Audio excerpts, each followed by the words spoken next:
Hello, welcome to the London UK Netrunner Regional and Dark Sphere near London Waterloo. I'm James Novetzky. I'll be your host today for at least this portion of the Swiss.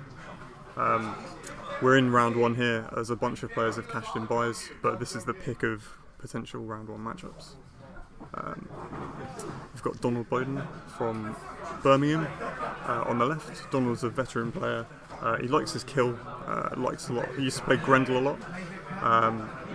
Plays in a very strong group of players with Neil Vapo Gorst, Alex White, the current UK national champion, Andrew Zenesis Hines. They're all a playtesting group and a car that often come down to events and do very, very well. Very strong player. He looks to be playing Wizard here. On the right we've got Sean Lucy, who's another strong player. This is a guy from Ireland. I don't know him very well personally, I'm not sure I've ever met him, but his reputation precedes him. And he'll be playing HB Engineering in the future.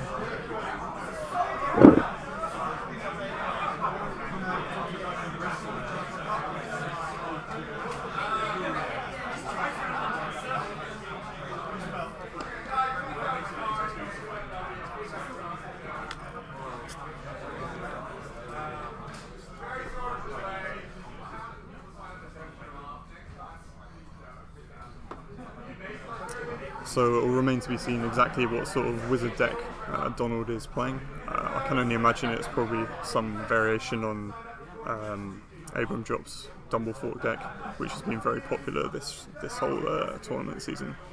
It's got a lot of strong matchups across the board and is generally very difficult to play against. Looks like Sean is taking a mulligan. Either that or he's just been shuffling for quite a long time. We'll see Sean's HB deck in action.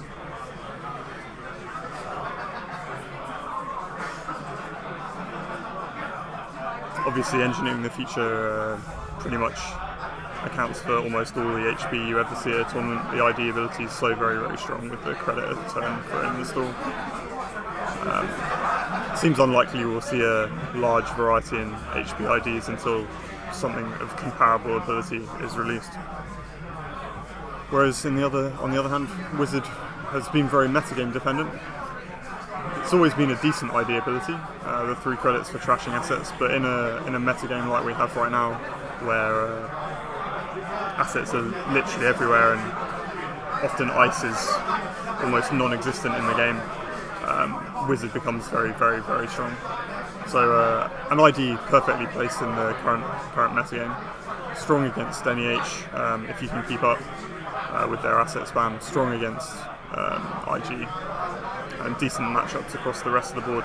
Also not bad against HB for trashing campaigns and so forth.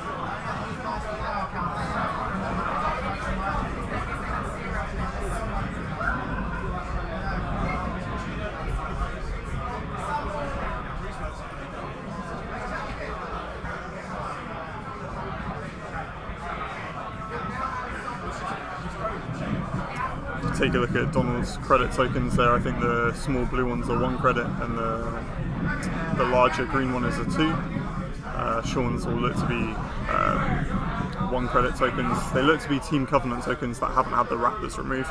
So shout out to Team Covenant there. I own some of their tokens. I think they're absolutely fantastic.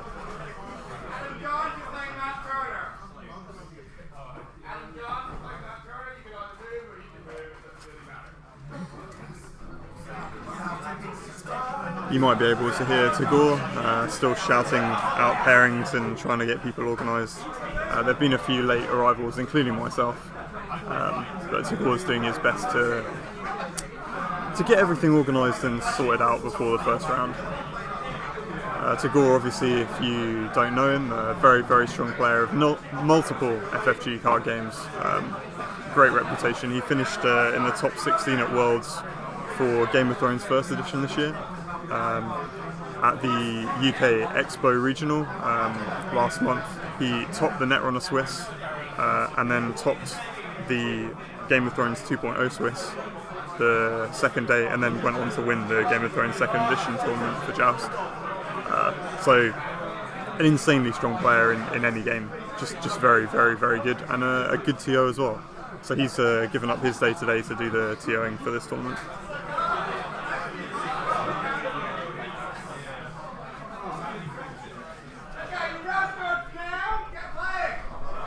Alright, and we're about to start, so they're dealing out hands. Nice handshake there between the two players, always appreciated, but of course the Netrunner community great. So Sean's got a hand with some economy, an ash and some ice, including what looked like an architect, so pretty decent starting hand. Looks like he's probably going to be keeping.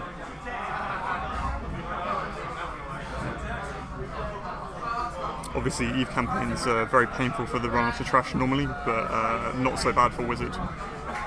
Still a little hurtful to have to pay 2 real credits rather than the Wizard ID money to trash an Eve campaign, but Donald won't be in anywhere near as much trouble if those go down naked on the table. So it looks like Donald's taken a mulligan.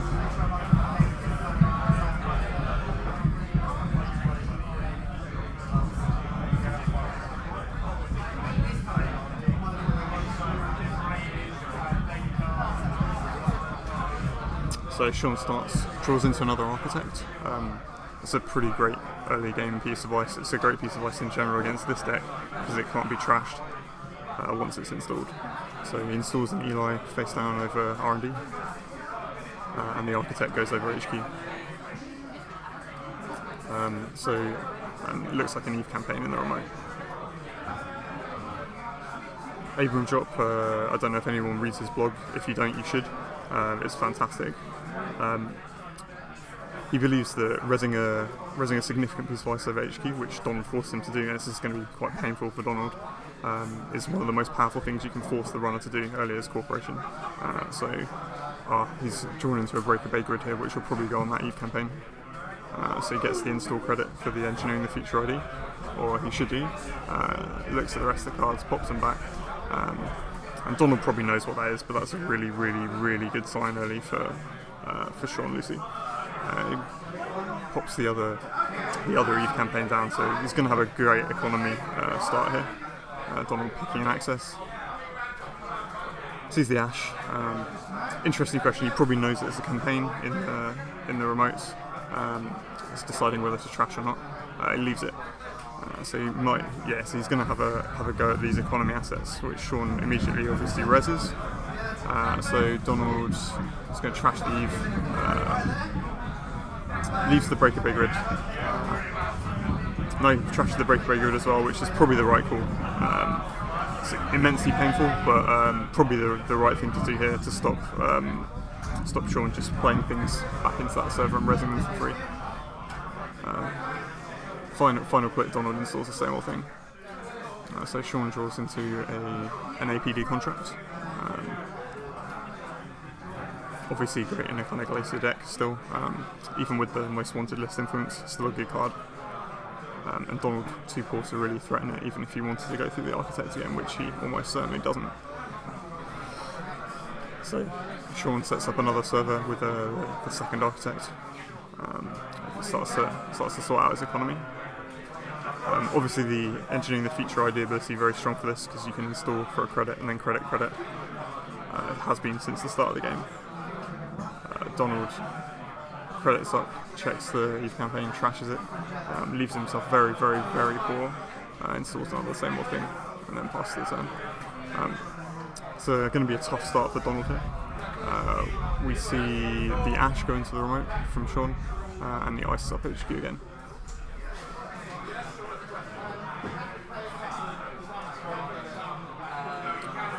Donald hasn't seen his wild side, and he's struggling with his economy. It's a really rough start for him here. He's probably just going to have to collect for credits, which he does. Discards a Parasite, not the worst loss in the world. He's probably running at least 1 or 2 clone ships to bring it back mid-run. Sean hedge funds up, really bounced back his economy here, doing really well. Installs the NAPD contract in the remote.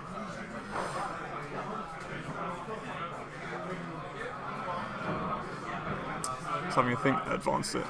So I think this is really strong. He knows that there's no way Donald can afford to take this off him. If he runs the server, he's going to hit the Architect and bring back one of those Eve campaigns, or perhaps the Breaker Bay grid. you need to start scoring really early against this wizard deck because it has a very, very, very strong game 1 setup. This is the perfect piece of ice for Sean to have on this remote early game because it punishes face checking and it's also unparasitable and untrashable in general. So one of the ways that this wizard deck really puts the pressure on these kind of Glacier decks is to completely remove the remote from their game by trashing all the ice and making it very, very vulnerable. The Architect obviously is going to prevent that from happening. So Donald clicks for some more credits and then finally gets a short gamble. So he's set for his economy, but he's had a very slow start.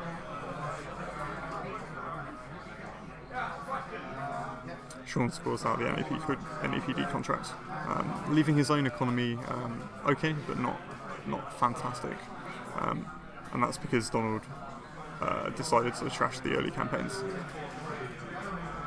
I think that you have to as Wizard, otherwise there's not much point in running the ID. So Donald puts down the Faust and can now pressure every server because of course that's a really fair card. Really well designed. Quality for the metagame. It's a problem card, and it will be until it rotates. So it hits the Architect. It's going to be 3 cards to break with the Faust. Let's see what Donald chooses to throw away here.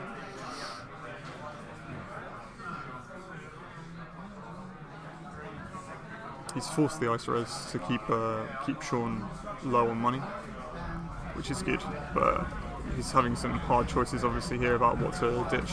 So ditches a Turntable, a Same Old Thing, and a David, interestingly. Trashes the Ash, using the Wizard money.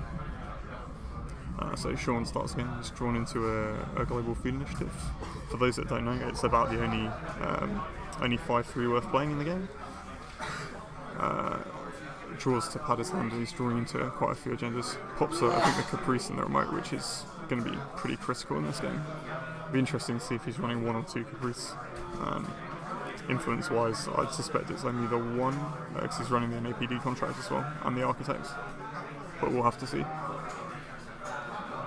Donald takes the medium, installs it. He's going to start to pressure R&D. Going to try and force Sean to res here.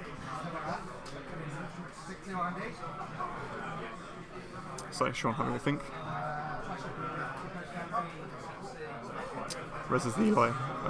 So a lot more Most Wanted list influence on the show here. And Donald chooses just to bounce. So I think there's 2 copies of Biotic Labour in Sean's hand, so he just needs to get this GFI scored and then it's pretty much game once he gets to 6 credits. Normally the number for Biotic Labouring a 3/2 is 7 credits, but obviously in Engineering the Future you get the install credit as well, so it brings the actual overall cost realistically down to 6. So I'm not sure if that was the Vitruvius he's put in the remote, but we'll have to see what happens. Reses the Caprice here, which depending on the side game may not leave him the credits to score it. Donald having to choose whether to break these Architect subroutines. He's going to have to. So he loses a Plascrete, I think a Knifed and something I didn't quite see. Looks like Donald breaks his credits down and we're going to see a side game go here. So I think Sean had 5 credits maybe? And Donald has 3 I think. 1-on-1, excellent for Donald here I think. So he's going to trash the Caprice, or is he? Well, he will trash the Caprice, trashes the Adonis as well. Still very poor, but he's cleaned out this remote multiple times and the game's looking a lot better for Donald than it was a couple of minutes ago. So Sean's Jacksoning. He's probably going to ditch some of these agendas. He's going to look for some more money and probably some more reasonably resable early ice. He's got a Cyberdex there, which could be quite useful. It's certainly worth an install credit and probably a bluff to put in the remote.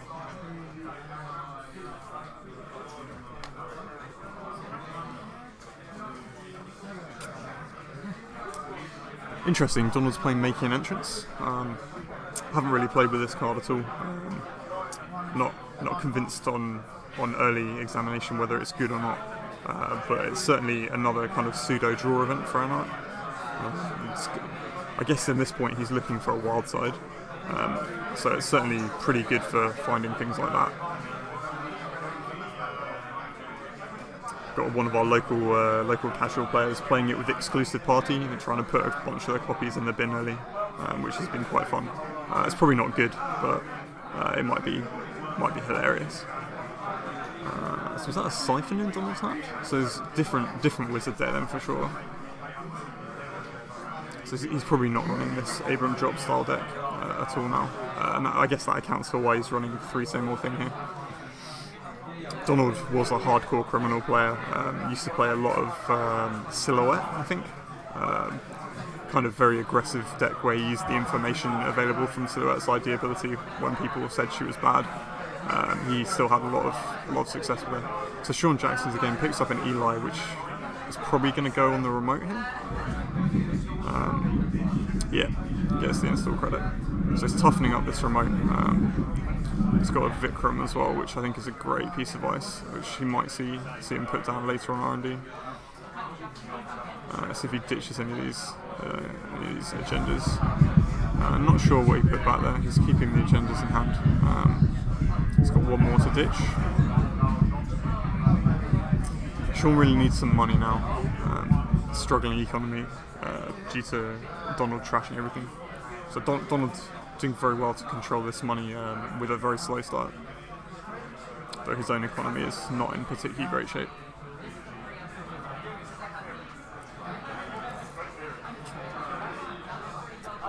Donald to inject. Season inject, a sure gamble, an employee strike, and a fork.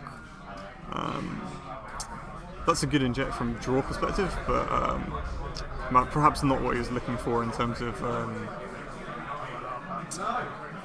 little bit of money maybe, or the wild side that he's potentially looking for. So he's going to siphon. Sean probably reses this here, yeah. Leaving himself at no credits, but nothing for Donald to take.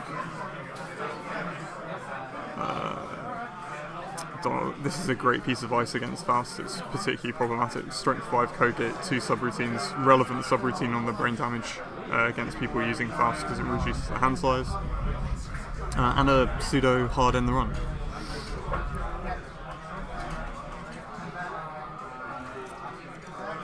So Donald having a think about what to do here. He's just injected a bunch of quite good cards into his hand.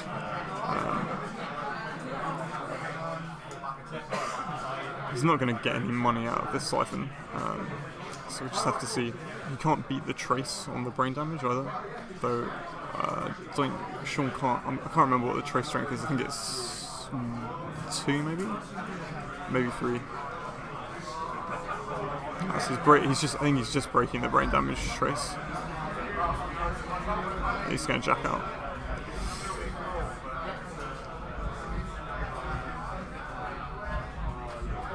Runs the bin, I think, here. Trying to force the Jackson use, but I don't think there's anything of relevance. So Sean shows him the Vikram and an Eve campaign. And we pass over to Sean's turn. It's Sean into another Jackson, I think. So Cyberdex on HQ, getting the install credit. It's just going to start crediting up. So starting to get some ice rest on these servers, which is going to be problematic for Donald unless he can get rid of it. Bit of a slow burner actually after quite a fast start for Sean.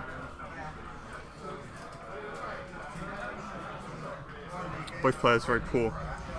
Sean with some very good ice res though. So Donald going to click through the Eli here? Yeah. I can't see what that was, but it's obviously nothing particularly relevant, and it probably didn't have a trash cost, or he would have trashed it. That's an itchy. Okay, so information for Donald. Obviously another really fantastic piece of ice. One of the best pieces of ice in the core set. One of the best pieces of ice in the game. It's got a problematic strength range. It's got three subroutines, of which 2 are almost always relevant. Just a great piece of ice. Breakaway grid into the remote, getting a credit. Sean potentially going to credit up again here. I think he's thinking about maybe ditching some of these agendas. He's got 2 Jacksons.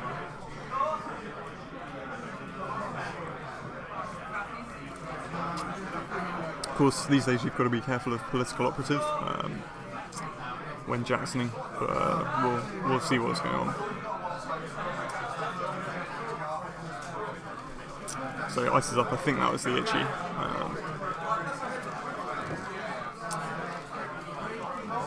Donald gonna force him to res here. Or click through. He can't res, so it probably is the itchy. Sees 2 cards, trashes the ash.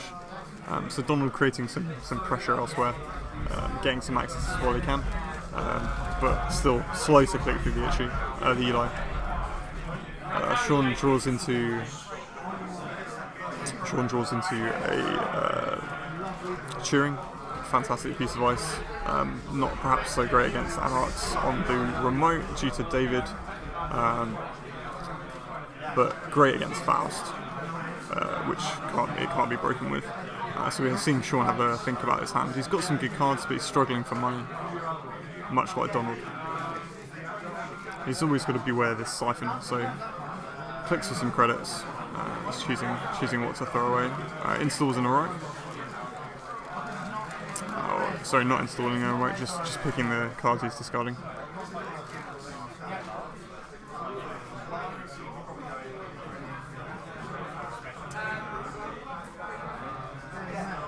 He's keeping a lot of ice, but he ditches the Cheering at this point. It's keeping the Jackson and the agendas. He knows HQ is quite well defended here. So perhaps it's not the worst place to put them. If he can stabilise, he can shove them into this remote. Obviously the 3-2's great for a never advanced game, but Donald did manage to clean out the remote a fair few times. He cleaned out the campaigns, he cleared out the Ash, and he cleared out the Caprice as well. So I don't think Donald can complain about how the game's going really so far.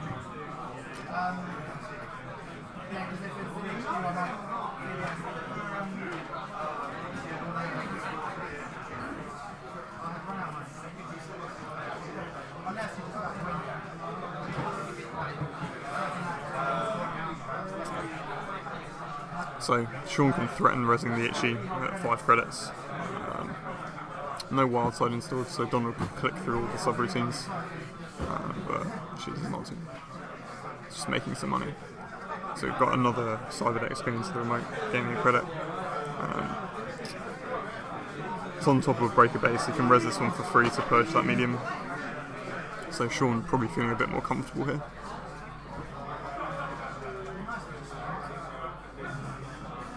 Itchy over HQ.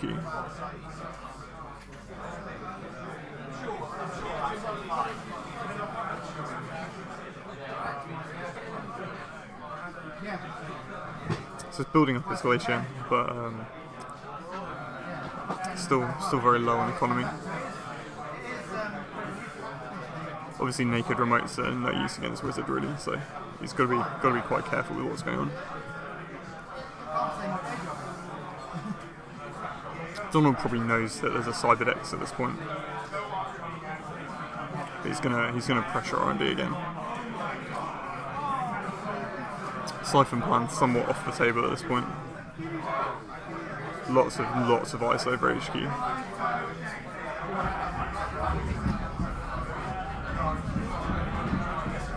So I think Sean's asking how many cards Donald has in hand for Faust.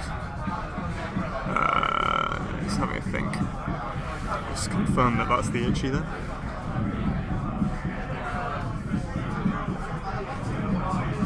So it does indeed res. Donald making a pretty tough choice of clicks versus cards here. He could click through this and then break the Eli with cards. 3 cards for the Eli, or 4 cards. He'll probably let the trace fire and then beat the trace with the credit on the itchy. So we'll see what he decides to do here. So I think he clicked through the itchy and then beat the trace with the credit, because Sean didn't have any money at all after resing. And Donald just choosing which cards he's gonna use to break the Eli with Fast. Fast, an absurdly strong card. It's warping the game. So it looks like he's ditching Sure Gamble and injecting a Deja Vu, I think. Sean choosing to Jackson. So he's going to junk up R&D. He's putting through a hedge fund. Excuse me. Hiya. How much you charge? I don't work here, I'm just seeing commentary. Sorry. Apologies for that. We had an investigative customer. So he's going to put through an Ash, a hedge fund, and I'm afraid after that distraction I didn't see the third card. So he's going to junk up R&D. He's got another Jackson in hand.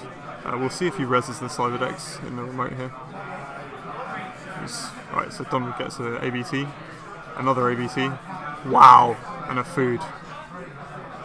Sean, unlucky. Donald getting very lucky there. I bet Sean is wishing he'd. I think it's a Breaker Bay Grid and a Cyberdex in the remote. I guess he's. If it was, I guess he's wishing he'd rezzed. But man, that's a lucky medium run from Donald. Especially considering there are 2 agendas in hand for Sean. So Donald's pressure paying off there.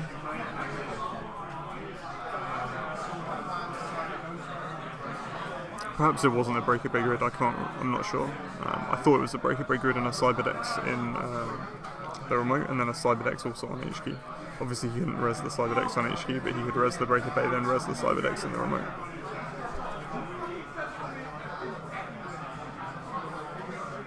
So the game completely turned on that one medium dig from Donald. Sean's gone from a very, very comfortable position, just a bit weak on economy, to literally any access potentially losing in the game.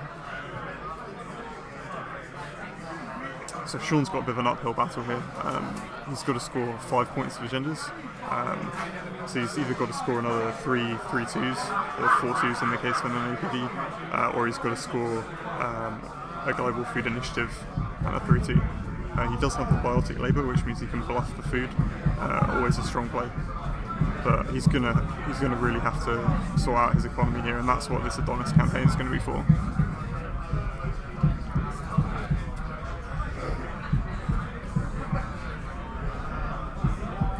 So Sean reeling after that medium dig. He's going to have to stabilise here. Luckily he's found this Adonis campaign. Draws into another Eli. So you can see where all his influence is. It's all on good HB cards and Caprice. And Jackson.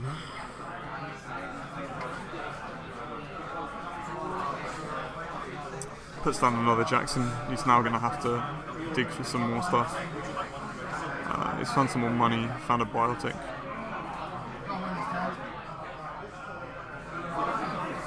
He's really going to have to do something about this medium though. R&D moderately defended, but any access can now lose in the game. Donald in a really, really strong position here.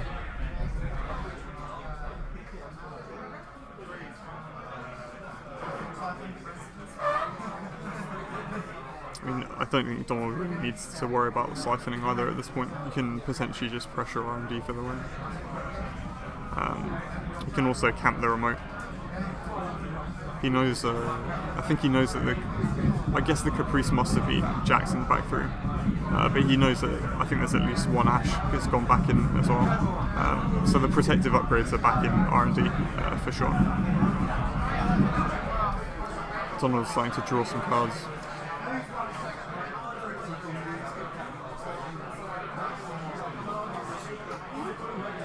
He's going to pressure R&D again here, and why not? Sean does have enough money now to res the Cyberdex, and I think you know it's going to happen here. So it was in the remote before, so he was just being very ballsy and not resing it. Donald sees a piece of ice, I'm not exactly sure where it is. Yeah, Donald asks whether he's paid for it, and he shows him the Breaker Bay. So yeah, Sean, that one decision costing him 6 points of agendas. For those who aren't up to date with Netrunner, the 5-3 that Donald stole is only worth 2 points to the runner. That's the ability on Global Food Initiative, and it's why it's basically the only 5-3 that really sees a massive amount of play. I guess you see some play by the Future Perfect, but that's another 5-3 with a self-defending ability. Global Food been, I think, overall very good for the game. And there's a picture of Tower Bridge, not very far from where we are in London. Something's gone horribly wrong with the UK, and I guess it's probably to do with the Conservative Party, but that's just my personal opinion. If they still exist in the timeline that we're looking at in Android Netrunner. But the Brits need feeding, according to this card.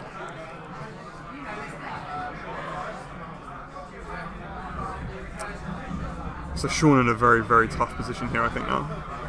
He's got some decent ice over his servers, he's got some protection, but still struggling a little bit with economy, and Donald on game point after that very lucky medium do. Donald's board state quite compressed, not a lot going on, but I guess he doesn't really need very much at this point.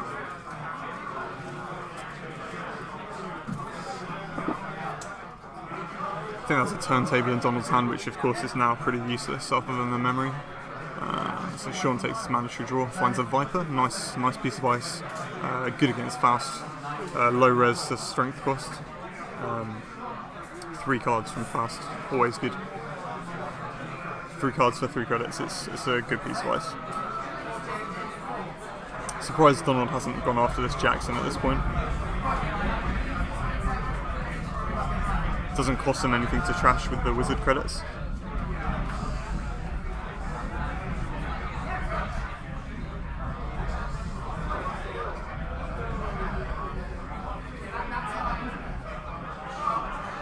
So Sean knows that he's capable of losing this game from R&D at any time, so he's icing up hard. And it's getting to the point now where if he can afford to res those pieces of ice, Donald's going to find it very, very tricky to get in with Faust. He's going to have to start trashing some of that ice. So Donald's using the same old thing for a retrieval run. He's probably going for the David, I'd have thought. He's going for a Fem. Possibly on the Itchy, I guess.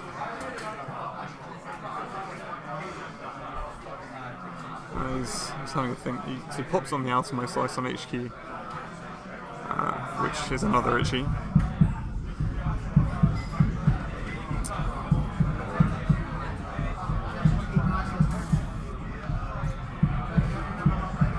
Suspect that ice will just get overridden. He's probably not going to res it now, though it's still moderately taxing at 3 credits for a Fem bypass. Bit of an odd play from Donald there, getting the Fem out with Sean's turn in effect on the next few clicks.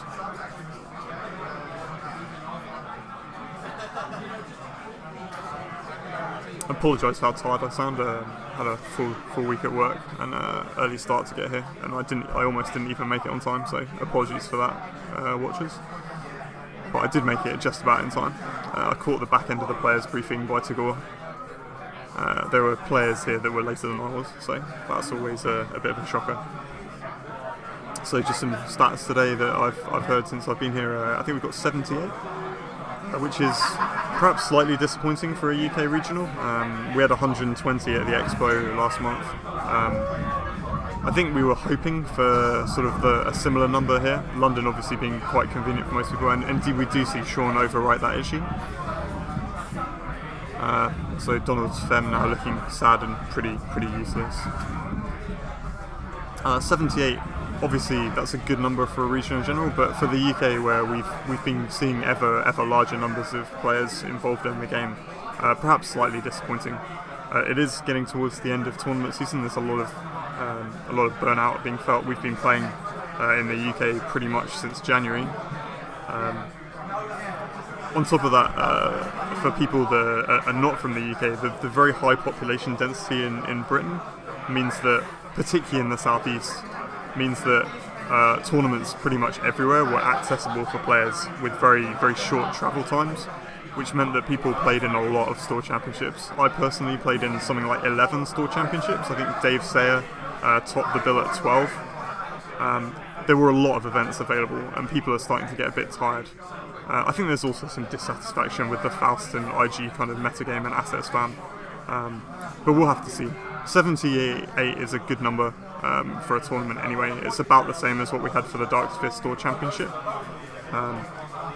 Still a really, really strong field here today. There's some very, very, very good players, as you'd expect from one of the best places to play Netrunner in the world, which is the UK in general, and particularly the Southeast. So Sean, good hand of options here. Lots of money, bit of ice. Oh, sorry, that wasn't his hand. That was the bin. His deck looking very thin.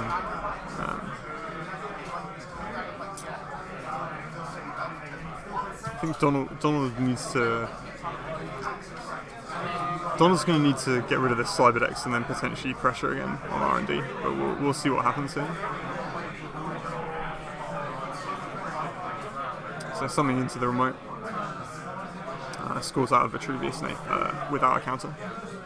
So Sean getting on with his own game here. He's going to really need a protective upgrade here before he tries to score that global food though, unless he has a second biotic. Donald at this point is going to probably have to respect things being put in the remote. So Sean reses the Turing over HQ. Only strength 2 on HQ I think, but can't be broken by Faust. So that stops Donald dead. So Sean has a look at his ice. It's 2 great pieces of ice against Faust, both for very low res costs. Looking at the Viper into another Eli. Can't quite see what's off to the left of Donald's board there. But so Sean neglects to res the Viper, but reses the Eli for 3 credits, leaving quite an imposing stack of taxing ice over R&D. For newer players, if you haven't seen how effective Eli is, it's one of the most cost-efficient pieces of ice in the game, which is why it got put on the most wanted list. The influence cost on it very low, 1 point previously, and now effectively 2 points of influence or 1 point for an HP deck. So Donald's starting to chuck some cards away, so he's obviously wanting to get in. He's going to pay with the Fem, so get through the Itchy, and he's going to have to deal with this Eli again.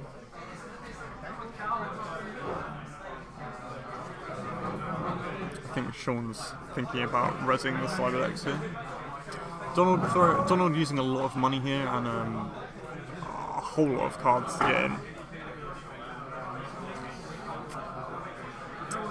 3 credits to res the Cyberdex on HQ is going to be quite expensive for Sean though.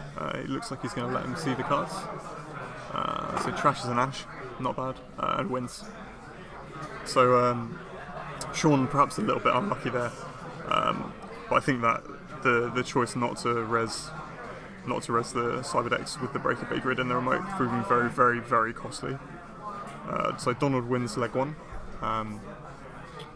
with perhaps a slightly more interesting wizard deck than we're used to seeing these days.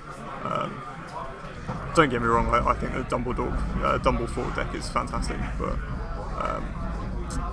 yeah, bit of spice, bit of criminal style spice from Donald here.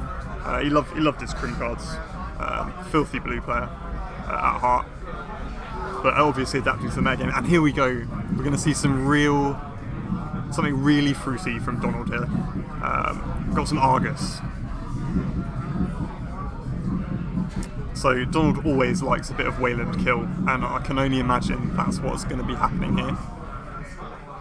And Sean also playing Wizard. For those who have kept up with the metagame, I guess that's not a massive surprise. But for players who perhaps are just tuning in or are slightly less experienced with the competitive scene, Wizard being the ID du jour of this tournament season. Certainly since a little bit after the most wanted list came out. Anarch are in a very, very strong position in terms of the card pool at the moment. They have answers to an awful lot of things. Order and Chaos brought some really important kind of what I would describe as glue cards to the Anarch faction. So a lot of the powerful cards they had before were obviously very strong, but were quite inconsistent. And as the card pool's been rounded out, things like David, Faust obviously is a ridiculously strong card. But also things like adjusted chronotype to use the chronotype wildside combination. Things like I've Had Worse and Inject to draw cards. The Anarch faction in a really strong position now. So understandably it's been very popular this tournament season. So Sean, again toting these fantastically sexy Team Covenant tokens. We love you, Team Covenant. We wish you'd provide more Netrunner content. But we think you're great.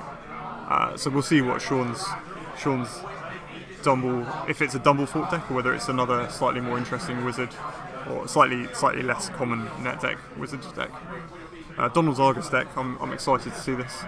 I can only imagine, having met the man a few times, that murder is on his mind. For those who don't know the Argus ID ability, when the runner steals an agenda, they can either choose to take 2 meat damage or 1 tag. One of the ones again from the Order and Chaos box.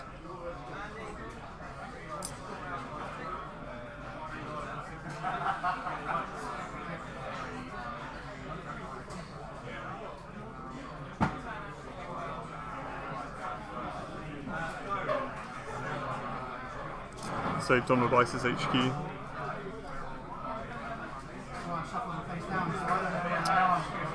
Ice's R&D, which I think was a spiderweb, but I'm not sure. Obviously pretty good against Faust, but not necessarily great against Parasite.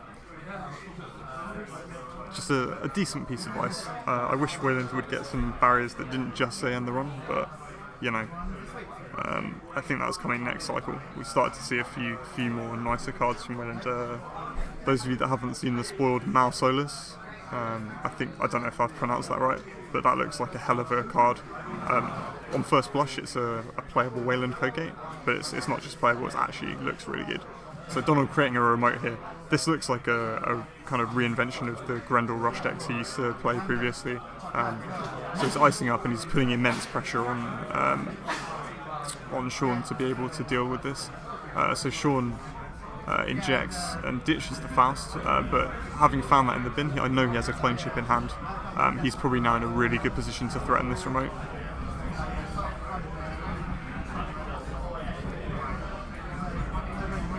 Tagging the runner pretty good against these kind of resource-based Anarch decks. So indeed the clone chip does go on the board, and I think what we'll see here is probably see Sean try and threaten this remote with a Faust install, if he has the credits to do so, which he does. Could perhaps dirty laundry here, make sure he has enough money to combat any tracing shenanigans that Donald might have. So Sean having a think here. I think you do challenge this remote. You break the remote here. He's going to install but instead he's going to install the wild side. He finds the chronotype too. So Sean neglects to challenge this remote, but he's got a really good opening hand. So Donald scores out an Atlas with a token, which is going to make his job a hell of a lot easier. But now Donald knows that the Faust in the bin, there's a clone chip on the table, and his remote is very, very unsafe.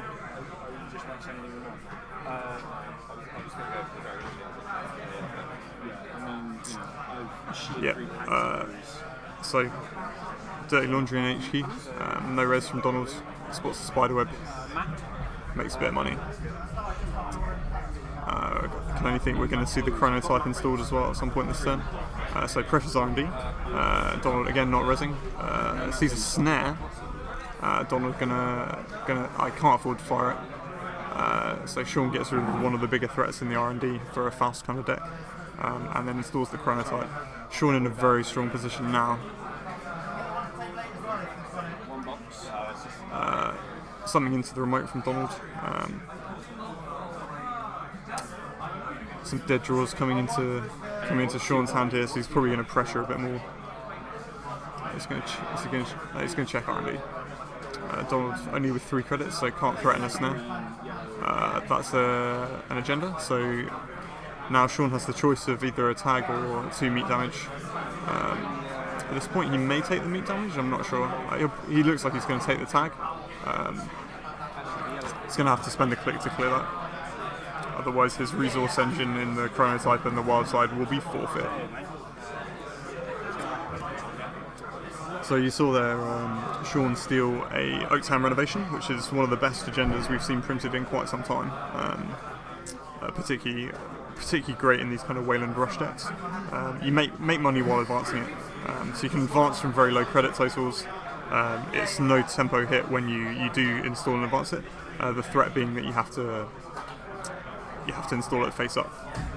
So Donald reses what's probably the worst thing to see, or one of the worst things to see as a Faust player. Nice splash, wraparound, one of the best pieces of ice in the game. Certainly fantastic early gear check with extra abilities, and only 1 influence. Yet another quality 1 influence yellow card. So he's having a think, I think. He's got a knife, so he might bounce and then try and knife this with cards in a minute, which would be problematic for Donald because it would completely destroy the remote.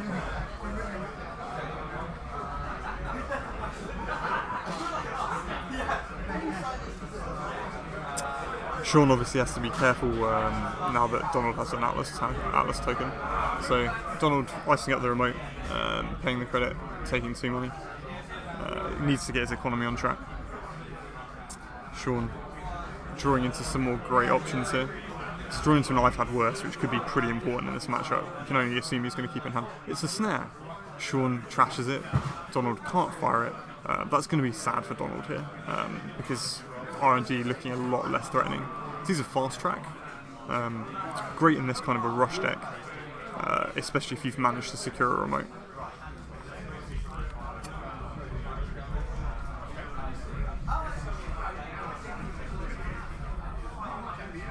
Fast track not just for NBN Astrobiotics deck peoples. So the Mimic goes down to protect against any swordsman kind of shenanigans, I guess. Obviously can always threaten to install the Faust from the bin with the clone chip. Just take some more money off the Liberated account, which I believe is now dead. It's got another Liberated account in hand, so money no object here for Sean.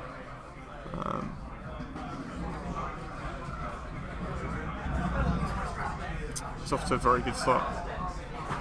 Oh, Donald, you sneaky man. Is that a hostile takeover, I think? Yeah, he's taking a bad poke. He's making some money. Really nice play from Donald there. Surprised that Sean didn't check that, I suppose, considering... but we'll see. See what's going on. Right, sure gamble from Sean, making money hand over fist now. He's going to keep pressuring R&D until Donald reses. It's a lot of money to res the Spiderweb. So Donald perpetually poor this game. Sean bounces, he's going to try and force him to res some more cards. He's kept him underneath snare money again, so 3 credits here. Season Enigma, obviously good in a rush deck. Playable Wayland Codegate. Faust comes down from hand, so you can save that clone chip for a Parasite now. It clears away the empty Liberated account from last turn. Sean with great options here. Donald starts at Jackson. Maybe looking for kill pieces, I'm not sure. He's going to struggle to kill Sean. I think he's got 2 I've had worse in hand and a monetary advantage. Donald has not got a lot of great options here.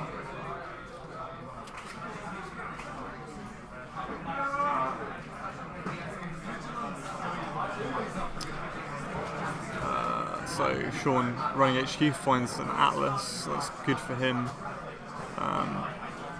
Takes another tag from the Argus ID ability. So we're at 3 points for Donald and 4 points for Sean at the moment. I think he's going to clear this tag. Yeah.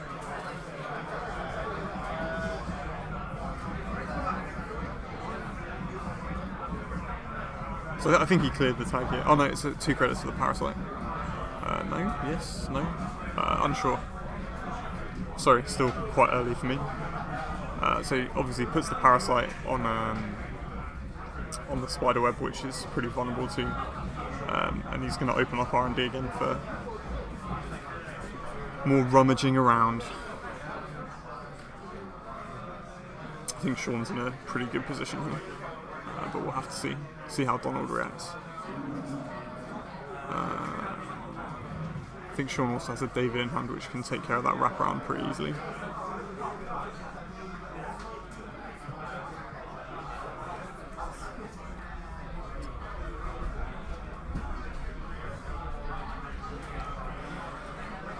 Donald in a pretty rough spot, I think. R&D looking quite vulnerable in a minute. The remote, unbeknownst to him, but also potentially quite vulnerable. And HQ, not great either. I can't see what that is. I think it's a hedge fund. Certainly an economy card.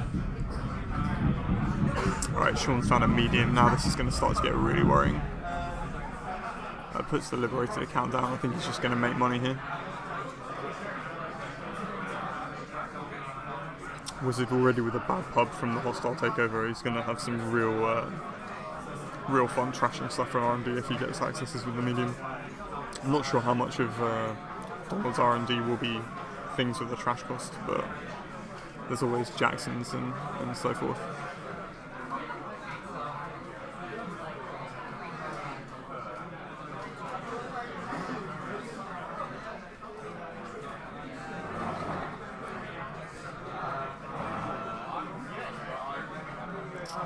Donald trashes the useless spiderweb, knowing he needs to protect R&D here. I think we'll still see Sean play the medium and go for a dig, but we'll have to see what happens. So Sean finds a Plascrete, which is potentially going to help against the kill as well. Dirty Laundry, he's got some great options here. So he makes a run on R&D. Donald not rezzing again. So sees an Ice Wall, one of the nice alt-art Ice Walls. Really quite a menacing picture on it. You can see like the sort of fractalized runner, I don't know, diffracted runner, refracted runner behind the Ice Wall with what looks like a sort of ice pick or knife in hand. Really nice piece of art. I'm not sure what who the artist is in that, who did that one, but I was really impressed. I really liked it. So Sean playing it safe, pops down the Plascrete. Donald's going to have a really tough time killing him now. I think that this is swinging ever more in Sean's favour.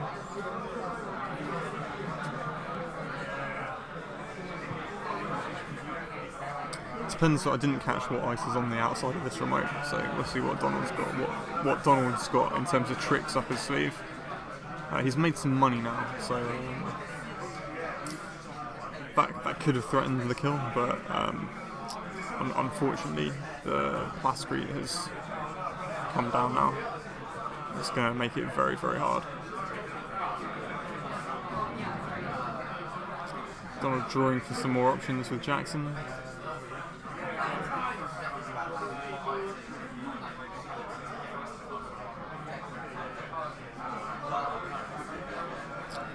Sean, I think, still has a knife and a David in hand, so you can definitely threaten this remote. Another hedge fund there for Donald, so making money, taking a credit, and ditching a card. Turntable comes out for Sean, might see that installed purely to take the Atlas away if he steals a 1-point agenda, which you have to think that Argus is probably running in order to fire the ID ability more. Puts down with David, so kind of the complete kind of rig really now here for Sean. He's only missing a data sucker or something. He's got the 5th piece of memory. He's got a clone chip for a Parasite. It's looking pretty good for him. And again, he's just going to start to pressure R&D. It's another spiderweb, so Donald gets the res.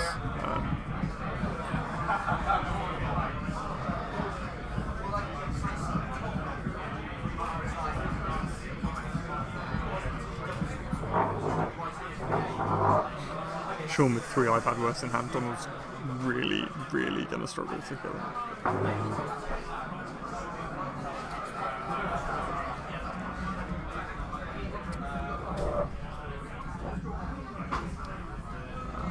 I'm not sure what that is. I can't quite make out that card. Look like another money card.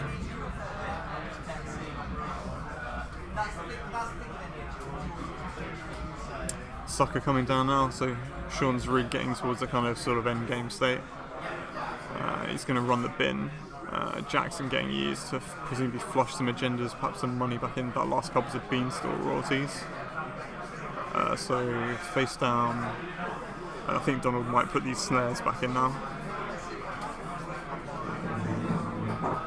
He's thinking about it for sure. Go on, Donald, do it. Yeah.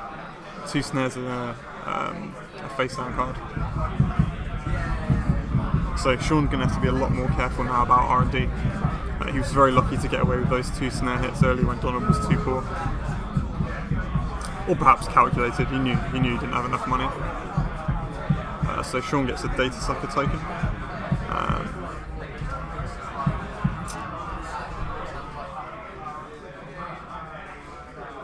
Drops the same old thing. And runs the bin for another data sucker token, suggesting that this spiderweb is going to get plane ship parasited down pretty much as soon as possible next turn.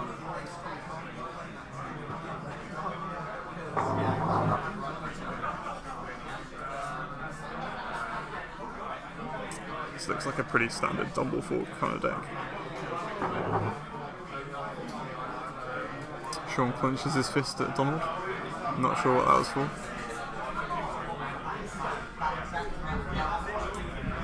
Donald installs in the remote, takes a credit. Or takes 2 credits, I think. Bins another card. Sean getting his wild side draw. He's got an E3, nice. I said it's Spicy Splash, really good for Faust, obviously. Good in this match as well, because he's spending less cards to break. Drops the E3 indeed. Really cool card for this kind of deck. Overlooked use of influence, I think, was really nice. Saw Kester running it start of the year in a few store champs. Just really, really effective for Faust. And also with David as well. It's really great. Hits the snare though. Donald paying for it this time. I guess the best situation here for Donald is if he hits like all 3 of these I've had worse. Yep, okay. Hits the medium, that's nice. So not bad for Donald. 1 snare to remove 2 of the I've had worse here is pretty good. Obviously you can't kill him this turn, but Sean can have a lot of cards, probably going to have to discard some. It's going to accelerate him through his deck. He's going to have to clear this tag.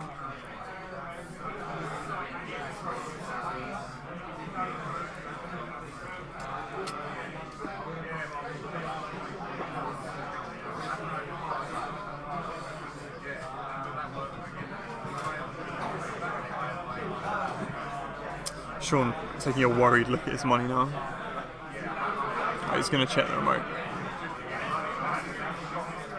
If this is another snare, Donald, you beauty. I don't think it can be though, because they 2 went into R&D, didn't they? So he's going to David through it. So Jackson, he's going to, I assume, put the snare back through. So Donald recovering quite well. I'm not sure how he's going to score out here, and I'm not sure how he's going to kill Sean either, but certainly he's put himself in a much better position than he was early game. Donald, a very veteran player, gets to play against some of the absolutely best players that the UK has to offer in Birmingham. So not surprised that he can recover in this kind of way. You see Donald actually sporting his Worlds t-shirt that the crew of guys from the UK that went to Worlds last year got printed. I'm not sure how well he did at Worlds. I think he did fine. A lot of the UK guys obviously did really well.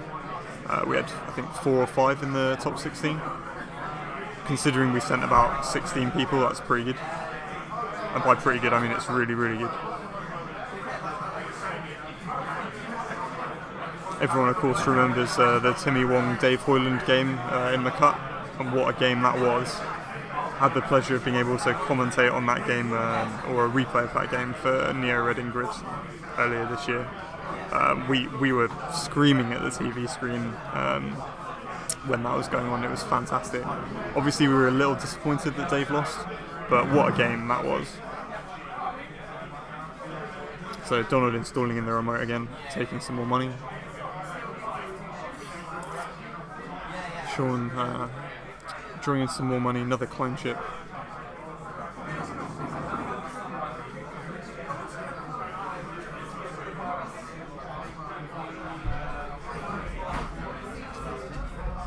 Cards are also in this context hit points for Sean. Right, he's going to parasite down this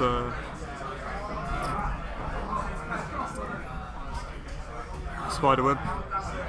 Sees an enigma. Not what he was looking for. He's got another medium in hand. So depending on what happens, we'll see how he chooses to pressure hit. Obviously against Argus, you have to be careful not to steal too many agendas, or you end up with too many tags or meat damage or whatnot. So Sean taking it quite steadily but surely here, and we haven't really had any movement in terms of the game state, in terms of agendas for quite some time. Unfortunately, we're into a kind of sort of stage 3 of the game here, where Sean has money and basically can get in anywhere. Donald's kind of rush deck style deck, strongest in the kind of first stage of the game. The second stage of the game. Once you've got the ice rezzed.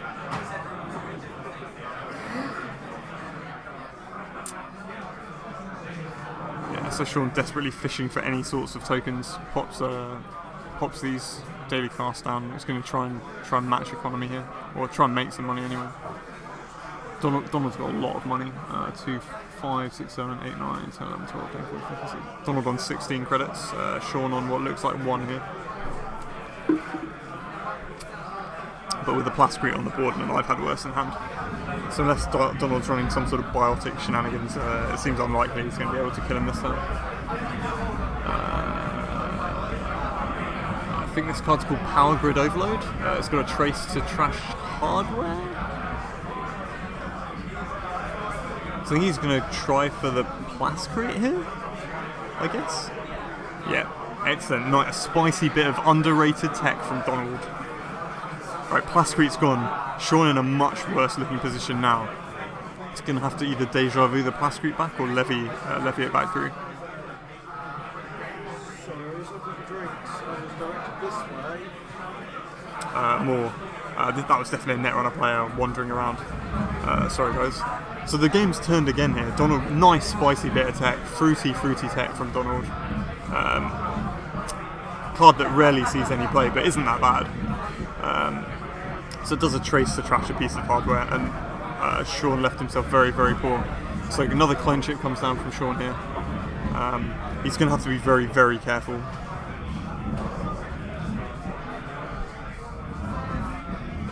So that was the Enigma that you saw earlier. So just another kind of annoyance here for Sean. He's going to break and break the second subroutine with the E3 and the bad pub credit. Donald is going to use his Atlas token. We'll see what he chooses. Scorch. You can see what Donald's plan is here. He's got more money. He's going to potentially go for a kill next turn, or at least threaten it. So Sean, while putting down those 2 daily casts, has left himself quite vulnerable. But there's no way he would have expected that Power Grid Overload. Not a chance.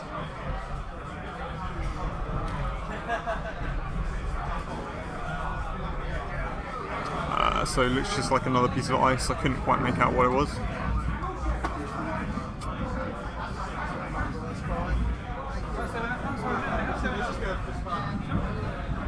And Sean credits up.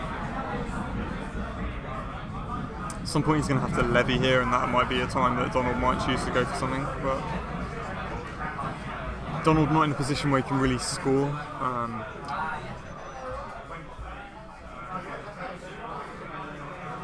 He's going to look through the bin. He's probably checking how many copies of I've Had Worse are in there.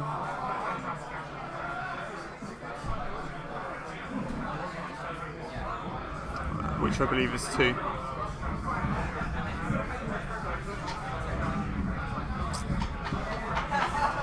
obviously Sean needs to be careful because when he draws out of his deck, I've had worse won't help him in any way to avoid a kill. I guess for the moment Sean's probably just going to have to stop running. Donald just making more money. And then ices up R&D.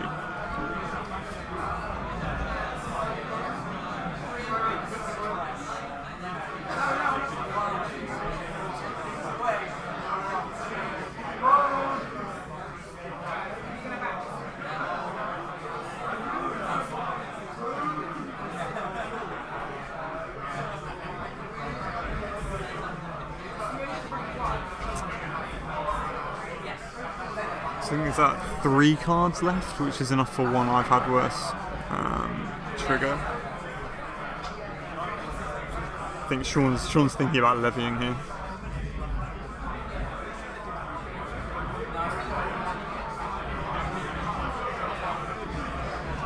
I mean, Donald's not threatening a win from scoring at this point, so I think Sean's going to make as much money as possible, then probably levy is his plan at this position.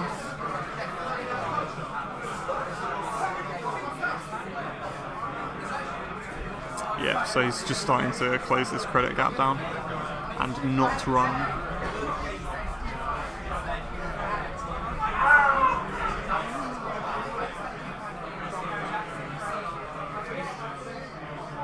Yeah, and Sean just continues to credit up here.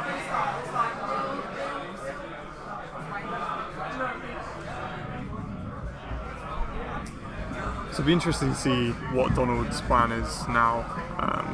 He's installed in a new remote and scored a hostile takeover. So he's giving him some more bad pub, but continuing to score out and also keep a credit lead. So I mean, theoretically Donald can get to 5 points, 5 points with hostile takeovers from hand.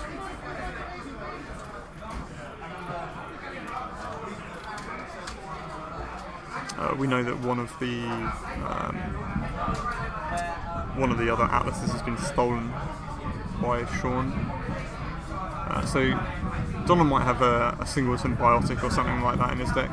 We haven't seen a huge amount of influence. We've seen the wraparound, which is one. We've seen presumably 3 copies of Jackson, and we've seen 3 snares. So there's definitely some space in there for a biotic. And it wouldn't surprise me if I think Donald used to run that kind of a deck at some point anyway.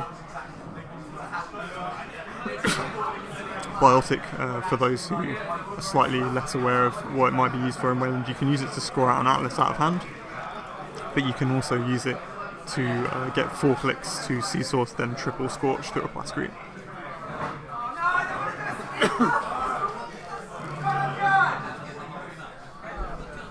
So Film Critic in Sean's hand, perhaps a little bit late for this matchup, but not too late now.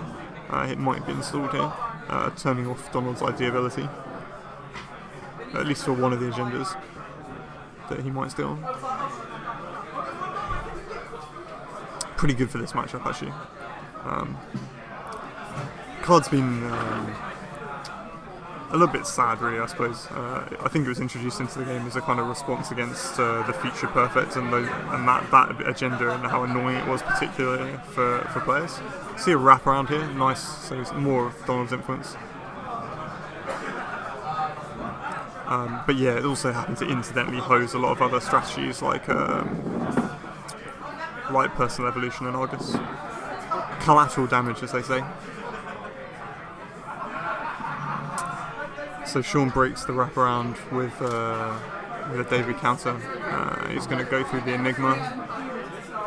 He's just going to see. He's got the medium installed, so we're going to see 1. It's a global food. So taking him to 6. It's still going. Sorry, getting interrupted again by Brendan this time. One of the best players in the UK. So Sean up to 6 points now.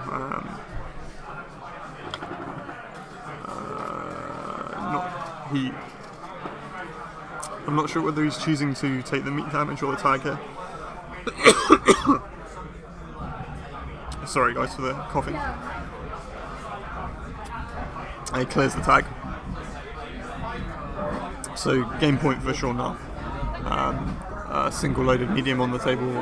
R&D not looking too defended here, but it depends on how many more David tokens Sean can get on the table.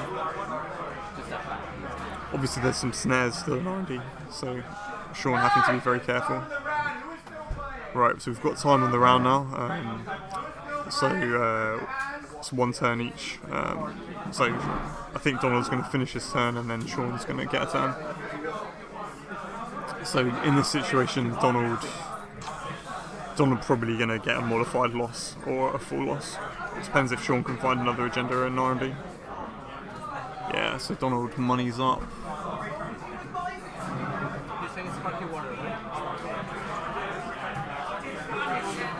He passes the turn. I think this is Sean's last turn and the last turn of the game.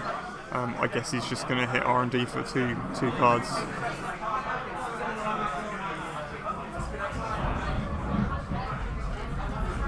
So no time to levy here.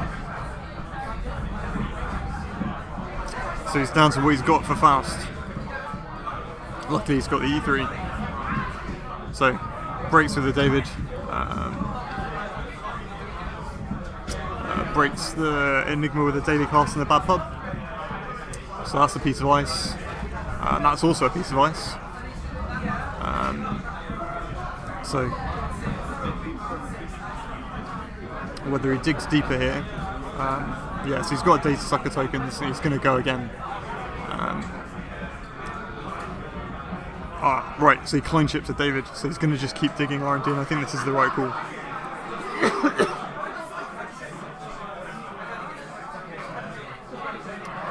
So he only needs 1 point to win here. Nope. I guess he's going to go again. No, he's going to go HQ. Donald doesn't res, suggesting probably that there's nothing going on in HQ at this point of the game. So these are Salem's Hospitality, so I guess that's where Donald's influence is here. I guess that'd be quite good if you name Levy towards the end of the deck.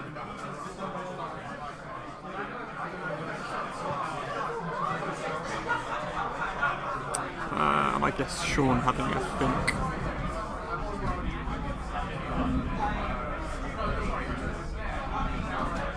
He goes R&D again. I think this is the right call. He's going to break the Parasite. So those cards irrelevant, and that's a Scorch. So I think that's a timed win for Sean here. So full win for Donald, time win for Sean. Pretty reasonable outcome here. Donald's nice spicy tech in that deck. Struggling a little bit to get a scoring threat going. Sean finding the ways to break the remote very early. So we'll have to see what happens here. Sean perhaps a little upset to not pick up a full win there, but a little bit of slow pace in both games, leading to that end of the match. So remember, guys, try and keep to time in your games if you're ever attending tournaments. Otherwise, you can get punished by losing points. All right, I'm going to take a quick break, and then I'll be back for the next round.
Okay, we're coming back. We're going to start round 2 here.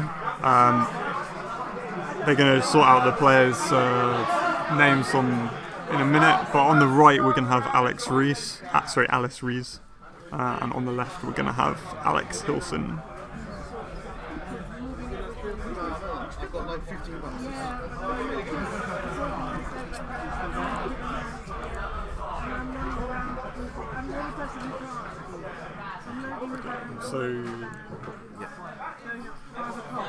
So we're killing the old one, or? Well, you already have this So, up. yeah. You don't have it on the logo.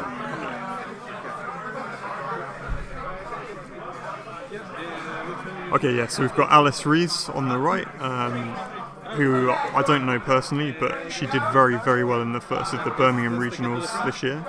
She went, I think, almost undefeated, if not undefeated in Swiss, and then undefeated through the Cup, playing Criminal as well. So she's from somewhere up north, I'm not exactly sure where, maybe Leeds or York, something like that.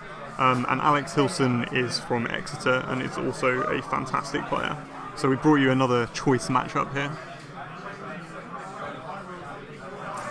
Sadly, we've got another Wizard matchup, but we've got Wizard versus NEH. So Alice starting off with a pretty strong start, an iced asset and a sweep, and Alex starting off with a liberated account.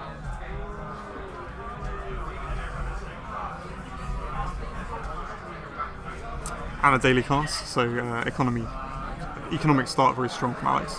I'm pretty certain he's playing Dumblefork. Alice has a hand including some Explodapaloozas.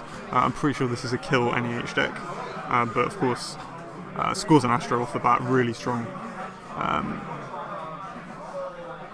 She's going to aim to put the pressure on here before Wizard can set up.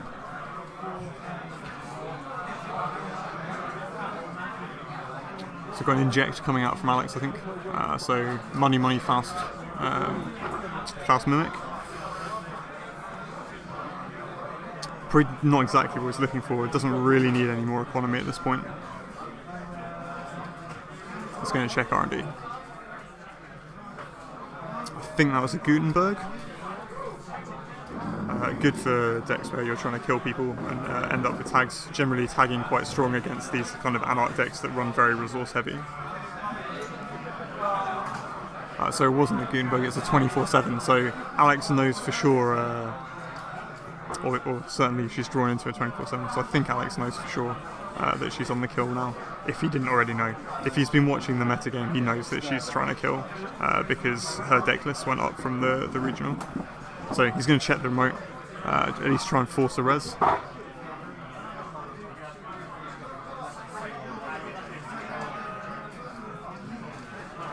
And she gives him an Explodapalooza to make some money. I guess her yellow tokens there in the very top of the middle of the screen are 5s and the other ones are 1s. A little unclear on the credit pool here. Alex using dice, I think. So pops the Plascrete down, so he's feeling safer. Though of course Salem's Hospitality, I guess it's Ibrahim Salem. Salem's Hospitality, a pretty dangerous card for kill decks as well, that's just been released. So Alice with a restructure, looking to get up to those kind of levels of credits. Picks up a Jackson. She's got some tech in hand, going to draw a new card with the NEH ability. Obviously NEH, a really fair identity, what with the 17 influence and the really, really, really powerful ID ability, but you know, if any card needed a rotted, it's probably that one.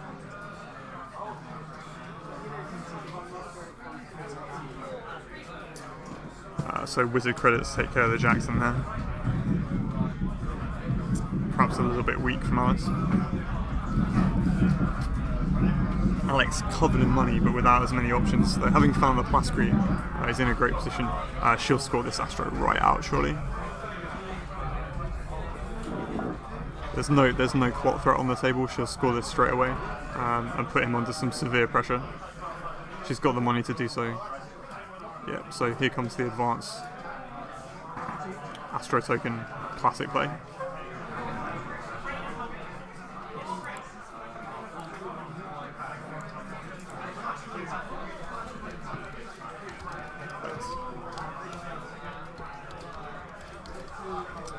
So Alex with all the money in the world here, but no pressure tools at all.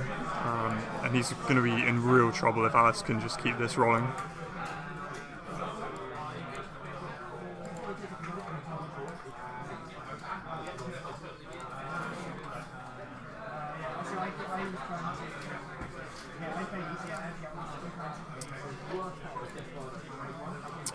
So Alice threatening HQ. Sorry, Alex threatening HQ. Finds the Cyberdex, trashes it. Probably not running Clot, but good to get rid of potential medium digs.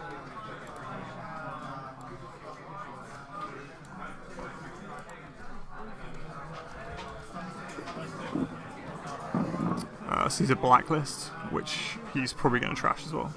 Yeah, so that goes in the bin too.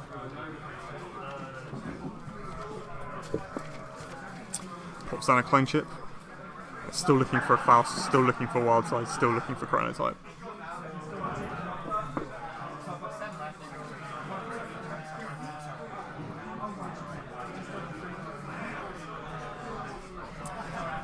So Alice continuing her relentless credit advantage. Making a lot of money here. Advances a card, really putting the pressure on. If that's a wraparound and he can't find a solution, well, any end the run that he can't find a solution for here is going to put him in a real hole.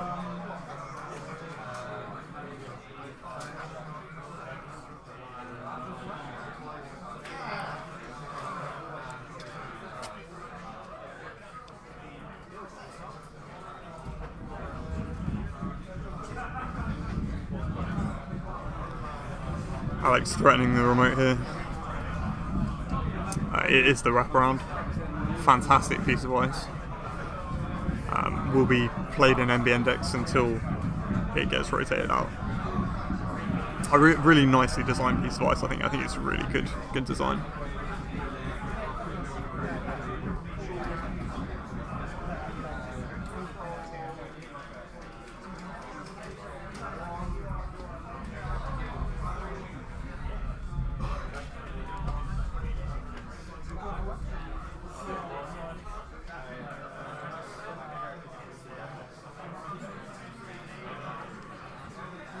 So Donald just having a bit of a think here. Sorry, not Donald, Alex. I'm thinking back to the last game. Alex really up against the wall here, I think. He's going to clone chip for the Faust though. And he's going to have to spend his whole hand to get in here. If this is something fun like Shattered Remains, he's going to be really upset.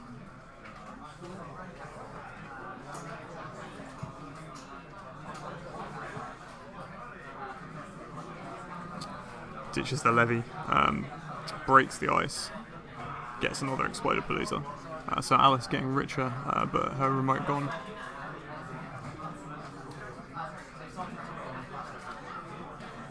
Okay, a weird collection of tokens here from Alice. I have no idea how many credits they're worth other than the 5s.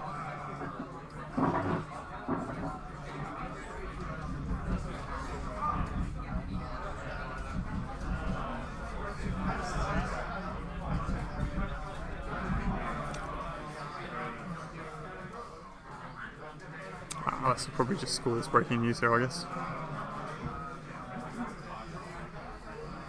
Draws into a Sun with the ID ability. Still got an Astro token, 5 points on the table, another 3-2 will end this.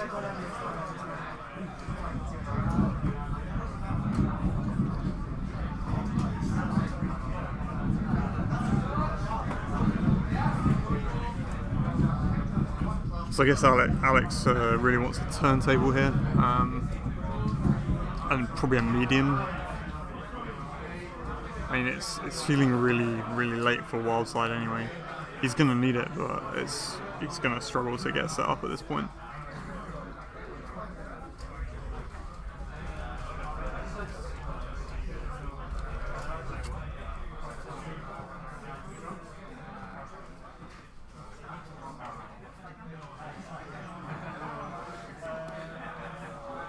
So Alice draws into a Scorch and a Jackson.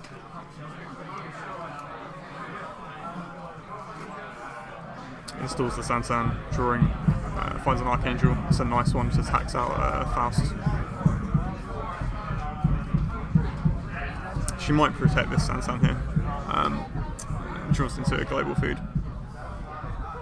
Not convinced I particularly like this in any Age style decks, but it's not bad. I still probably prefer something like an APD contract. But if you need the deck slots, I guess it's fine. It's certainly a fantastic card.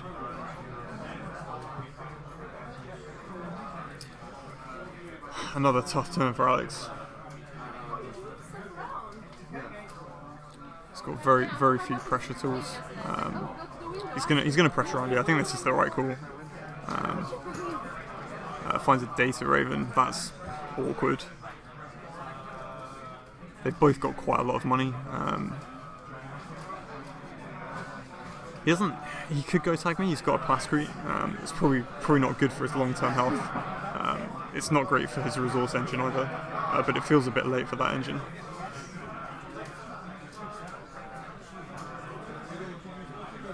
Hello, just popping in to say hi. I'm Tagore. I am the judge / TO. Say hi, guys.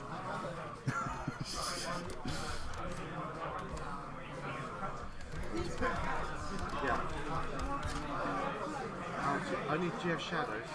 Yeah, as far as I know, Quinn's is not present. So if he's in the chat room, he's probably not playing.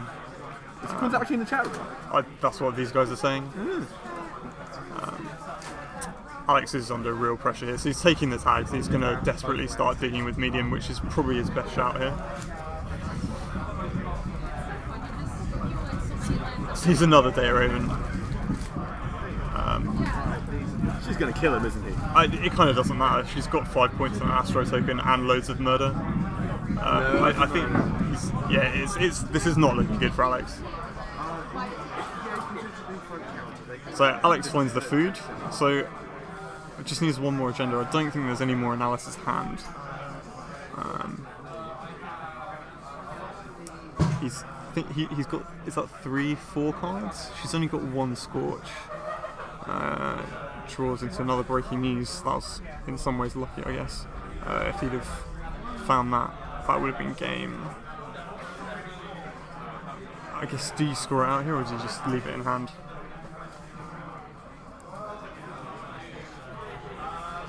I'll be honest, like the times I've played Alex, he's been a total luck sack with drawing the right cards and drawing agendas from hand, so he's got the skills for it. A one-off from HQ. He's a fantastic player, by the way. He's a really nice bloke as well.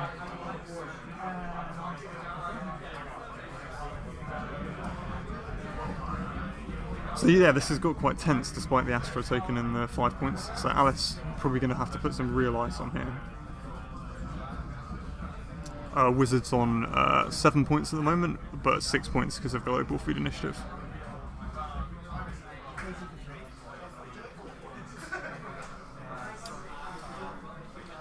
Alice is on 5 points with an Astro token.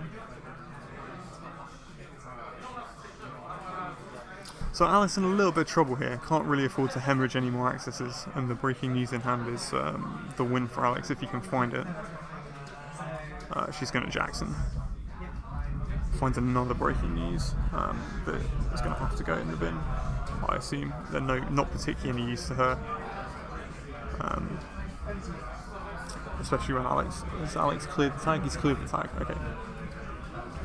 So maybe she does want to score the other one and go on with the 24/7 plan.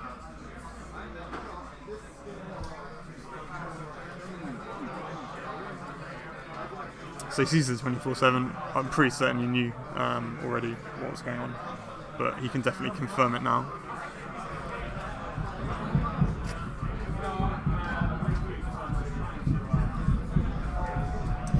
Yeah, that's a good point. She can score both Breaking News out to just win the game here. 2 points.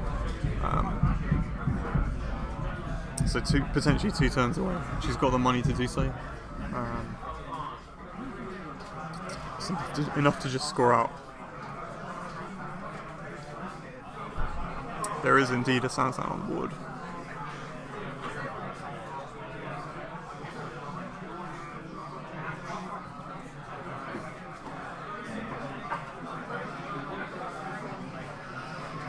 So it's turned into quite a tense one, which was a bit of a surprise because it looked like Alex was going to be walking away with it early. Could clear out this Jackson here. It'd probably be pretty helpful for Alex to do so. I'm surprised he hasn't with the wizard credits, but he's going to continue to pressure R&D here. So she's thinking about rezzing. Is it a Gutenberg? I'm not sure. So it's the Archangel, so he's going to have to break this, otherwise the medium will go back, or potentially even the Plasticrete, but I think it'll be the medium that will go back here.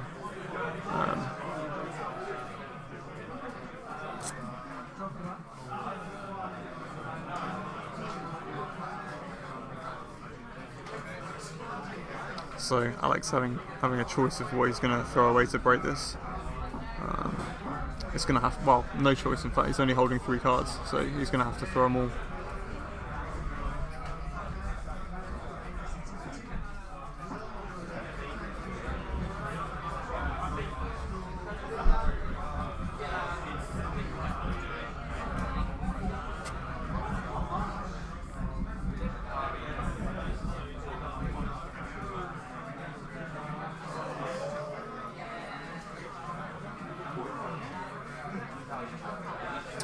Not sure what's going on with that tag, whether he's just taking it preemptively from the Data Raven.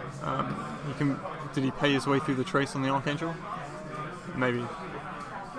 So he's paid his way through it and he's just taking tags now.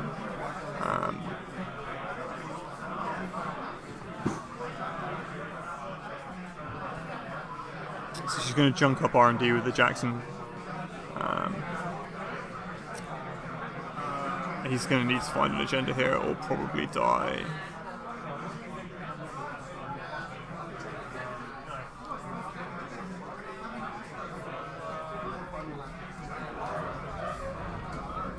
So this deck's got a lot of agendas in it. I'm not sure whether she's put any back through. We'll see. He's going to get 2 accesses. It's going to be pretty critical, and that's the game. So Alex gets lucky, a little bit lucky there perhaps on R&D, but that was a fast and furious one, and he was probably dead next turn. So nice win from Alex there, with a very minimal board state, showing the effectiveness of things like medium.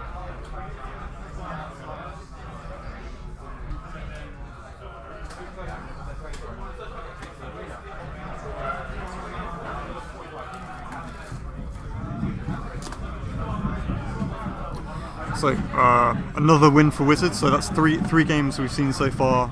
2 full wins and 1 timed win for Wizard. I promise, guys, I'll try and get some non-Wizard IDs next round. But here we'll see Alice with her kind of beloved Leela. She's very much a follower of Dave Hoyland's school of thought on the identity. She's been playing this deck quite a long time. This is what she took to the win at the first Birmingham Regional this year, which had, I think, something like 40 to 50 players. Did really well. So she's definitely an experienced player. She's been playing this identity a long time. And Leela, obviously, with a really, really strong NBN NEH matchup. So we'll have to see whether she can put on the same level of kind of early pressure that Alex managed to put on her. I'm pretty certain Alex will be playing some form of fast advance rather than kill. Probably the kind of asset spam du jour. He likes his net decks.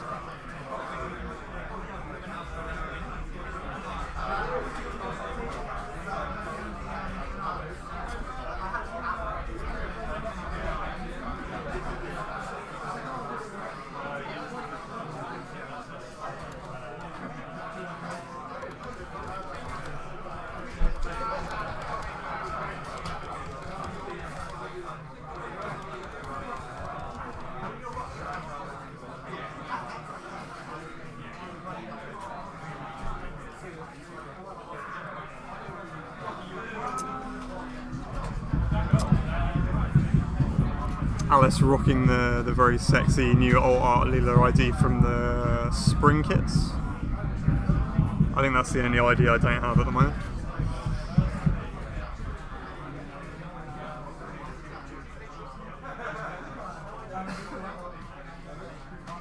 So we're ready to start. Sat with the same old thing, a Gordian Blade, a Mongoose, no money that I could see there. Whether she'll hold this would be interesting. Desperado's alright. I guess like maybe you hold that hand. I'm not really a criminal player, so I'm not sure.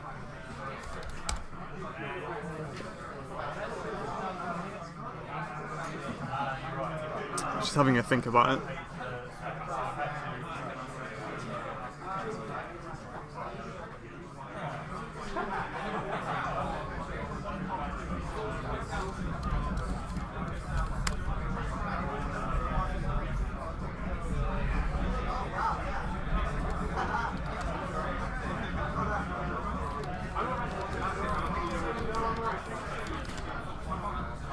So she does indeed hold the hand. She's going to drop the Desperado, check R&D, steals the bill, pretty good. I guess she'll bounce the HQ ice and maybe check the hand a couple of times or check R&D again. There's no reason not to. Sees R&D again. Spots a Jackson, I think, or is that? Yeah. Leaves it and goes for that. Goes for HQ. Sees a Sansan, will probably leave that too with the amount of money she's got.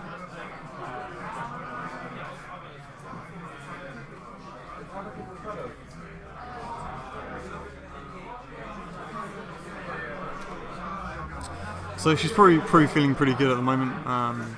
Reduced the NAH ball state a bit with the Lilo ID ability, hit 2 points. Pad campaign reasonable to trash with the Desperado.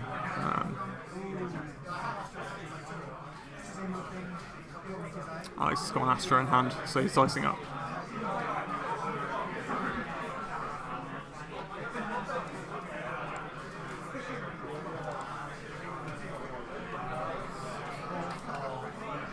So draws into a dead copy of Desperado. Gets a sneak door, which could be quite good. Just going to test HQ. Bounces from the wraparound.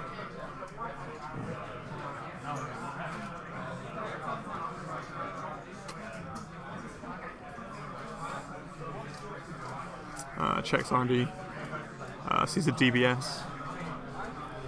She's probably going to leave it, I think. No, she trashes the DBS. Quite diligent of her, dumps the Desperado. Alex with another pad campaign, so he's getting his economy sorted here.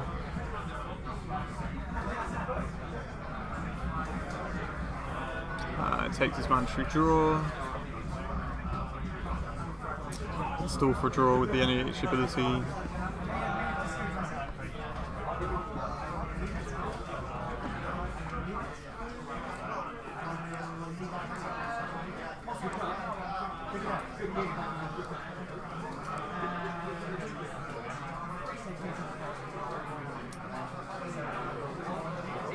And I think he just clicks for a credit there.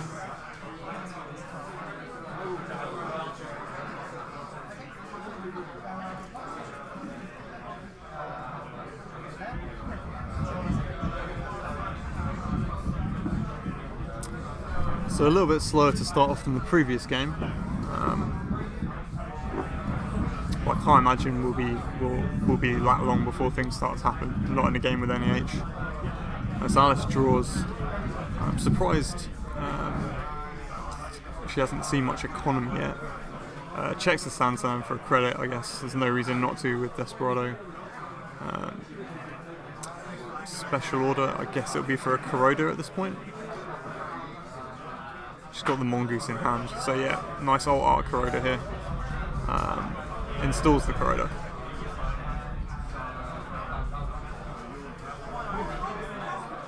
She's really suffering for economy here.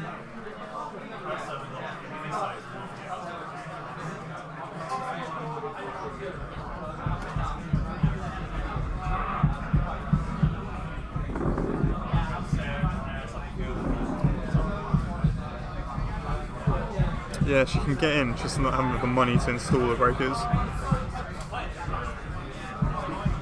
So Alex installing, taking some money, keeping his economy ticking over, scoring off the Sansan. Sorry, so installing on the Sansan, scoring the Astro, This is quite threatening, really, because Alice doesn't really have the money to trash it. He's left himself well under effective siphon range if she happens to draw into one. Alex, presumably at some point, going to put an Astro token on this Astro, but it's definitely got one. Nothing to bounce with Lilo, I think. Or sorry, she bounced one of the assets. So Alice making money. Probably too slow to trash the Sansan this turn. But we'll see what happens.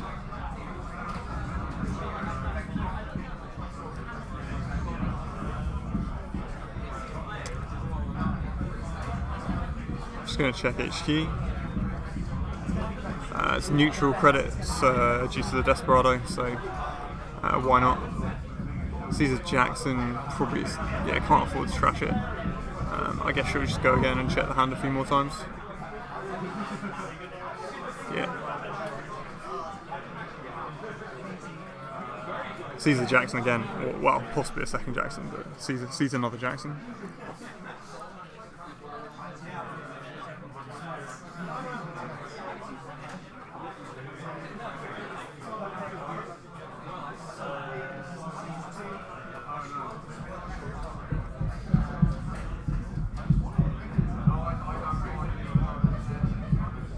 So any ancient stall for a draw from Alex. Ices up R&D.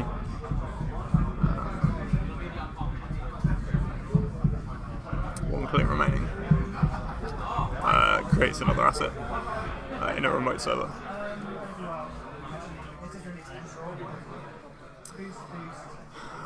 So Alice too poor to really threaten the Sansan, too poor to trash these pads.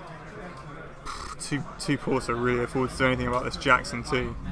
So she's going to make some credits by checking stuff. Can't really afford to trash the team's sponsorship. This is all looking a little bit ugly. So goes for R&D. Hits an Architect. That's going to be painful. He's going to uninstall the Desperado. Like, this is looking really great for Alex now. She's got no board state at all. He's got an Astro token and a Sansan rezzed.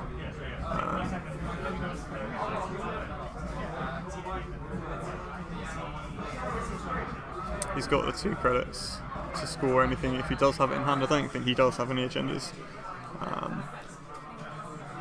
But that, God, Archangel's so awful for criminals to deal with. Just no good answers at all.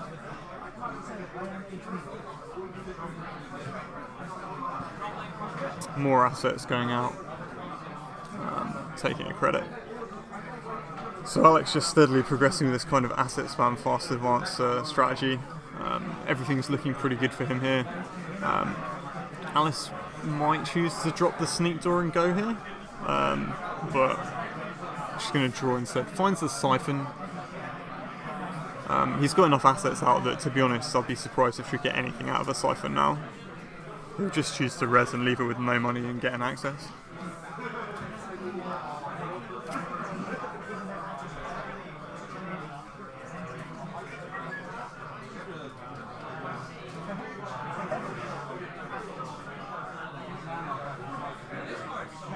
It's looking pretty ugly for Alice, I think, at the moment. We'll have to see if she can dig her way out like Alex did last round. Or, sorry, first game of this round. Draws into another siphon. She's not great right now.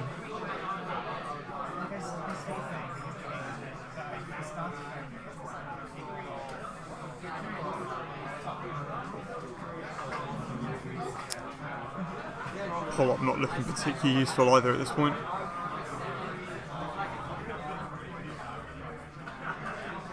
So she reinstalls the Desperado. Just Alex making so much headway in terms of pulling ahead economically, in terms of clicks, in terms of time, board state.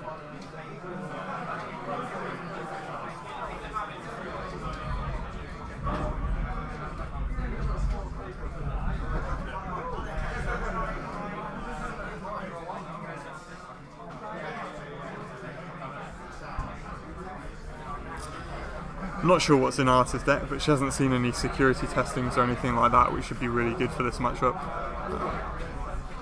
She's continuing to draws into another Mongoose, just no money at all for her. Ditches it immediately.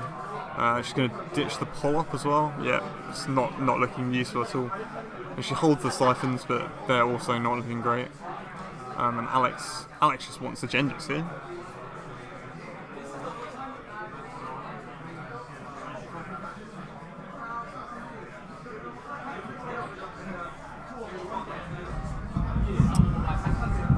So Alex resing a Turtlebacks, continuing on with the asset spam shenanigans.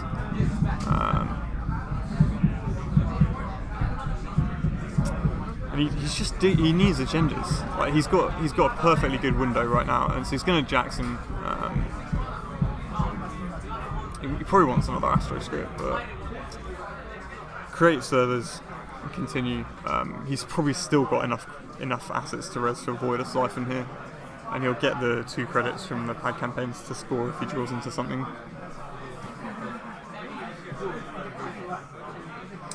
She might try the Siphon, but we'll see how it goes. So yeah, she does indeed try Siphon. And I guess he's just going to res 5 credits worth of assets.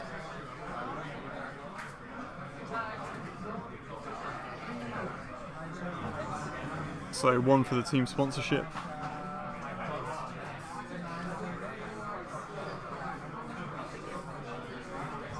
And then loses the rest of the money. That's kind of interesting. She's taken tags but has no resources other than the same old thing to worry about. Interesting that Alex didn't res anything more here.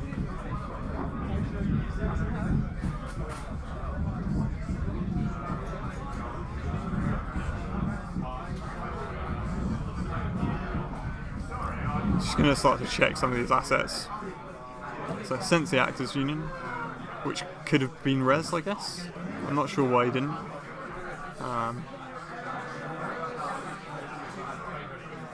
And Jackson, which obviously isn't going to help to dump credits into.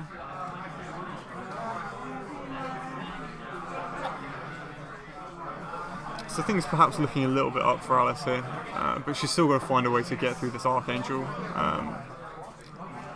This will probably be a good time to trash the Sansan. Sees an assassin in HQ.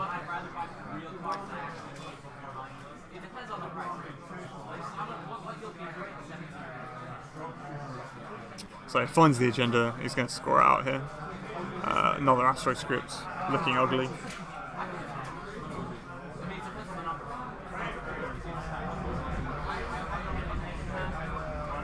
So I think we know that's a Jackson.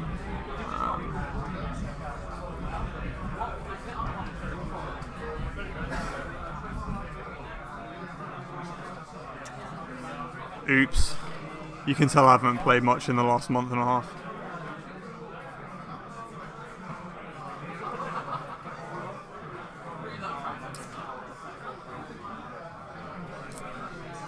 Thanks for the clarification.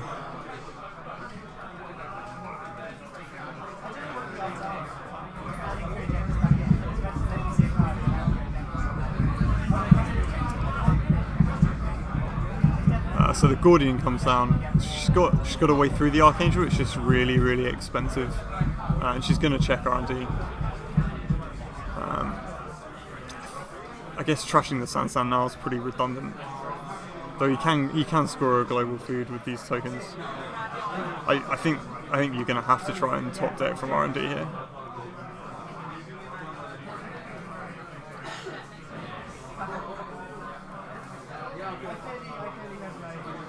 So I think Alex is just going to score this breaking news that he's had in hand.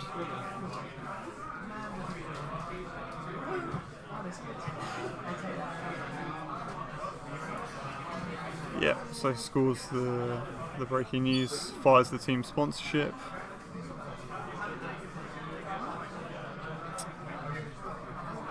Yeah, he's going to put the Sense the Actors Union back out, getting a credit from the Turtlebacks.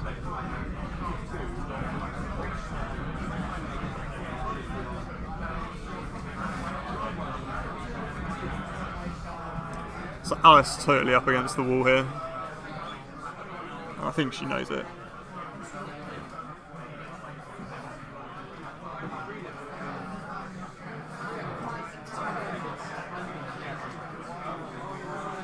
So Siphon again. I guess she's going to get the money, at least. And I suppose you just pressure R&D here. She's got no multi-access on the board, so it's not going to be particularly effective. The only thing she'll be able to bounce is the Sensi if she steals, but that's probably good enough. I think you probably want to trash the Sensi Actors Union anyway. I think you do want to trash the Jackson too.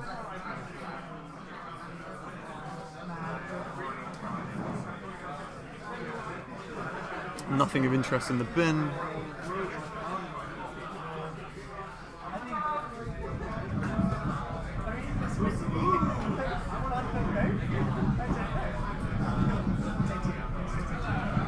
And she'll check R&D, which looks like a piece of ice, which I can't make out.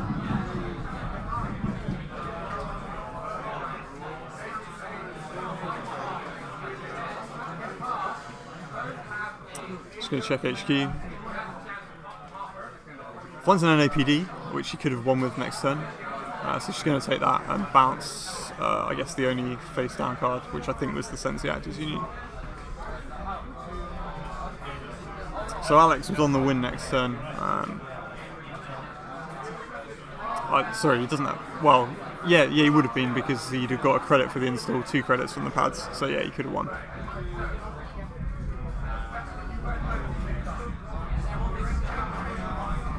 So Alex put some junk up R&D a bit here. Put some cards back. It's just putting the Jackson back, I think. Oh no, some more. Getting his pad campaign credits. So he's shuffled R&D because he knows there wasn't an agenda on top. And he's going to see what he's going to get.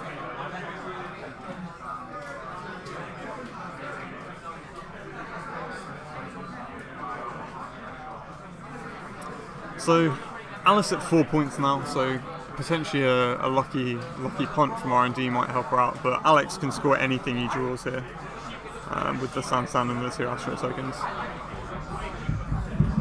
Shows her the 15 minutes and scores it. I guess you trigger the team sponsorship here? It doesn't have anything in the bin. Or does he? Sorry, the bin was further off to the top of the screen.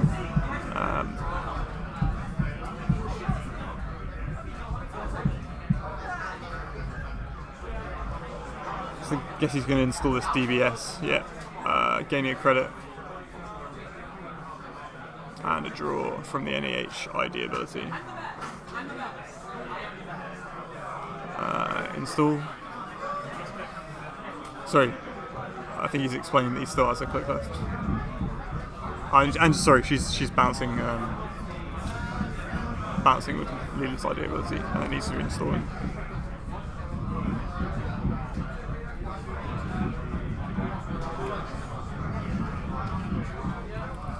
So, I mean, Alice has been really crippled with her draw this game, not seen enough money.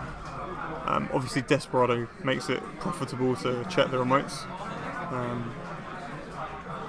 But she's been up against the wall for most of this one. She's a seasoned player, she'll have played NEH a lot, it's always popular. She knows what's up, she knows the game's going to be in R&D.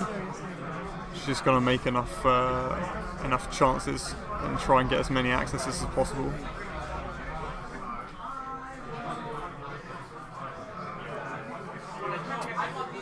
Archangel's so punishing for Criminal though. These strong Kogates are a real problem.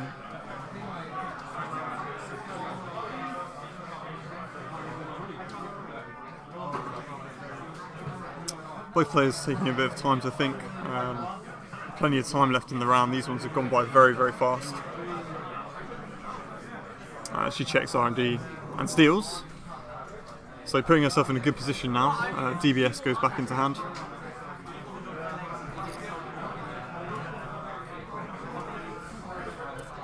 wondering whether it's. I wonder whether she's thinking about just running through the architect here.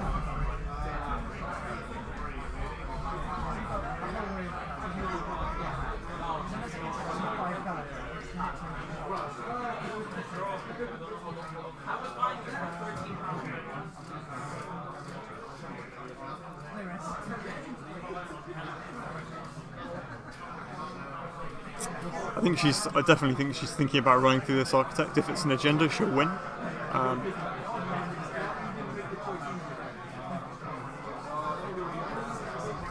Yeah, so she does, and it doesn't look like an agenda. So she's lost the desperado.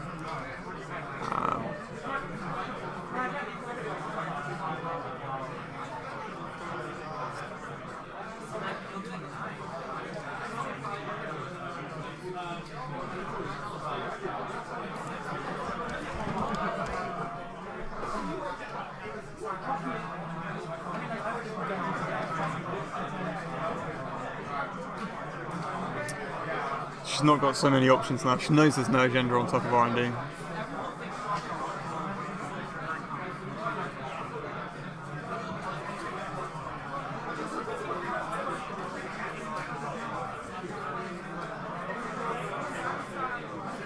She doesn't have enough time to take advantage of the turning wheel. So she's going to go for H key, which I think is probably the best call that she's got left. And hope that Alex has an agenda, but I think she knows that he would have scored it if he had. So she sees the assassin again. And she's going to go one more time.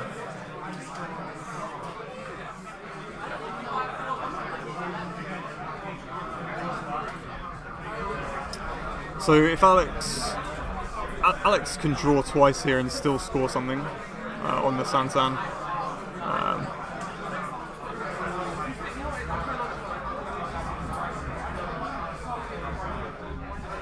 So he's going to get an NEH draw, which is strictly more efficient.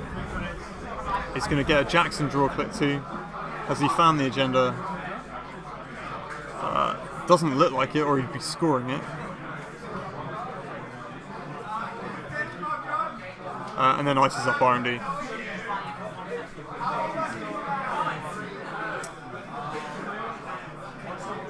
Alright, so discarding some rubbish.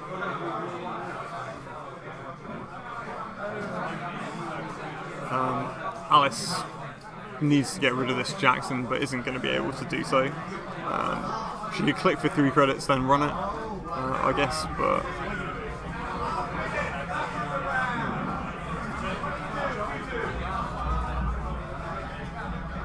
Really tough situation for her here. Not many options, a very weak board state. I guess a Siphon here would be great, so she's going to same old Siphon, yeah.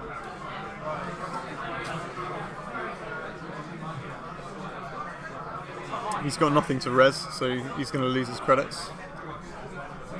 She's still got tags. So now she's got money and she's got options. Turning wheel not really looking that great considering she's running out of time and also has a crap ton of tags. She's going to have to run R&D. We'll see what happens.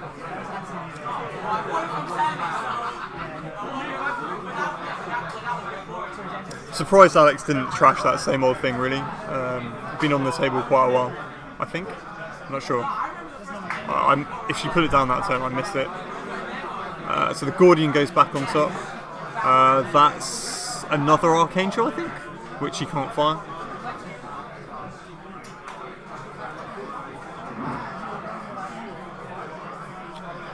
So now I guess he's just going to Jackson twice.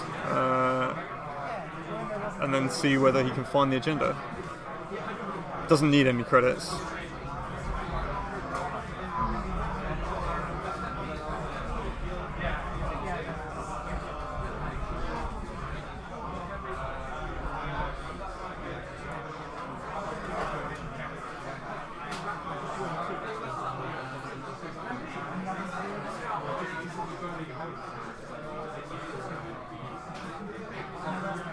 And it looks like Alex is going to win this now. Alright, scores the NAPD. So close game, fast paced but very close. Alice a bit lucky there with some of her R&D hits, but she did what she had to do to stay in the game. So Alex gets a 2-0 sweep here, taking him to 4-0 and knocking Alice back down to 2-2. We'll take a quick break, and we'll be back with the next round.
Alright guys, so moving into round 3, this is table 2.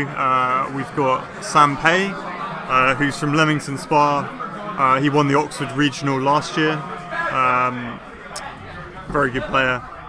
Against Kester Jarvis, one of London's own, absolutely exceptional player and deck builder. He won the 55 player Brighton Store Champs this year. Just a really, really good player. I think he did really well in the large London Store Champs as well. I think he certainly finished in the cup. I think he finished 2nd or 3rd, something like that. So this is a heck of a matchup. So we got some real spice here. We've got some Jesminder, and I think we all know what that means. I think we all know it means Siphon.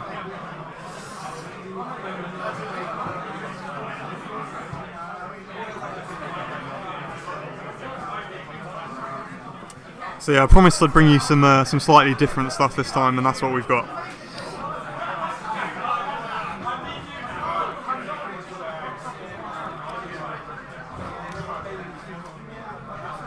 So while these guys are setting up, I'm going to very quickly try and nip to Darksphere's 1 toilet, and I'll be right back with you.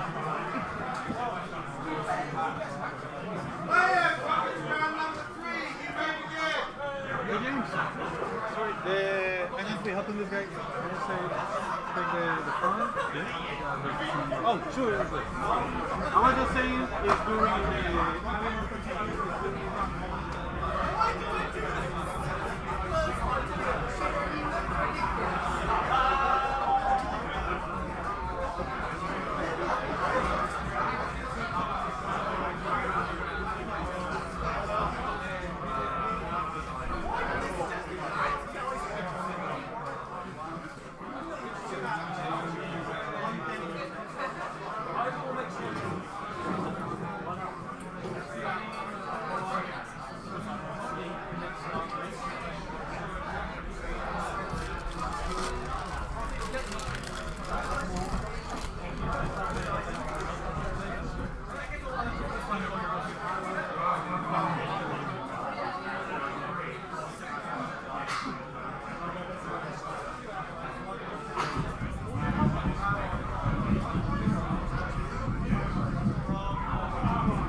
So sorry about that, it looks like I've missed a little bit.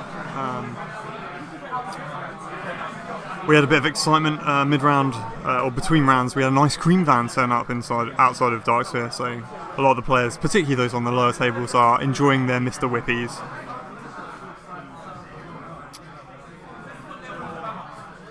So Kester Jacksoning here, picks up some Batties. So Kester playing Pile on the Foods, and Sam Pay playing Jesminder.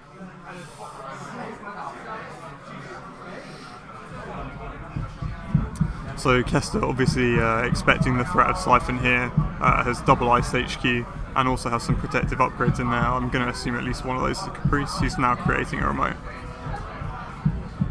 Jesminder threatening with an SMC and a Pancha Tantra, with the same old thing and a Katie Jones on the board. So with Katie, I guess we can probably assume there's some Vamp in this deck, but we'll have to see. Excited to see what Sam's doing with this ID. Diesels to draw some cards.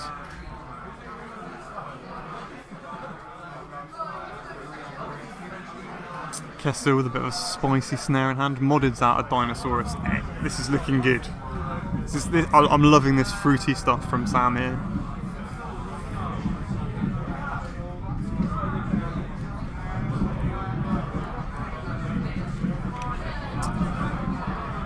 So on the outside of that remote, that's an Ashigari, so it's got subroutines equal to the number of cards in Kester's hand in the runs.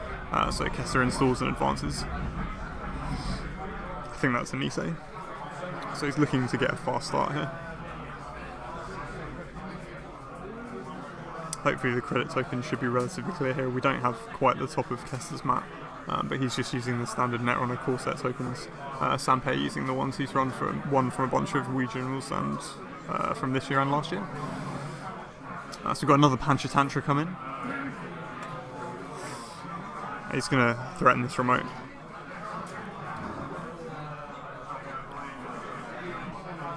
So Kester reses a Yagura, which is a great little piece of ice, and a Caprice, and he's going to rely on the side game here to try and hold him off.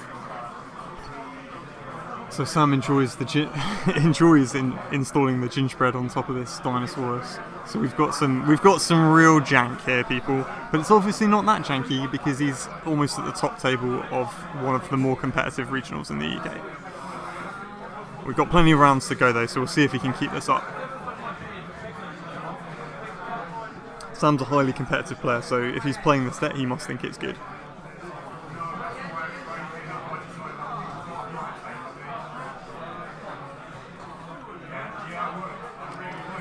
So side game here, Kester's rolling a dice.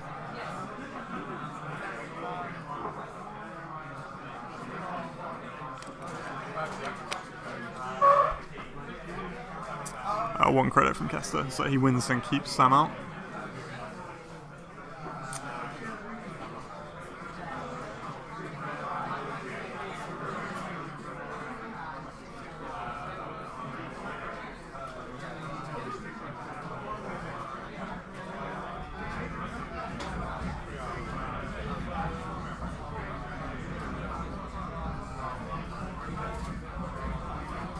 Looks like we're going into the remote again, another side game. Kester rolls in.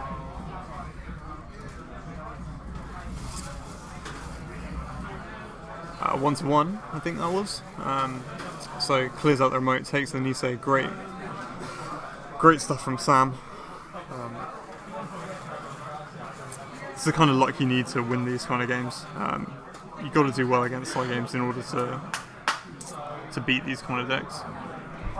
So sees the double batty and a snare, along with, I think is that a rainbow, and another Nisei. So Kester boosting his economy back up with that celebrity gift.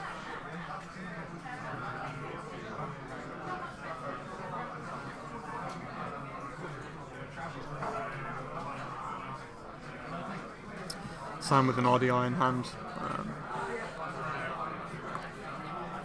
Threatens with another same old thing. Loads K Jones. Kester, probably not really what he's looking for. You can see some of this anti-Faust tech that people are putting into their decks, just because of the prevalence of the card. I mean, Fetal AI is alright, but it's better when it has a real threat to kill. I mean, you don't really want to score out a Fetal just for the points. 5 advancements for 2 points is very, very weak.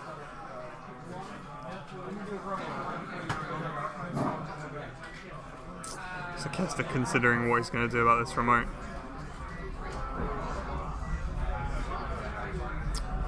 I would suspect that Kester would not have expected to play against this kind of a deck when he woke up this morning.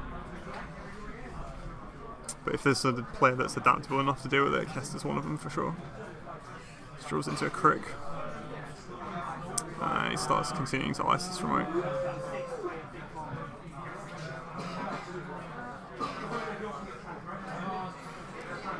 So for those who don't know, the way Sam's deck is working is he's using the Panchatantras to give pieces of ice the Tracer subtype in order to break them with the gingerbread. So we've got Johnny Masanori come down for Sam. He's going to run the bin. Kester will use a Jackson. He's going to put a bunch of cards back through. at least one of those was a Jackson.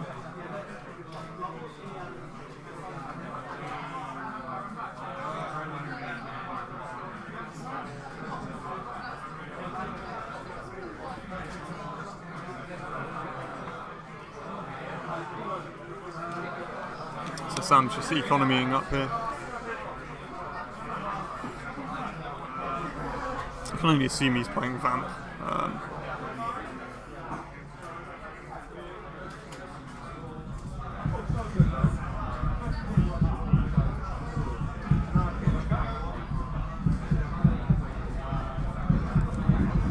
So I can't remember who's on table 1 at the moment, but this was the matchup I favoured. Table 3 was James Frost Duty, if you know him from the forums, or against Benjamin Nee, who I think his handle is Buint. He does a lot of YouTube and stuff. So there's plenty of good matchups. We've got Seamus versus Brendan Jackson on one of the other tables, which is great. That was another one I had a fancy of taking. But yeah, I can't remember who's on table 1.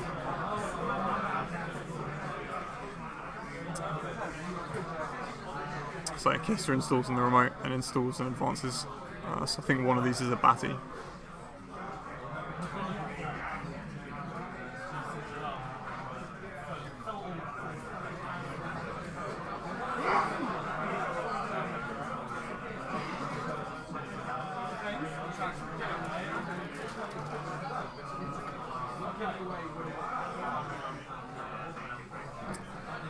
So Sam having a bit of a think here. Kester trying to force the issue in this remote, which I think is one of the things that Polana is really, really good at. There's nothing particularly spectacular about this kind of a Polana deck, I think, but it's got a strong economy ability. It's got the ability to go very fast, and then it just uses the very strong Jinteki defensive upgrades to get on with things. So Kester scores the Nisei now. So he's got, although he's lost one of them, he's got the token. He's got a food in hand. He's actually got a fistful of agendas. I guess one of the good things here is he's pretending to defend against Vamp Siphon, so he's protecting HQ quite strongly, which is going to come in handy. He's not going to have to signal that he's full of agendas by defending HQ extra with all these agendas in hand. So the RDI comes down for Sam, and there's a crick, so he's going to Pancha Tantra it. He's going to C2. So I think that's a restructure, and I don't know what that was. And snare. It looks like Kester's going to fire it. So we'll see what Sam loses here. An RDI, one of, I can't remember, I think it's called Patron, which is the one that is like drawing cards instead of security testing, and something else I didn't quite catch.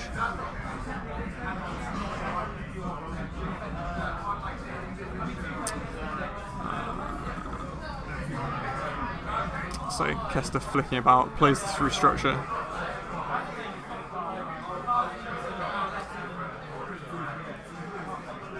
Kester in a decent position now. He's got some defences up. R&D looks pretty weak, but as we know, most of the agendas are in his hand. So he puts down a fetal.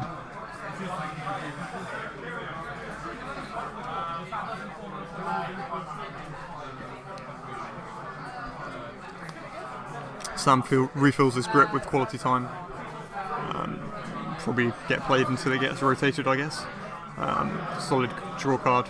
Better out of prepaid, obviously. Starting to money up a bit more. Dirty Laundry, presumably for his Johnny M draw. I know it's Dirty Laundry R&D. I'm not quite sure what those cards were. Gets his Johnny Masanori draw and takes his Dirty Laundry money. So both sides got reasonable solid economies going. Sam able to put on a reasonable amount of pressure here despite not having much for rig, and the employee strike comes out, so that's really nice for stopping Palana getting their credibility. So this is really interesting. Kester's drawn into a celebrity gift, but I can't imagine he's going to want to show all these cards. Oh, and he draws into a Jackson. So now he's going to... Oh, Kester, you lucky, lucky man. So he shows him a bunch of agendas, a snare, and the Jackson that he can now use to potentially ditch those cards. Remembering Kester's still got a Fetal AI in the remote. So Sam decides to probe HQ. Spots an Itchy. It's already got a Tracer subtype, so he doesn't need to Pancha Tantra it. But Kester's going to fire the Batty here, so potentially pretty important.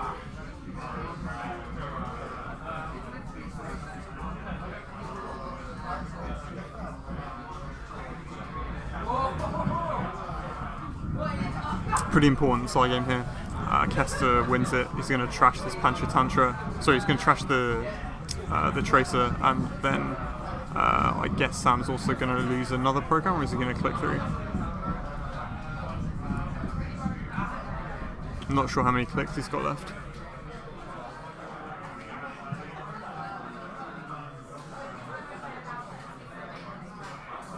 So for you, those of you in the comments discussing the 2-day regional, I think that for some of the larger ones, or the ones we expected to be larger, we honestly thought that we were going to top some really high numbers. All the indications from between last year and this year were we were getting huge numbers. We were getting similar numbers for store championships as we did for regionals last year. That was the kind of growth in the game we were expecting, and we kind of just continued to expect it to occur now. So yeah, I think the numbers have been slightly disappointing. But I think the calibre of play you get at a 2-day regional in the cut is much better for those players. And there's plenty of side events that are being organised for fun if you did want to come in and stay. I mean, obviously London is expensive, but I feel we'll have to reassess it after this year based on how many players we think we'll get next year. But I think there's been a high degree of burnout and fatigue, both with the metagame and just play in general, because we've been playing since January and store champs pretty much non-stop in the UK. And with the amount of not the number of events that there are, and the high population density and low travel times, people can attend an awful lot of events if they want to, and I think that's why that's contributed to some of the burnout. So it looks like Sam clicked through. Kester's putting a Caprice in the remote, and I think he's going to double it. Yeah, so he double advances this Fetal AI. So Sam in a really rough position now. I think Kester wants to score to get this current off the board as well. So SMC goes down, scavenges the SMC into the gingerbread. So Sam back on track. But this remote is looking pretty formidable. I have no idea how much money Kester has at the moment. Unfortunately, I can't tell.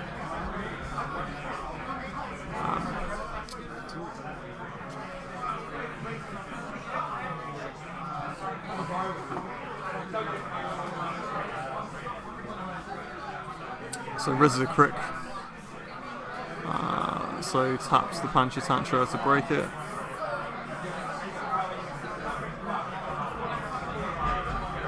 Doesn't res the Ashigari, just reses the Caprice instead. So Kester leaning very heavily on side games here. I think there's another bat in the remote, I think.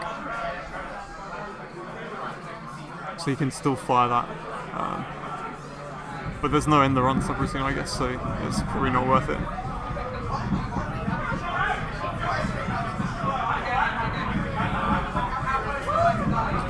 So Kester purely relying on side games to keep him in this game, really.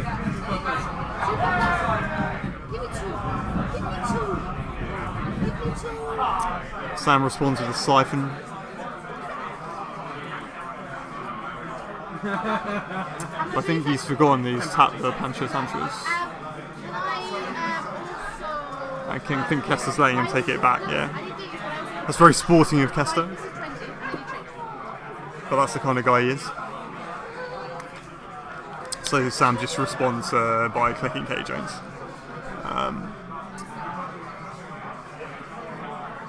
Some really interesting ice choices from Kester here. Scores out the Fetal AI, not really what you want, but the current goes away. I can't remember the name of this piece of ice, but it's the one that forces you to encounter the one after it and then can't break any subroutines. Strength 5 code gate for 3 res cost. I'm sorry guys, I can't remember the name of the card.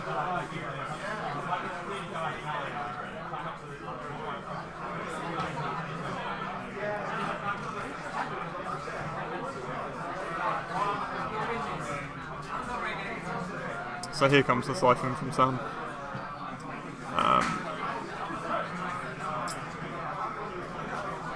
So he's going to break the Itchy with credits and doesn't have to tap. Doesn't have to use a Panchatantra, then he'll use a Panchatantra to get through the ice wall. Sorry, yeah, the wall of static. And Kester has a Chrysian. Very nice, very nice. So Kester with some good tech for this matchup actually. Sam hits the snare. Not sure how many cards he's got in hand.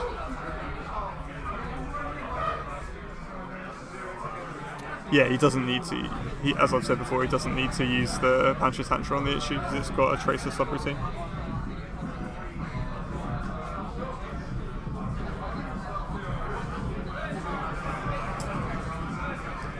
This has been a really interesting game so far.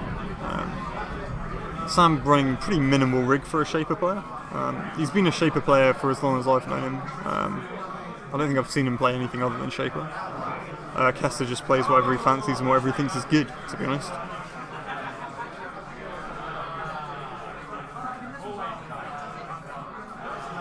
Between games, I'm going to ask Kester to try and move his money onto the camera.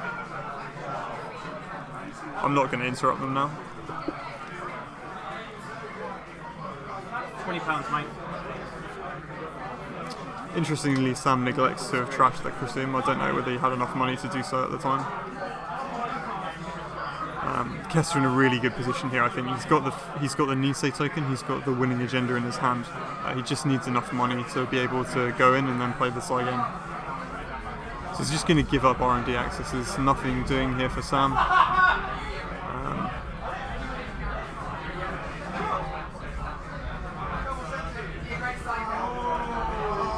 Sam drawing to find some answers.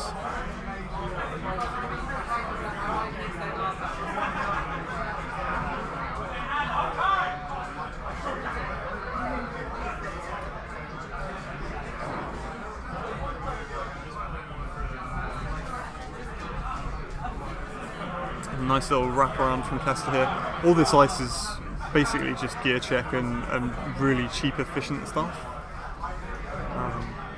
Which I guess is really synergistic with the Polano ID.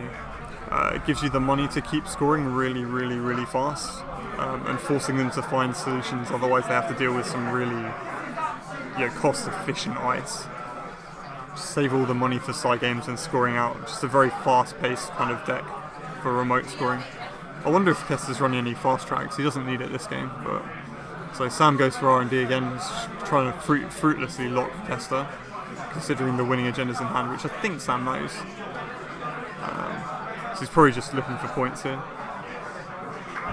Sam struggling on a decision about a card. I guess it's got a trash cost.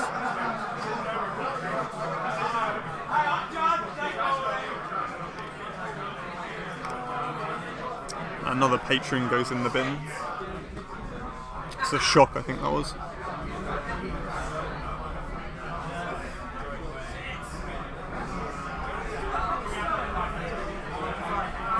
So Kester running quite a spiky deck here.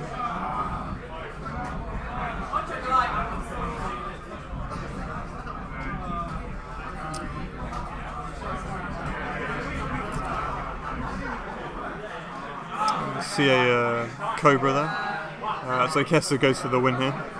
Install double advance. Assume he's got enough money to play some side games.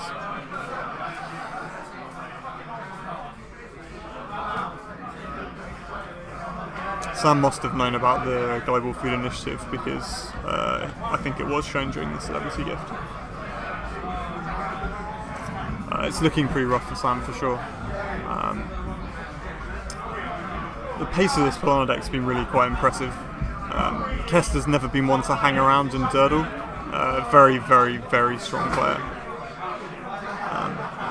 Really, really good deck builder as well.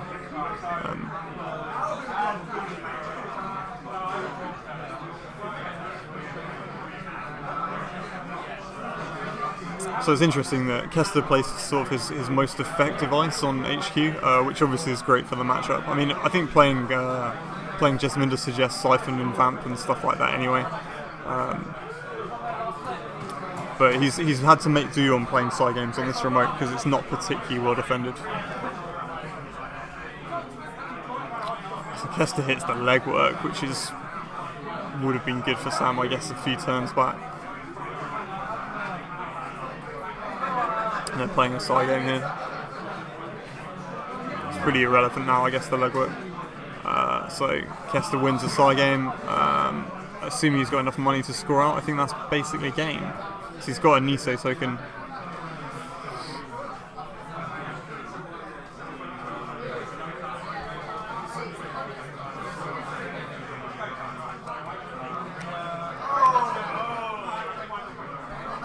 Sam looking a bit under the gun here. I think he knows he's in real trouble. I think he knows it's basically game.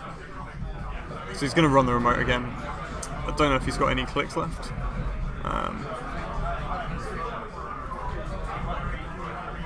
Loses some more junk from his hand.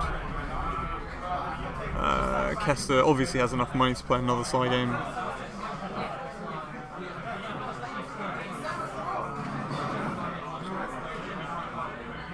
So Sam needs to win this and have another click. Alright, so he does win it. Kester uses the Nisei token to stop the run. And Sam's going to have to go back in, which means he's going to have to let this crick fire, because he can't break it.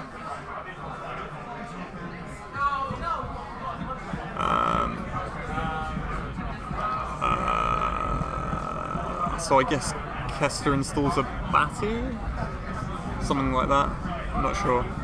And there's no end the run subroutines on the ice, so.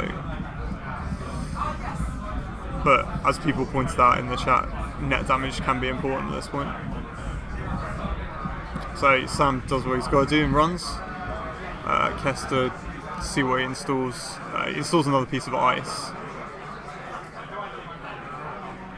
Takes an SMC from his hand with the net damage from the Yagura, and they play a final side game here. I think a final side game.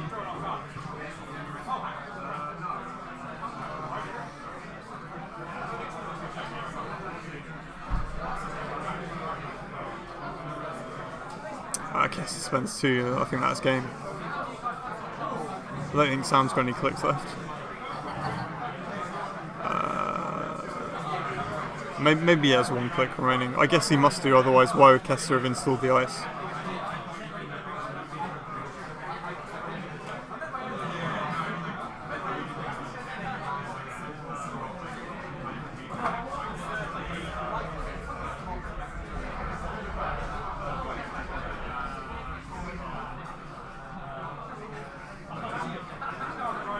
So Kester kills another Panchatantra, and they're going to play yet another side game. I think this is all of Kester's money.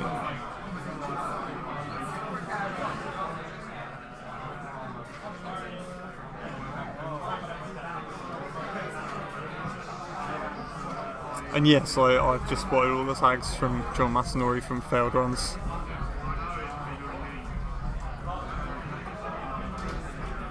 And Kester, I don't think has enough money to win this time? Or maybe he does. Yeah, so okay, he does have enough money still to win.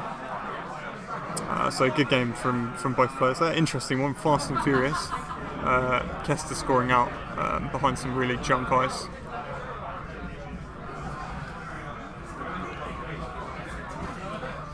I'm just going to quickly ask Kester to keep his credits on the screen.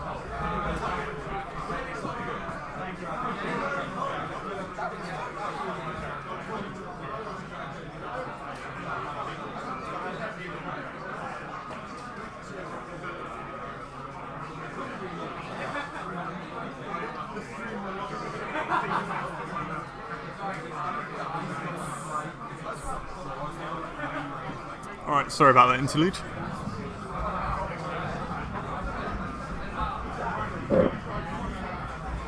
So yeah, I guess a game for everyone that loves Caprice, because that was a really well designed card. So Kester retrenched back into Noise, and we're going to see another Parlon of Foods game.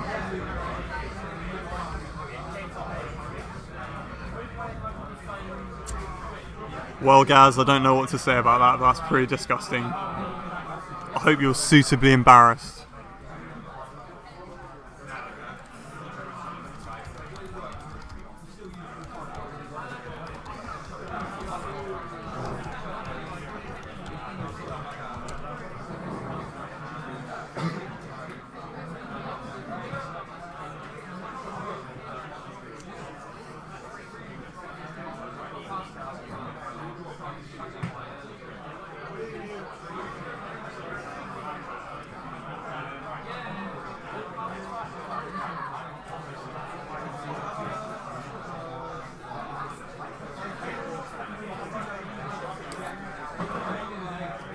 Alright, so we move on to leg 2. So Kester, for as long as I've known him, has been primarily an Anarch player. And obviously with Anarchs being good right now, he's in a very good position. I assume this will be a pretty standard Noise deck. It looks like a reasonable opening hand. It's got an Aesops in it, which I guess is pretty good. But perhaps like in these kind of games you prefer a wild side. Kester obviously holding. Sam showing some ice, a shock, and an agenda, and Nisei.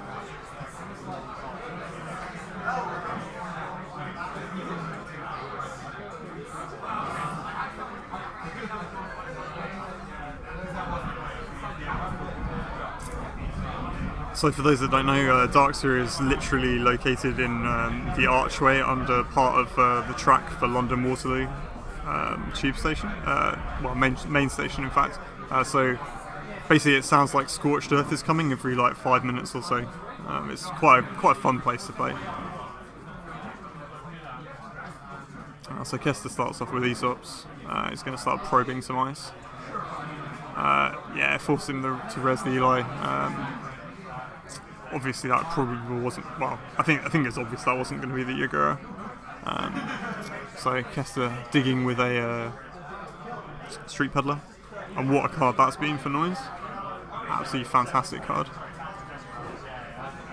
Another one of these Anarch consistency cards that's really like come out in the last sort of 6 to 8 months or so, and has kind of really boosted their overall kind of consistency level. So Sam just moneying up.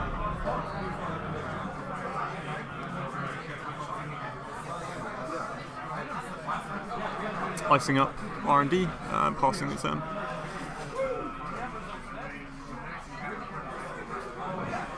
So Kester pedals again. David a Clot and something else I didn't catch. Don't know what's on the first one, I'm afraid, guys.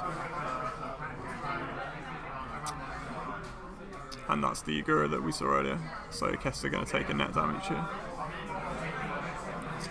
Sam getting to pick what's on the top. Kester is the Parasite, so sad face, because that could have brought that Yagura down. Caesar restructure.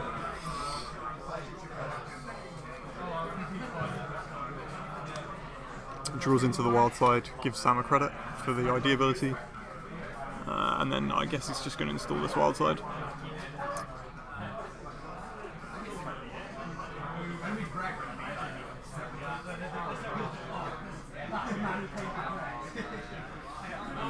So unfortunately, though, we can see Kester's credit card pool, credit pool. I'm not sure we can see what's going on at the top.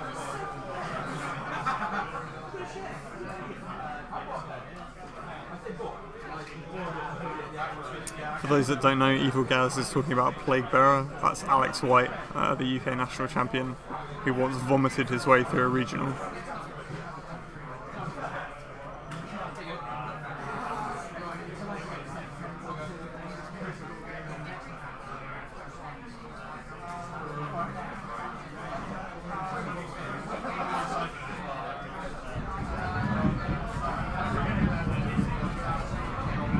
So Sam drawing some answers.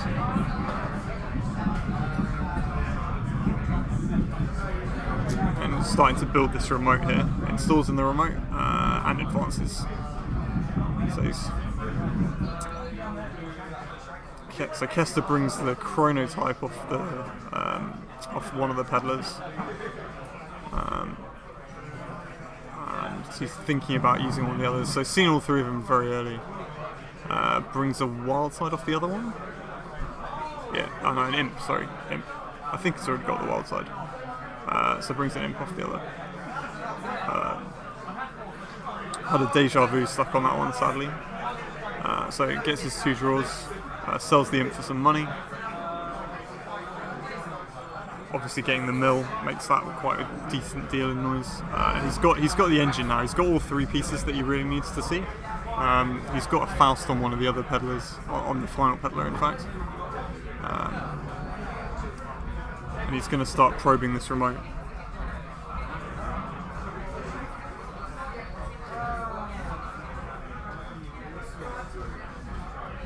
Sam Rez is a toll booth, which is going to be pretty brutal for Kester to deal with.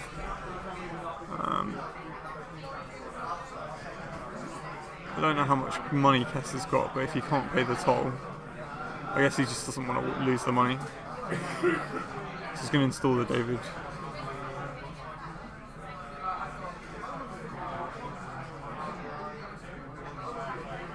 Take 2 money and then run again, I guess? Yeah.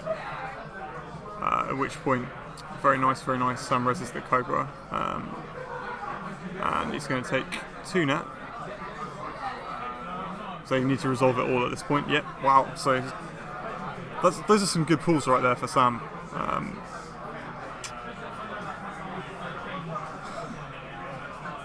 Kester's going to see some cards, but he's going to have to immediately discard them. So Sam on very, very low credit total, but he's really held Kester down here.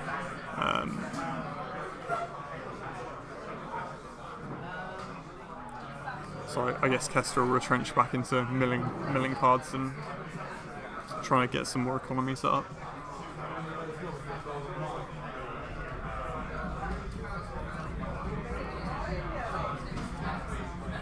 Kester got a Corroder in his deck, something not a lot of noise players seem to be playing at the moment. I know a lot of people have dropped it and just run more copies of David for dealing with wraparound. It's got the Scheherazade, so that's going to help out for some economy. So Sam scores the Nisei.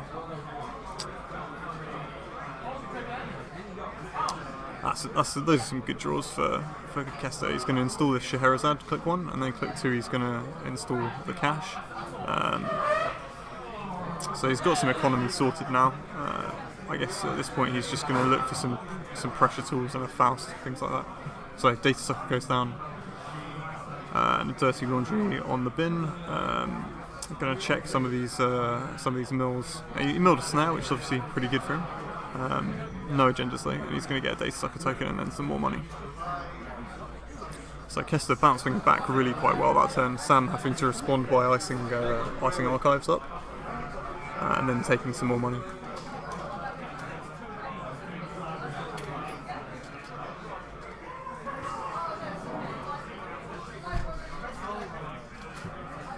So Kester deja vu, I guess it'll probably be for another cash. Cash and a medium? Medium and a Parasite, okay.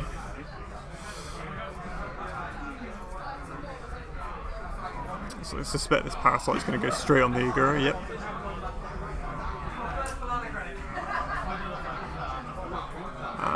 Medium comes down for another mill. Mill, yeah, Kester reminds him. Jackson. Trashes the Jackson. So Kester low on money again, but getting some really good pressure here, and obviously every Jackson trash good for noise.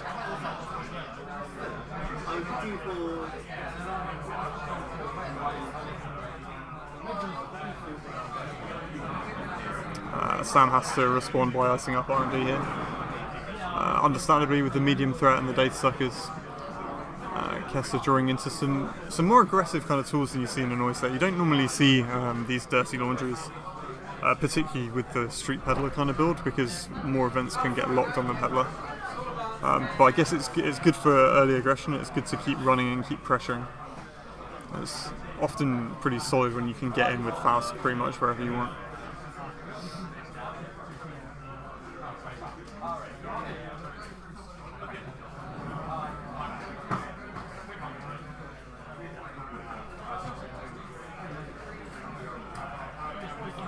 So Imp comes down. Looking forward to when that card gets rotated. Dirty Laundry. I think he's clicking through the Eli here. Just going to get an access. He sees a snare. Sam has to decide whether to trigger it, which he will. So Kester got a levy there. And loses the levy. Okay. And takes a tag. Gets his Dirty Laundry money back.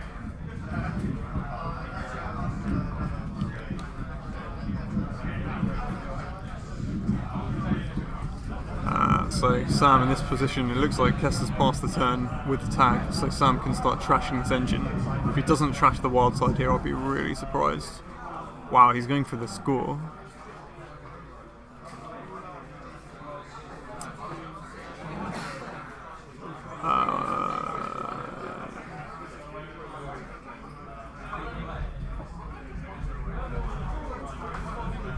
He's installing in the remote.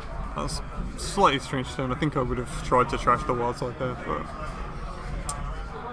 not much money for Sam. I guess maybe he doesn't want to trash the wild side because it'll stop Kester automatically feeding him a credit for the ID ability. I'm not sure. Tough call, I guess. Kester installs a cache. Sam has to mill. Kester got good economy running here. He's cleared the tag. Parasite on the Eli, so just putting pressure everywhere, which is kind of what you've got to do with noise. Sam milling left, right and centre.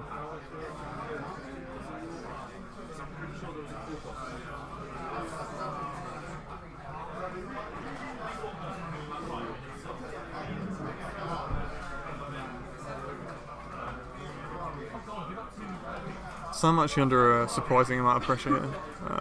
Purges. So Kester's probably okay with that. Sells the cash.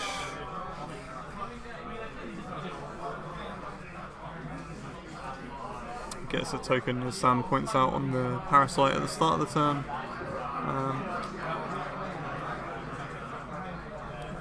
Kester having a bit of a think. I think he's asking how many cards are milled face down. It's 4 or 5, I think, at least. He's going to have a look through his actual trash pile. There's 2 snares in there already. Oh, sorry, I think it's a snare and a shock. I'm not sure.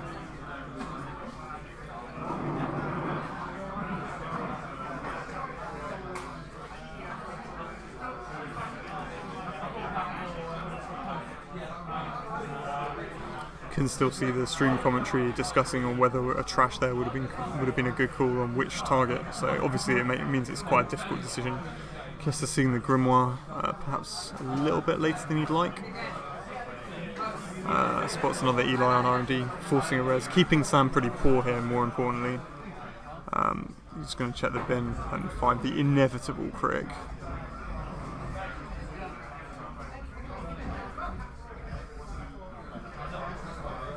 So he's going to break it. Yeah, none of those cards that particularly bad to lose. So he's going to see what's down here. He's going to find a Fetal and a Shock, which Fetal doesn't trigger from the bin, luckily, but Kester loses the final card in his hand. So I guess Kester was probably checking the Shock checking the number of shocks in the bin. And there's a Philosophic Entanglement, so wow, some serious splice there.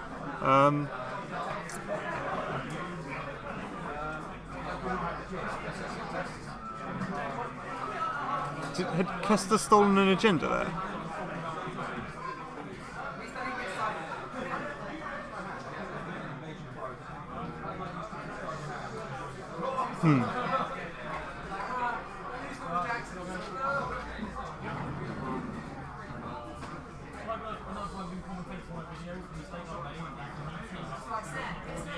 Yeah, that's a bit of a stunning end to that one. I'm just having a bit of a think.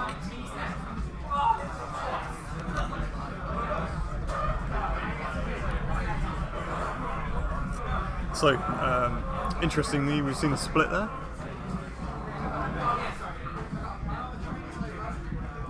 I'm trying to remember the exact text on philosophy entanglement.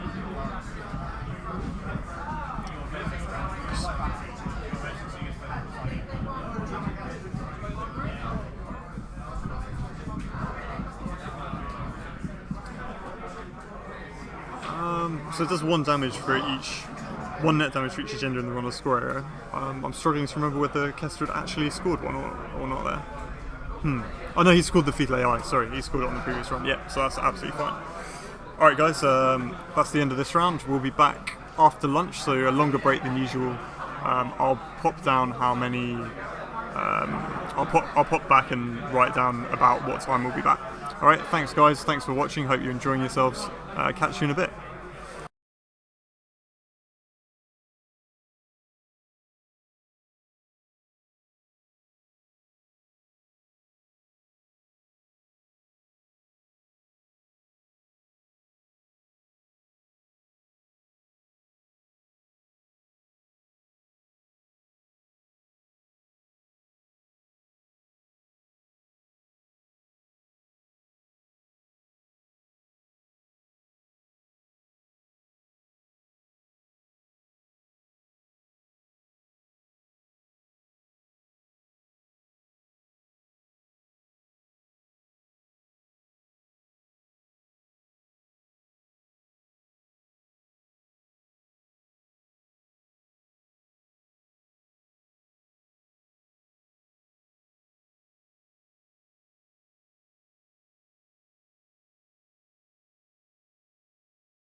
Alright,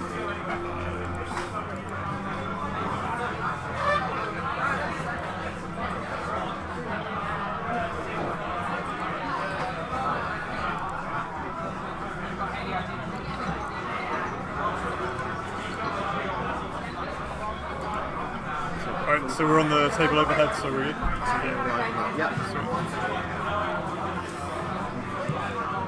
Okay guys, we're rested and recuperated after round 3. We've had our nice lunch break. I believe the ice cream van might have been round again. But we'll continue with the spice at table 2. We've got Brendan Jackson, one of my good friends, former Netrunner practice partner as well. It's an absolute titan of the UK Netrunner team. Playing Geist, Armand Geist Walker. And we've got someone I don't know, Martin Folder, I'm not sure, who's going to be playing harpsichord.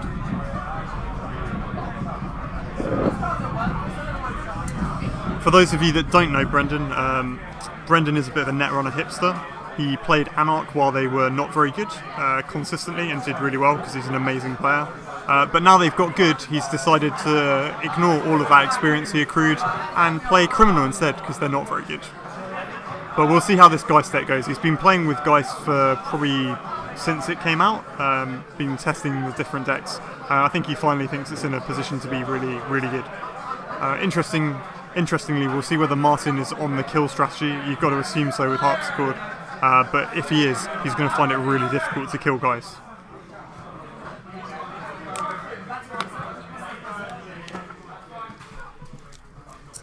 So yeah, Brendan from Oxford, and a regular of the kind of Neo Reading Bridge channel casts.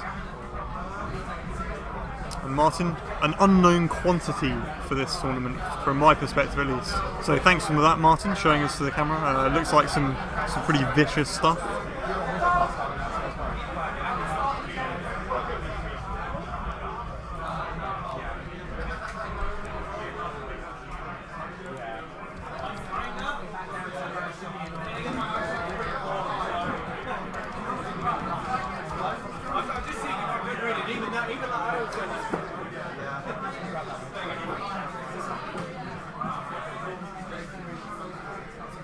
So Martin using the ever lovely Team Covenant tokens, easy to track for credit totals, so thanks for that. Brendan with some pretty worn out cardboard ones that he's been using since the dawn of time.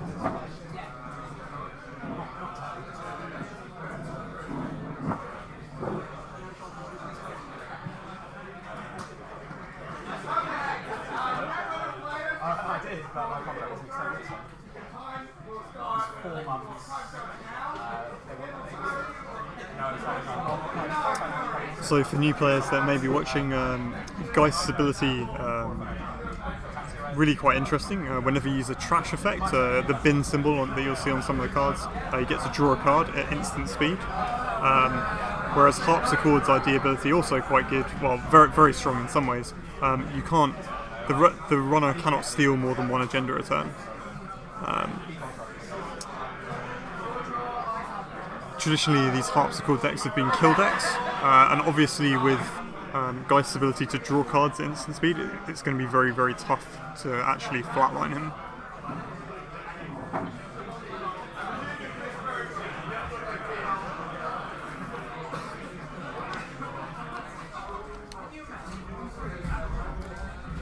So we're just waiting for the overall round to start, and for Tagore to yell out to go.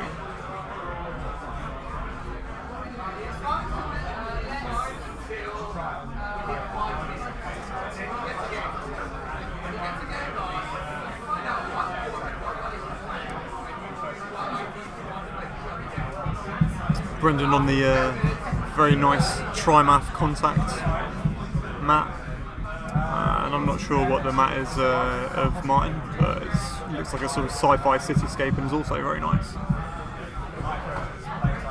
Top table for those who are interested is Alex White against someone else I don't know. Alex White at the moment at the top of the Swiss. I think he's playing Spags' Haley style deck and IG.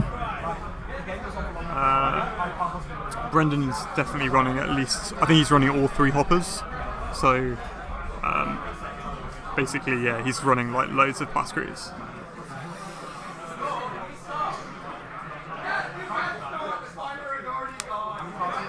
and they've been told to start.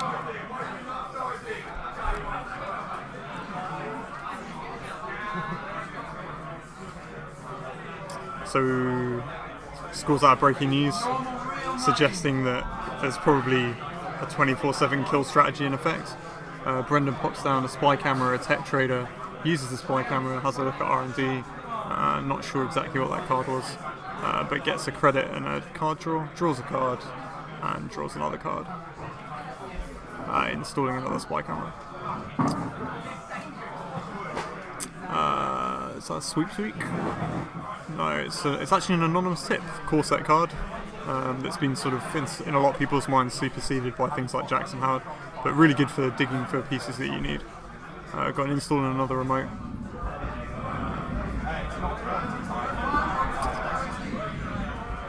And two remotes, in fact.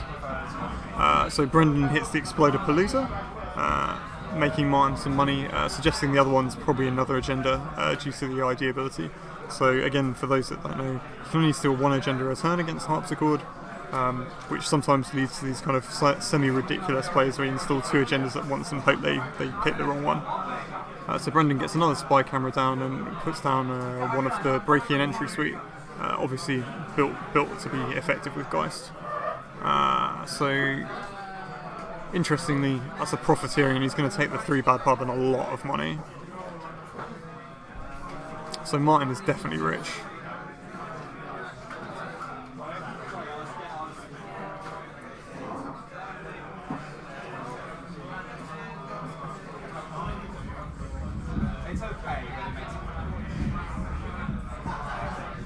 So very aggressive start from Martin here. Have to see how Brendan responds.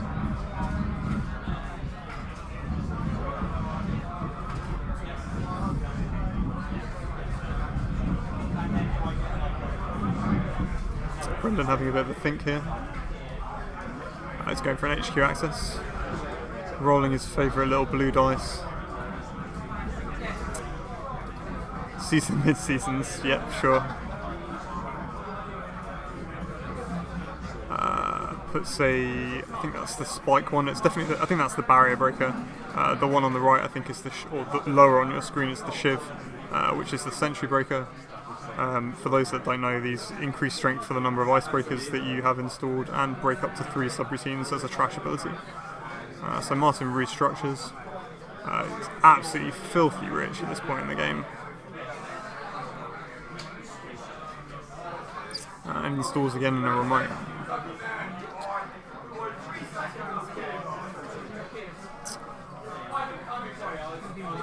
Brendan siphons him, just trying to bring his credit pool under control.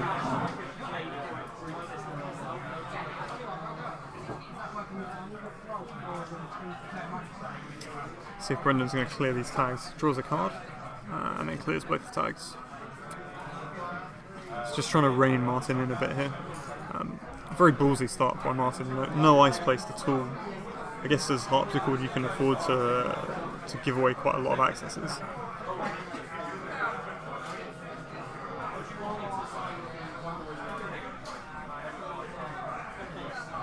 So we've got Salem's Hospitality being played here. It named a card to trash.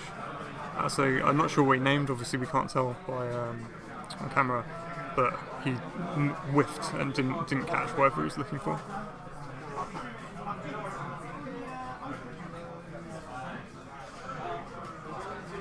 But he does have some information about what Brendan has in hand and his deck.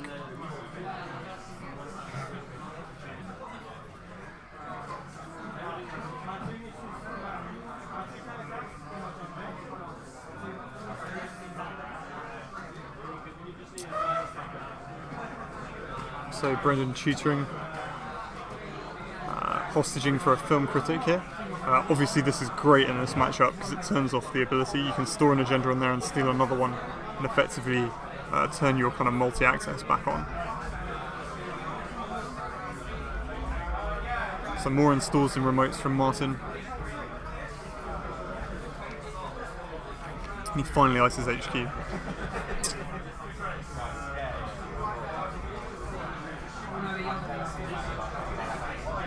So Also, definitely worth pointing out, Film Critic turns off the mid-seasons plan. So Brendan drive-bys the profiteering. He checks a different remote. Pops that one on the Film Critic, and then passes the turn. Martin drawing into more agendas here. So Martin does have the ability to sack an agenda to 24/7 to trigger the breaking news, but Brendan has the ability to draw lots of cards at this point. So Martin is very, very, very rich, and Brendan's going to have to take this carefully. Puts a Fall Guy down, nice money in Geist, obviously the trash ability to draw a card. Brings the Sensi award bait off the, the award bait off the Film Critic to free it up for next turn, and he's going to just continue to play quite carefully.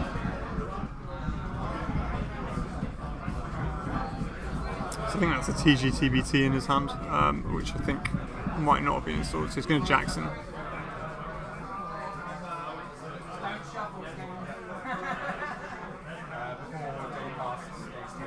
So it looks like this is quite a momentum-based deck that Martin's playing. He has to keep scoring and hope for the runner to make a mistake, and then he can play the mid-seasons or kill them, well, or do both.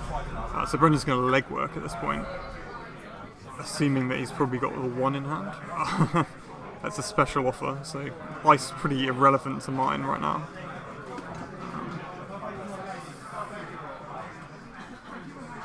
So that Ice gets trashed after he gains the 5 money off it. So Brendan gonna roll his dice again, check for the accesses. So much money that Martin's got, he has to shunt it to one side of the screen. So sees the Scorch, getting some good info here at least. Another special offer, and pops the Exploded Palooza on the Film Critic. Nice. So Brendan keeping up with this scoring pattern here, doing very well. Nosy has the Scorch here now.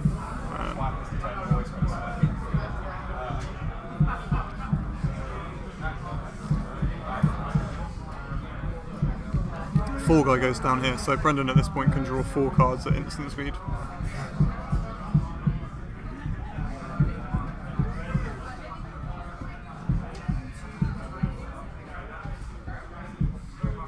Martin continues to Jackson.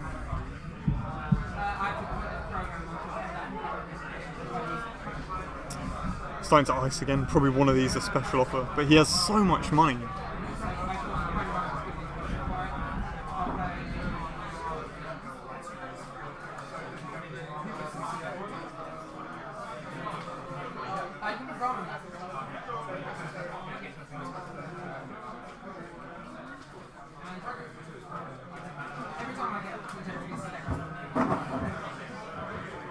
So, uses the Jackson, pops some cards back through. Hey. I don't work. I'm just doing the commentary for the. Sorry, another interruption by a customer. So Brendan cuts the deck.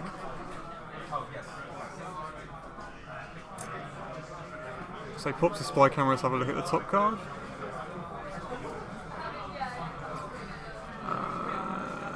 Pops another spy camera down, just getting good work out of these cameras, making him a bit of money. So he's still got this Exploded Palooza sat on the Film Critic, which at some point he's definitely going to need to ship off. Another Jackson come out for Martin. Right, so here we go. I guess he's probably going to try and trash the Film Critic here.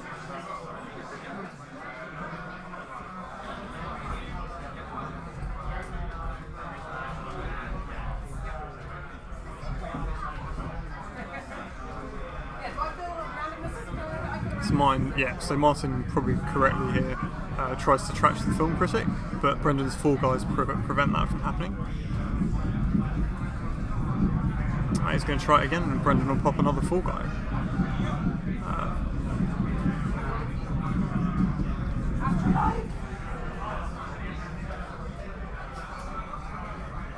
So Brendan's going to need to clear these tags off. he's going to probably use this Forger to clear at least one of them, pops another spy camera down, and clears both the tags. So Brendan's got some time now. He's taking this very steadily, playing it very cautiously.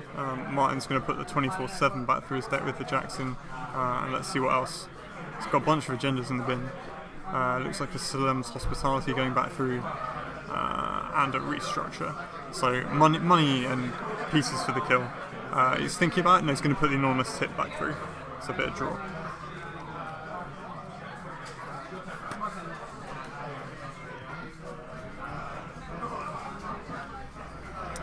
So I think Brendan's in a pretty strong position now. He can continue with this kind of...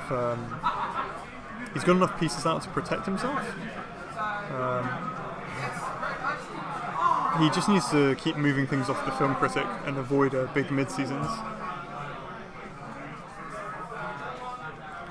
And he only needs one more 2-pointer or 2 1-pointers to win once that happens.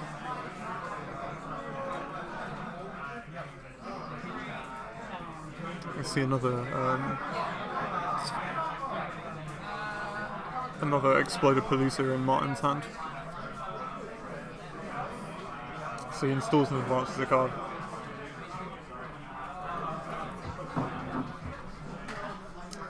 Interesting. Because Brendan can click to remove this agenda off the Film Critic. Mid-season's on top of the deck with a spy camera, gets the money. He could have clicked, run, and then hosted, so I think that's what's going to happen here. He's going to run and check this, or not, he's going to pop down a hopper. Okay.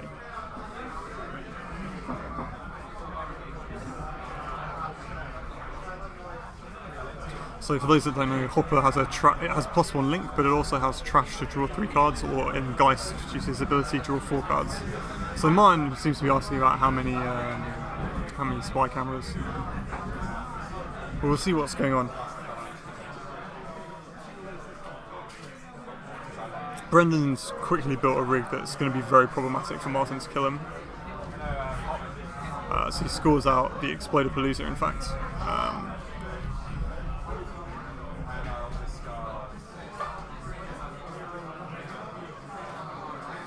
Brendan has a look at R&D, sees a Jackson, I'm just going to leave it. He's going to run R&D, so he's going to run, hit the pop-up. Martin will gain a credit, he's going to, I assume, pay to trash the Jackson, yep. It's going to spy camera again. It's going to see a 1-pointer.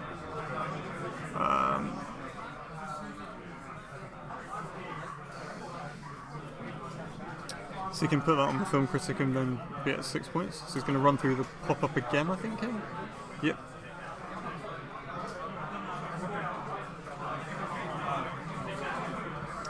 It's going to host on the Film Critic. So Brendan only needs 1 point after removing this from the Film Critic. He's looking in very good position, drops a Fall Guy and a Crowbar. So I think Martin in a very tough position here.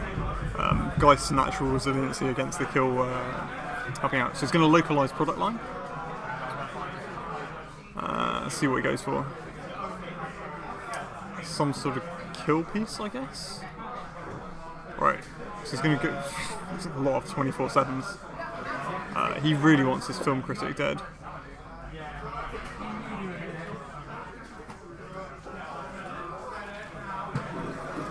So we got Tagore here now. Hello. It's not looking good for Martin Tagore. Brendan's got 5 points and a Film Critic with another point on it, and a hopper down with other trash effects available. Yeah, those trash effects are really not good for hard. No, it's been very tough. Yeah. I mean, Martin's got all the money in the world, but I don't think he has a chance of killing Brendan. No, I think Brendan's run very, very cautiously. I mean, I don't remember exactly what's in Martin's deck list. I think his one hope is to sneak out an Astro at this point. I don't know if he's got one. I haven't seen any. I don't know why you wouldn't play it in any NBN deck, but yeah. I haven't seen one come through. So Brendan on 6 points, he's just cleared off the Film Critic, and there's certainly stuff in the bin, I think, at the moment. Oh, I think there's more agendas in the bin. So he's another. Oh, sorry, I think that's a run rather than a spy camera. He did trash the Crowbar. I mean, Against Hearts of the Court, you well, might as well. he's just using it for the cards and the draw, right? Yeah. Like, Against Hearts of the Court, there's no point. They're not going to run anything big that you have to break. yeah.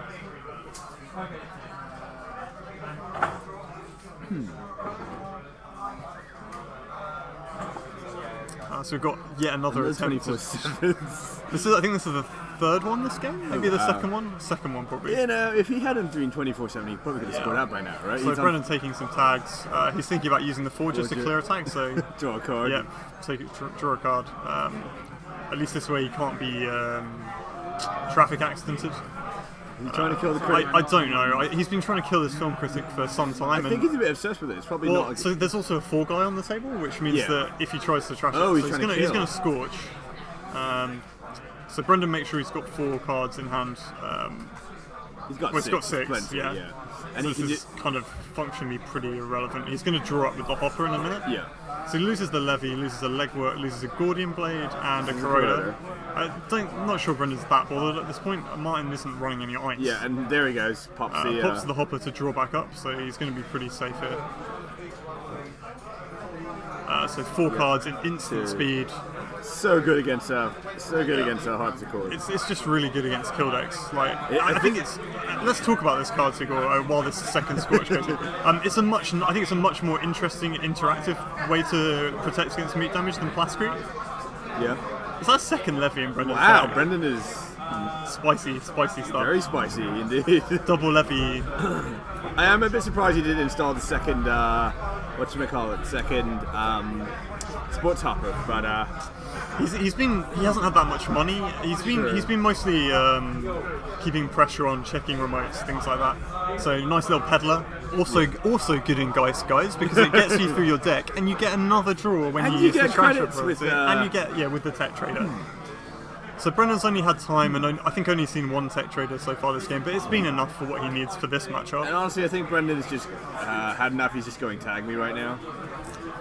he's Oh, just- there we go. Yeah, the hopper is fine, right? Yeah, Like, hopper's great when you do that. Martin's already used 2 scorches, and Brendan's just chunked straight through them. I feel like Brendan might want to check the bin, but so is that another anonymous tip, or is he just drawing I think naturally? he's just drawing. Yeah, he's drawing naturally. He's just guarding now. Yeah.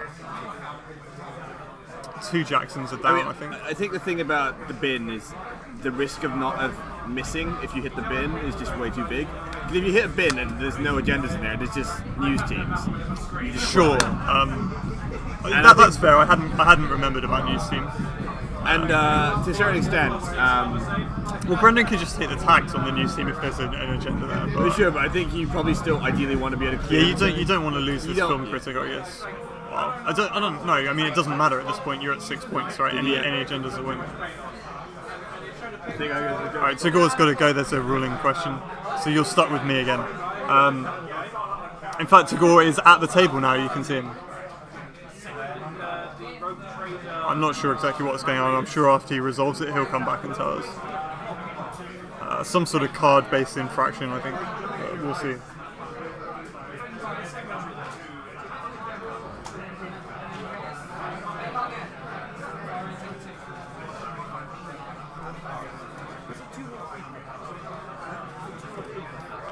So I think Tagore's resolving this by potentially shuffling the deck. I'm not sure. We'll find out in a minute.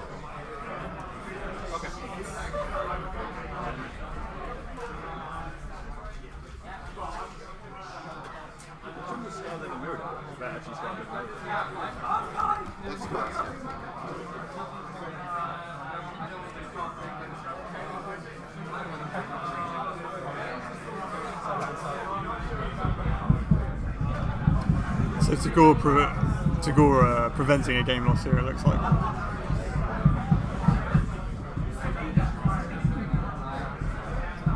What we have there is tell a us bit what- of a problem where Martin accidentally looked at a card by mistake. So this is a case of improper information. Honestly, it was very borderline. It could have been a game loss, but because they caught it, because before anything happened, and it was just a case of imperfect information. I think the decision was made just to shuffle the card into R&D, so that Martin doesn't actually know what Brendan's accessing. I think that's fair. I mean, I hate handing out game losses willy-nilly. Yeah. I think it's massively unnecessary. So Brendan sees a sweep tweak in hand. I think that was.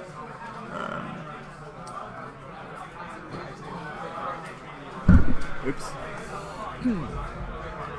Brendan has never paid with the pub because he's got 6 bad pubs. Yeah. That's the 6 bad pub seems to be paying quite nicely for these pop-up windows. I mean, the pop-up windows in this case, so that's an anonymous tip, not a sweep tweak, like I said. But so Martin's drawing for answers, but I don't think there are any answers left to the situation in his deck. Well, that is... Has he whiffed again? Yep, he's whiffed again. I don't know what he declared. Nobody knows what he's declaring to go, but he's whiffed twice already this game. I guess that's a benefit from running a deck that people aren't as sure about. Yeah? What's going on? Like, it's a niche benefit for running a less popular ID. Yeah, you can't get Time-Lord out or... Another pop-up window there that Brendan does not give a crap about at this point. Oh, it gives Martin money, but I don't think Martin... Even Martin's already... Yeah, rich. and he's gone... He's gone for the bin and he's found all the agendas, and that's the end of leg 1. And it doesn't really matter how many agendas You take the tags at that point. Yeah, if you take have the to. tags. Yeah. He had protection with the hopper, and 2 of the scorches were already in the bin, I think. So. Yeah, and there's only 1 Jackson left. And Yeah. Brendan's probably guaranteed to be able to hit it and trash it before Martin can draw past it. So I think that was the side I expected to win here, because I think Geist has a very strong matchup against these kind of kill decks. So we'll have to see what's going on. So Brendan's using the Soul deck that I built this deck, and then Brendan helped make it better. Did you actually build it? Yeah, I did. Yeah. I mean, this was like at the start of start of Store Champs season. I knew it was good when I built it because Brendan started playing it, and he generally doesn't play bad decks except on the runner side. Yeah. Sure. So Trojan Rabbit, I think the issue we're talking about is if Brendan runs archives and doesn't see any agendas, he is still taking new Steves. Obviously that's not an issue for us because we did know that Martin's archives were stacked full of agendas.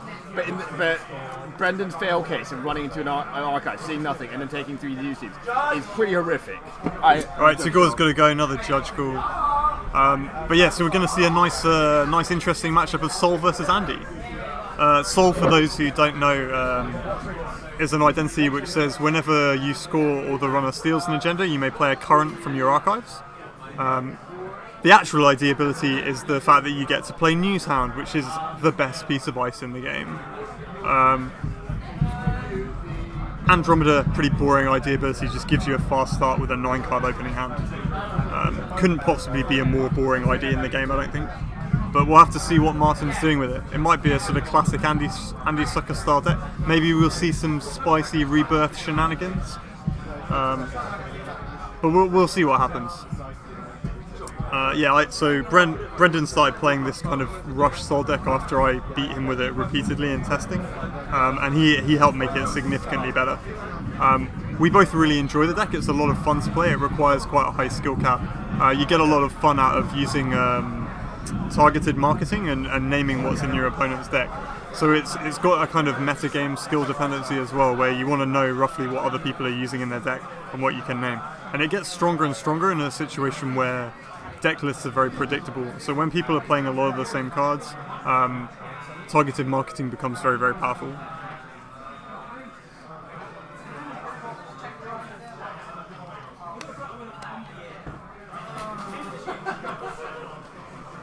So this Soul deck is mostly Gear Check Rush Ice, like basically all of the good MBN ice.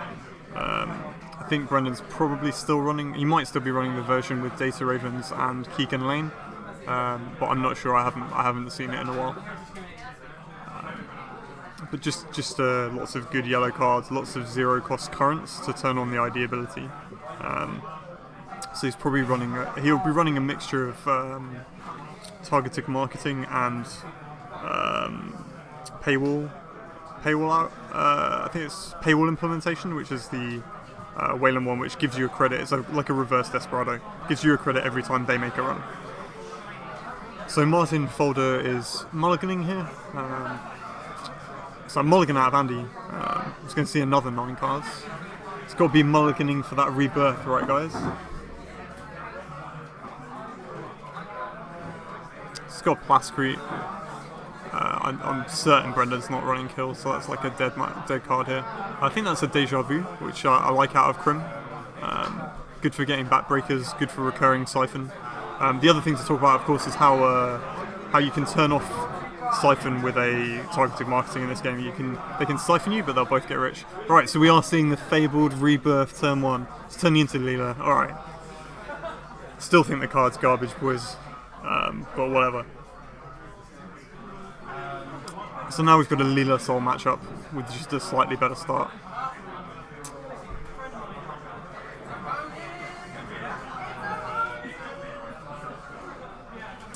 So it puts down a Plascrete, so I'm pretty certain that's 3 wasted credits.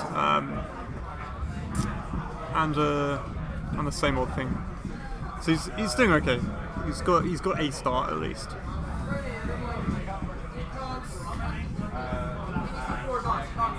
Brendan creating a remote. He hasn't got a current yet, which is a bit of a problem. I'm not sure if he mulliganed or not. You want a current in this deck as soon as possible to turn on New Sound and turn on the ID ability. So we've got a Turnpike here, nice little piece of ice, very underrated when the Data and Destiny came out. Always taxes the runner for a credit, like a mini toll booth, but has a strong trace and tag element, so trace strength 5 on this for a tag. Just mathematically very good. In terms of cost for the runner to deal with or interact with. So actually, this is a completely different. I've been talking bullshit, boys. It's a completely different deck. Brendan's running mid-seasons, so everything I said, just ignore it. We'll see what's going on. Maybe Martin's done the right thing in playing this Plascrete. Gaz, Brendan hasn't. I hadn't seen him run a kill deck before this time, but I haven't played in a few months, so we'll see.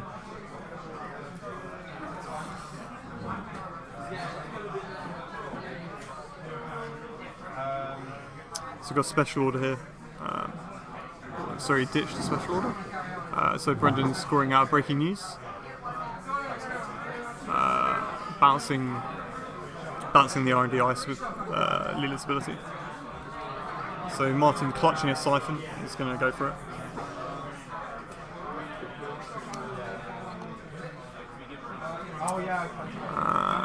So he's going to take a lot of tags here.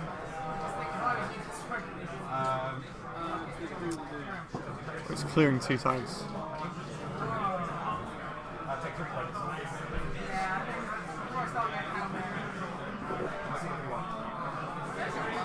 He's cleared all. I think he's cleared all 3 of the tags because he got one from the Turnpike as well. Brendan protecting HQ, re-icing R&D, going to draw a card, pass the turn. So he's silencer, so this is some sort of stealth kind of rig.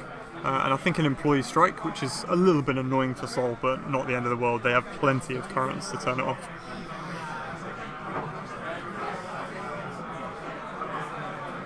A silencer goes down from Martin. Almost certainly running Switchblade, I thought. Switchblade, maybe Mongoose, I guess. It's a pretty solid combination.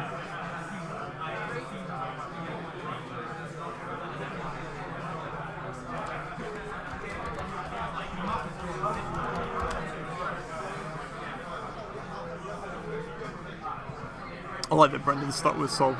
It's a kind of pet ID for me. I really enjoyed it. I think it's actually a lot stronger than people give it credit for. But we'll see what's going on. He still needs to find a current.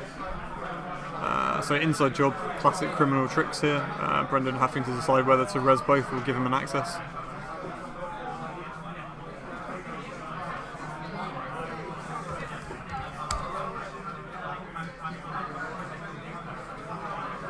So no res, it's going to show him a breaking news.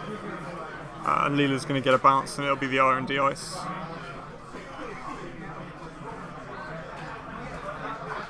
I'm not sure what that card was, but obviously not an agenda. That Siphon money's gone to the wind for Martin. He's spent a lot of it already. He's going to take some credits.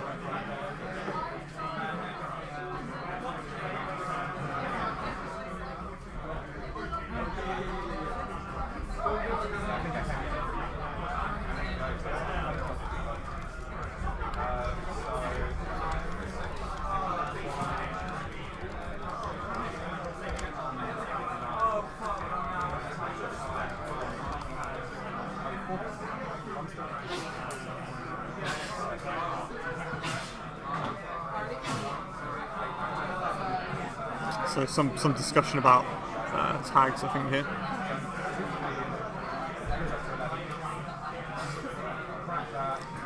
Gaz chatting some serious stuff on the stream.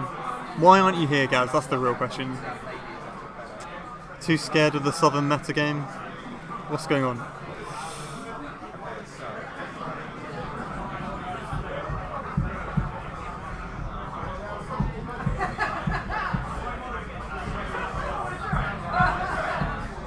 So Brendan icing up R&D again. Ices up archives. Let's go take some money. So pop up. So some economy for Brendan now. Still hasn't seen a current.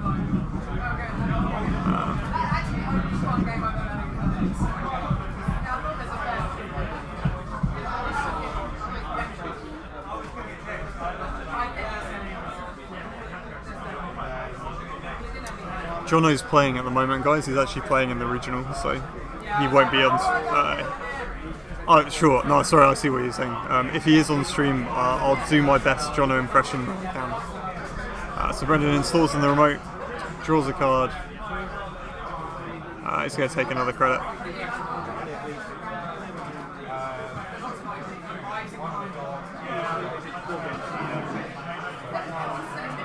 So Brendan's played a lot of Leela in the past. I think he's looking here to maybe get some ice res, yeah, so that it can't be bounced as easily. So it's another turnpike here. And Martin takes another tag in the form of a bad publicity. He's deciding whether to proceed. He's got no money at all, I think. So breaking news, so he steals it, he's going to bounce something else. He's going to bounce the archives ice. So quite an interesting game here, quite a strange one.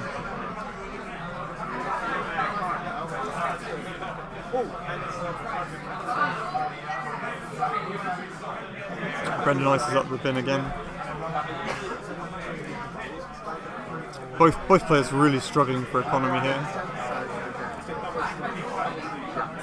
So these are ones that will finesse it, and you've got to manage for the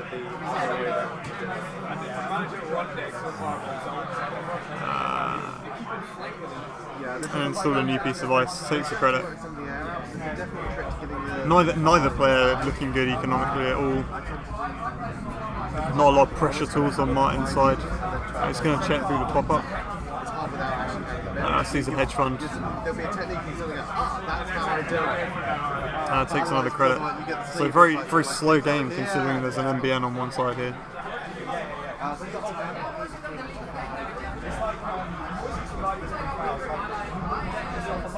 I'm not sure what Brendan played. I think it was some sort of economy card. That's probably a sweep. He didn't have enough money to play any other economy operation, I think. So economy better, looking better for Brendan here. And Martin just clicking for credits to get up to the range of a sure gamble.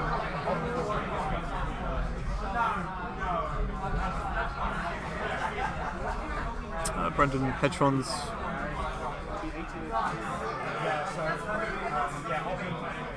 That's very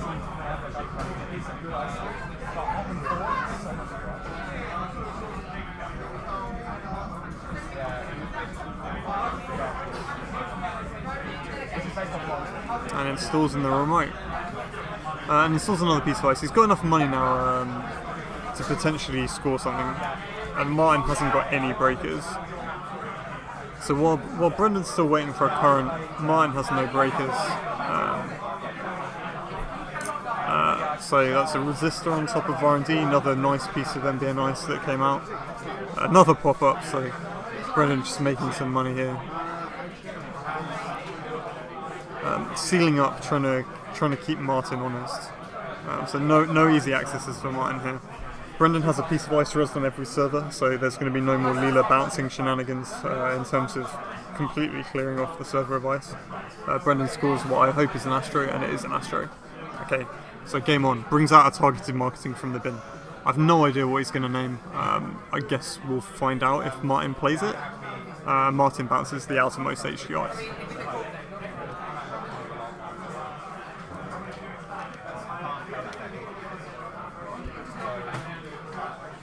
Brendan turns his eyes back around, touches up one of his sleeves. This is looking better for Brendan now. He's got the targeted marketing out. It wouldn't surprise me if he targeted marketing to Kuroda, but I guess we can ask him after the game.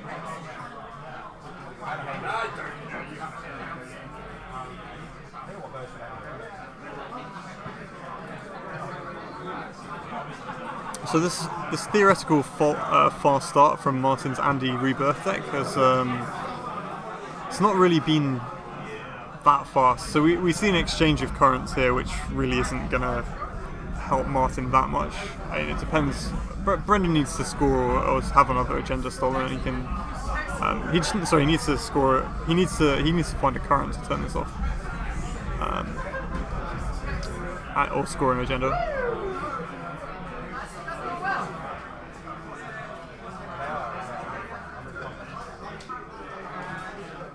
So lots of porous ice from Brendan here.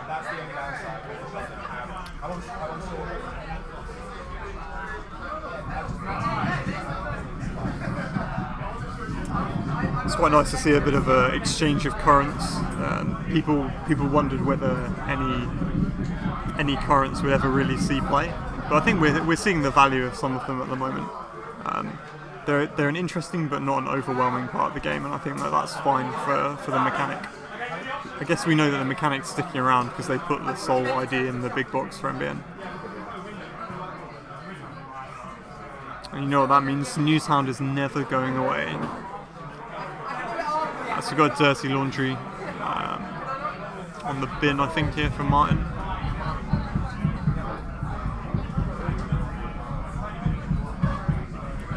So Martin's still lacking any form of pressure tool or break it here.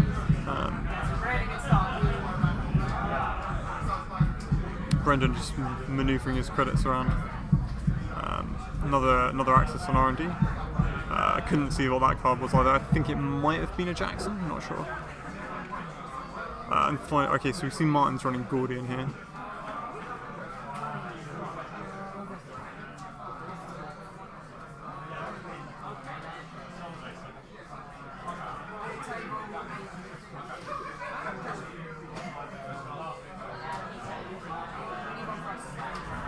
And yes, that is a good point, Gaz.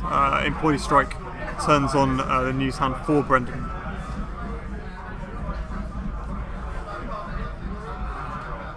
It doesn't matter whose current it is.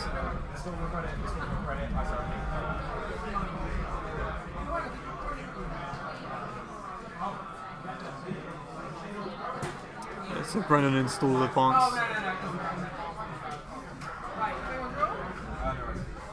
And takes the credit.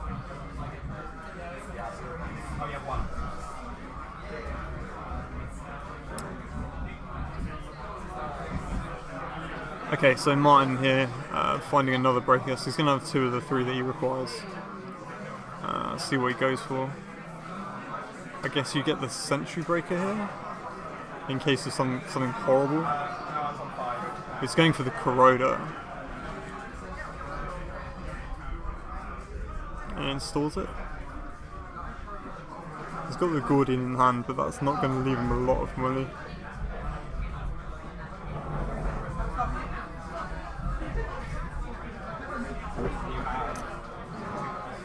So perhaps he'll try and pressure R&D here and bounce this agenda before it can be scored. This is a Fisk investment seminar from Martin. Right, installs the Gordian and passes the turn to Brendan. So Brendan, he's not scoring this out immediately, so he's obviously having a think. Advances once, and again, and then ices up. So it could be slow rolling a global food here.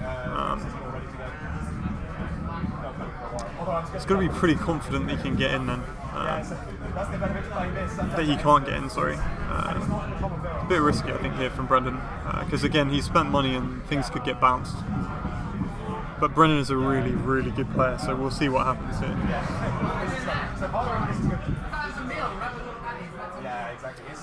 So, pressuring R&D, it's another pop-up window. And a resistor, it's just going to be 1 credit. So Brendan leaves him on 0 credits for a single access, I guess. That's a Jackson, I think. So that's good for Brendan. A steal there would have been massively painful. So I think Brendan's in a good point here. It could easily be a 3-point build.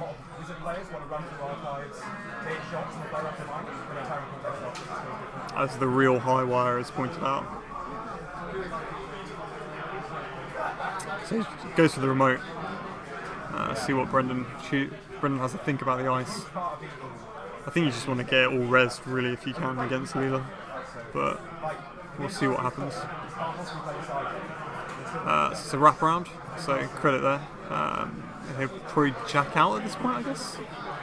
So yeah, he can't break the resistor. So not a very secure remote at all. Really risky play from Brendan. So he scores out a global food, putting him on 6 points with an Astro token.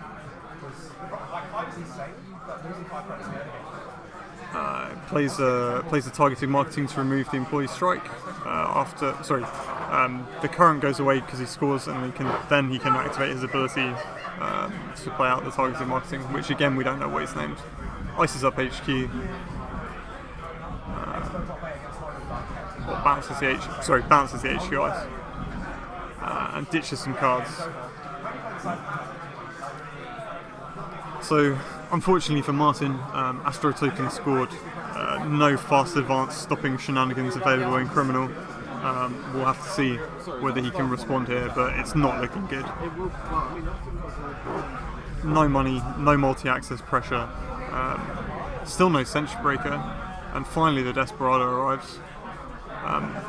He's not going to get multiple runs here. I think you probably just don't even install it there. It's far too late. So Brendan installs and then advances in the remote. So Martin perhaps a little bit on tilt, but he's leaving some absolutely massive scoring windows open here in terms of credits. So Brendan reveals a Jackson from the uniced remote and is going to put some stuff back through R&D.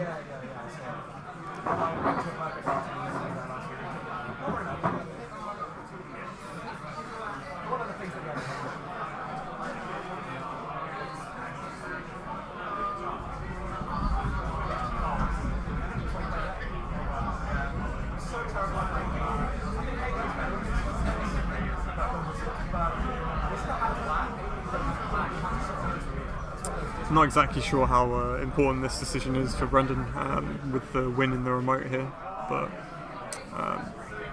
never pays to be careful. Never hurts to be careful.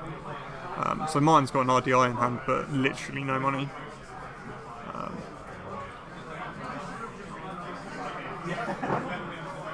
R&D looking a little bit thin, but not a huge amount Martin can do, I think.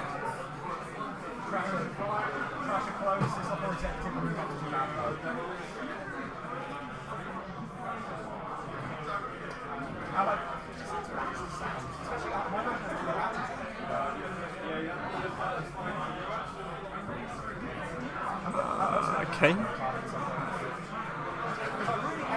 So Martin gets into the remote and takes the global food, and Brendan plays out the targeted marketing. Martin on no money again.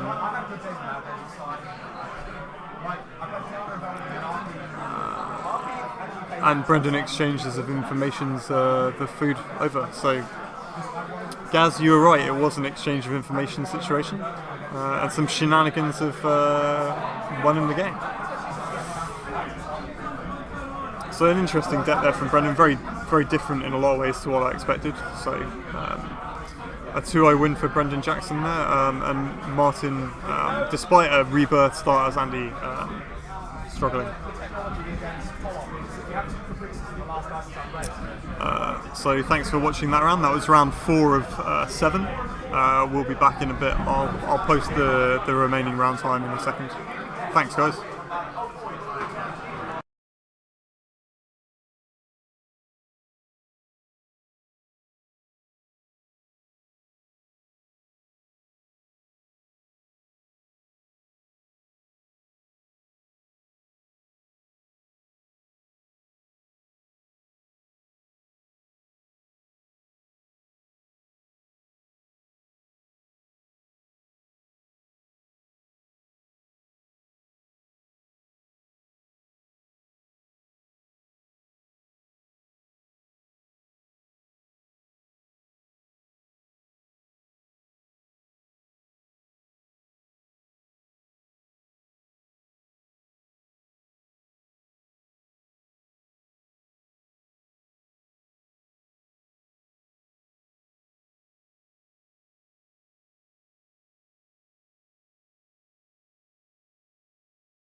Go live here. Now we're live. Hey guys, so I'm back. We're going to have this matchup between Laurie Porter and Johnny Lockhart, and Brendan from last round is also going to be co-commentating with me. Hello, stream. Laurie is currently waiting in the large, long queue for Darksphere's toilets. Toilet. Sorry, sorry, that's the critical piece of information here.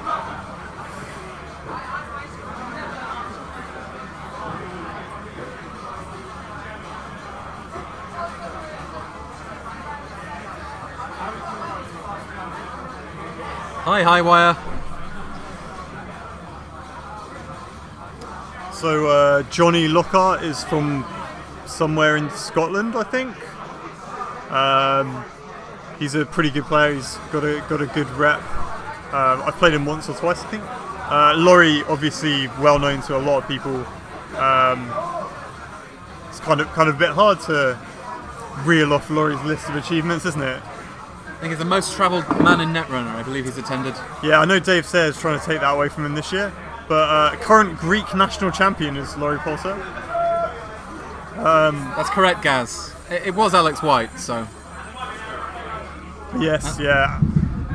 Filthy IDs. And I don't really want to play Geist versus IG. So yeah, Laurie at least one StimHack League champion, winner of numerous store championships. Very, very strong player. So we're going to see a good one here. And we've got the classic IG Wizards. This is a very interesting matchup because Wizard is one of the few runners who, right from the start, can challenge IG. I think that's fair, and I think that's why the prevalence we've seen a lot of Wizard doing well at tournaments this year, because it's good against these kind of asset spam decks, and it's also got a decent matchup against NEH. So thanks to Abram Jock for a quality Wizard list that everyone and their dog's been using this tournament season.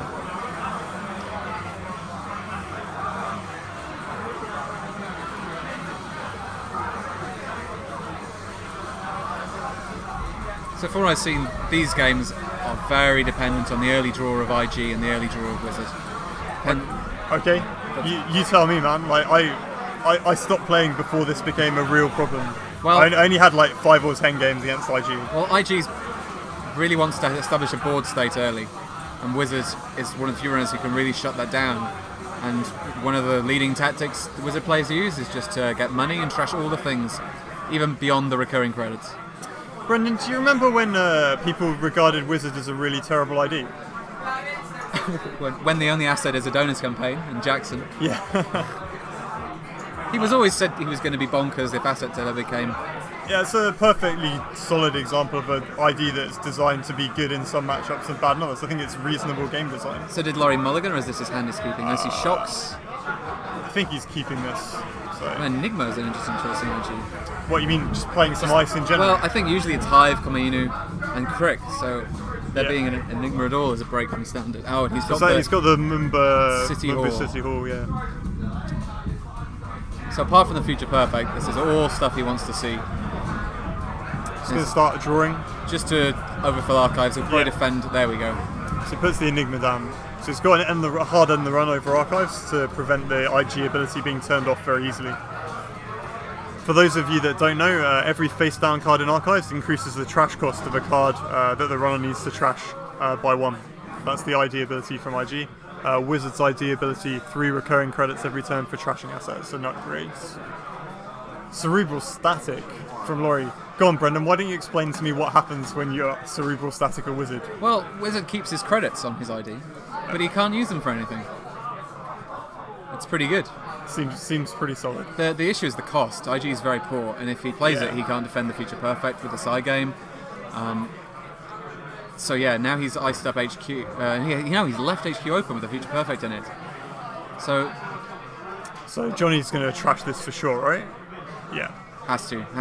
If you don't, immediately all the... everything comes straight back. Right, and there's a Parasite on Archives. So he's playing it right. He's going to control the board. Yeah. He's going to go into Archives the moment that Enigma's gone and he has a way through, and he's going to just trash all the board. Laurie continues to draw. to make the That's trash a costs as high as tech possible. startup I think he's picked up, which is pretty good. And a diversified portfolio, which is not going to be so useful if the wizard controls the board successfully. So yeah, Laurie reses the tailbacks and installs gaining a credit. Johnny checking the remotes quite diligently. He's going to trash the tech startup, I guess. So do you think this is a mistake? He could have trashed the turtlebacks this turn, as well as the tech startup. It would have cost him real money. I'm not sure. I haven't played this matchup enough to know what the right call is there. I mean, probably trashing the turtlebacks is a good plan Given in all, this situation. he wanted to play the daily casts, but I think it might have been right to take out that turtlebacks. I mean, he probably has another turn to do so. It depends how many assets Laurie can put down. You see, that He's not going to ice and defend it, is he? So credits are very hard to come by in IG and who you're set up. it's another turtlebacks. Yep. So, Now he's going to have so 4 if credits. he couldn't have done this Two if he trashed the credits. turtlebacks before, right? Yeah. So I like Laurie's dice showing how many face downs are in archives. Oh, wow. Double shock. Ouch. with no wild side up, that's certainly a Yeah. pretty big tempo hit to wizard. Loses the levy, loses an iPad. Oh, So that's well. alright. Yeah, not too bad. We'll see. And there's an employee strike in Wizard's hand. I don't think he'll play it yet. You probably want to play it at the last moment, and Laurie's probably going to hold on to the cerebral static until an employee strike goes down. So the Ronin gets trashed. That's fine. He only played it for the credits. Yeah. So, I mean, it's kind of interesting because obviously, Brendan, you were playing in the last game, but currents have become actually quite relevant in the meta game. I think their employee strike is very relevant against IG predominantly, but also Blue Sun. But we're seeing a little bit of back and forth with currents at the moment. Not to a prevalent degree, but I think it's enough to justify the presence of the mechanic in the game. Well, employee strike and cerebral static in this matchup are both incredibly strong cards. So Yeah. the fact that one player plays them means you have to play the counter current, and the fact they're both good on their own, and in a wide variety of matchups, you can use cerebral static against noise after he's filled your archives with face down cards. Yeah. Slowly drawing up a bit here. Reses the Mumba. Oh, sorry. Trashed. Gets trashed. Oh. So that's a genetics pavilion, which prevents Johnny from drawing More than two cards. more than 2 cards a turn. That's not very relevant until No, it's- the lockdown. So here we go. Here the turtlebacks have both gone. Board's completely empty. This is not good for IG. It's got a crick though. It's He always does good. have a crick. The Cortex lot might be better. Crick's often expected. But yep, he's played the crick out. He's going to ditch and turn his ID ability back on. So, Johnny's been doing the right thing in trashing all these assets and trying to rein Laurie back in. But he's kind of neglected his own board state to do so. We see the Faust here, so that's basically all he needs in this matchup. I'm not sure how much he's neglected his own board state or just failed to draw the cards. Obviously you want a wild side early, but this is fine I think for Wizard right And I think now. he's doing fine, yeah. So What- Laurie filling up with Jackson and then going to dump some cards into the bin.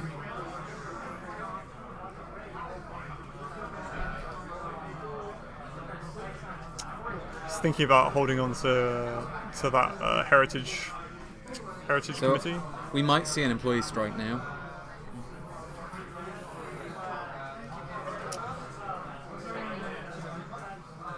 He doesn't really want to throw away a bunch of cards to go through this crick, I guess, and then take some net damage. I mean, Seems you unlikely. can let it fire and then Yeah. go trash it. There's not much on the board. I guess it would just be a turtlebacks at this point. Ah, probably. Film Critic. There we go. He's got all the tech that he needs to win this game He for does. sure. I mean, Film Critic, an incredible strong card against a lot of particular matchups. So now Laurie's wise decision to hold back the cerebral static will be shown off.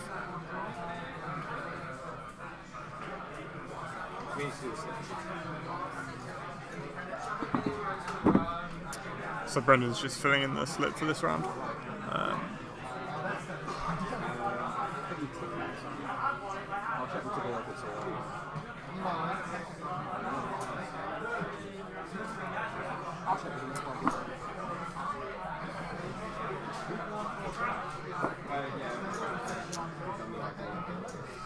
Laurie's just having a think about what he's got at the moment. So Ice's Archives again. I think that's a double Crick Archives now.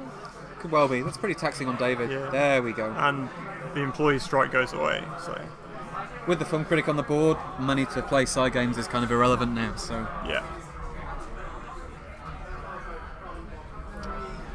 it's There's like- been a bit of to and froing in this game already, but we'll have to see how the rest of it's going to shake out. was it- Johnny drawing up here. I think that's an iPad worse.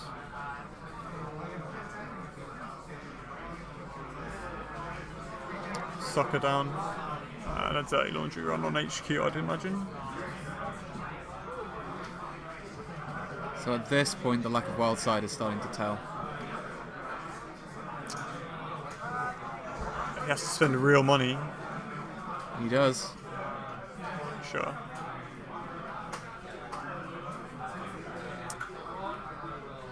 I guess if you don't trash the tech startups, they just turn into things that you have to trash anyway. Right.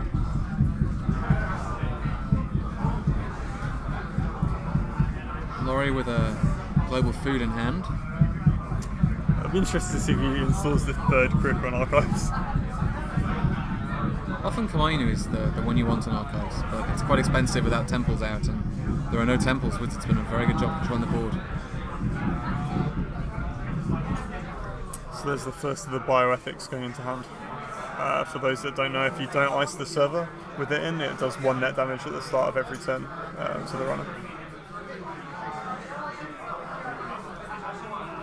The chat has fallen asleep. Well, it's a pretty boring game in some ways.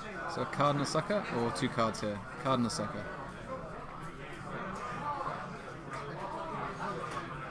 Sensing an agenda in HQ. Nope. Caesar Kamani though, that's pretty useful information at least.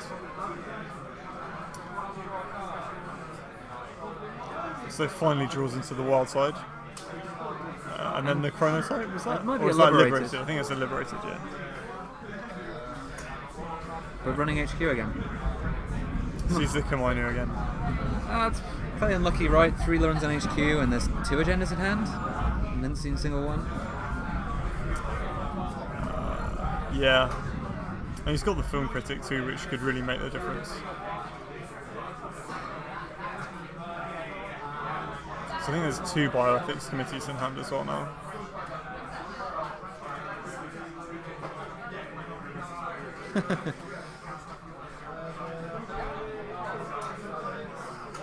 Yeah, I'm laughing at chat.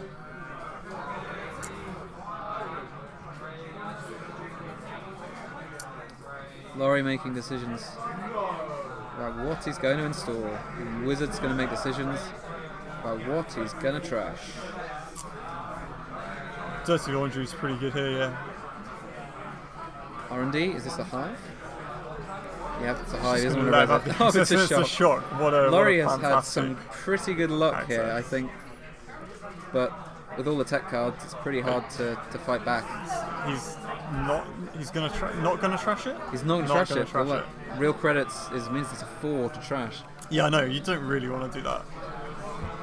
It's a And bioethics. I think you got to trash that though.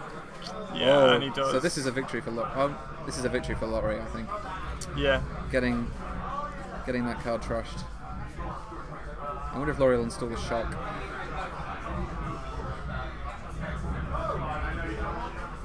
Yeah, there it is. And overwrite it to get in Yeah. archives. Get another face down card. nice. I think that was a Mumba. I think that was a Mumbo Temple. Yeah. And he's taking a credit. So now Kamainu is live. No, he's on 4. Spurt Oh, can yeah, res the so yeah, temple. sure. Not respected though, so he's just barreling into R&D. Or is Laurie thinking?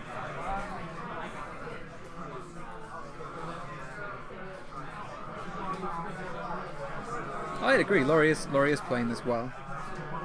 It's just a very tough matchup. So He's had Rez is some the luck to Mumba help him. Temple. Rez is the Hive. This is Really, risky. really great piece of ice in this matchup.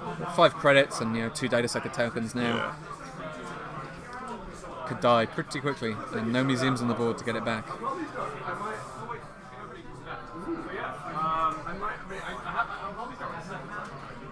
The other interesting thing about Film Critic is it doesn't turn off the current. Yeah, that's a really good point, to be honest.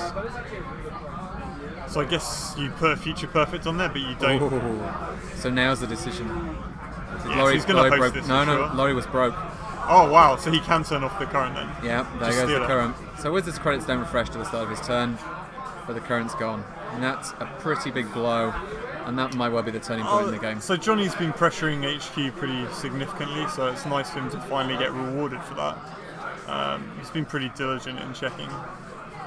It was a long time coming, wasn't it? Yeah, I'm and not Laurie's sure been that- sat on the agendas in hand for a while. I'm not sure the Hive res was right.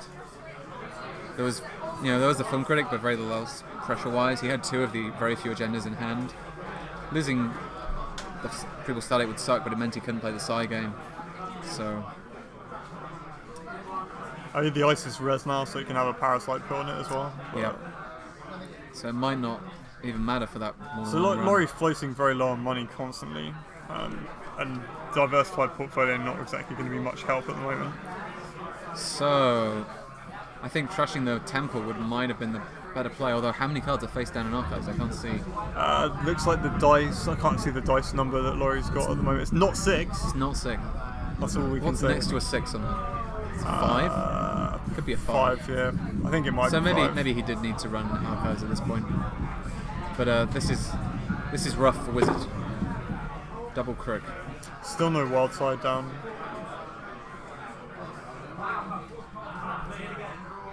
I think Jonathan's trying to decide what cards he can get rid of. I think the knife can probably go because he's not going to break. He's going to use Parasite. Yeah, on the Hive. exactly. Yeah, you're not But going to. you've got to pump a that for fair fast. number. There we go. He's broken it. He's going to be very sad to see the next one. Yep. Yes, he is. Laurie just counting, I think, him. Yeah.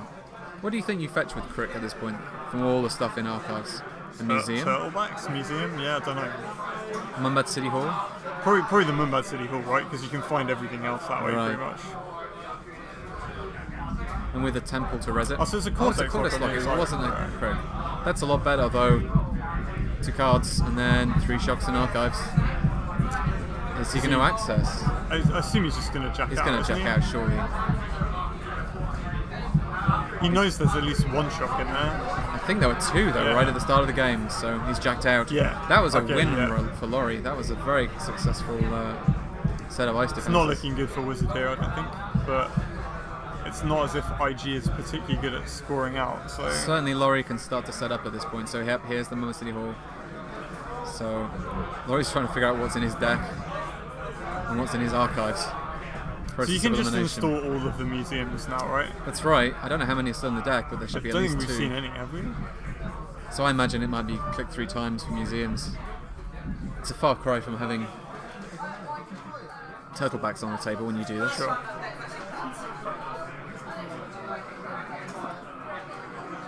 So, do you have to show what you're fetching? Yeah. You do, yeah.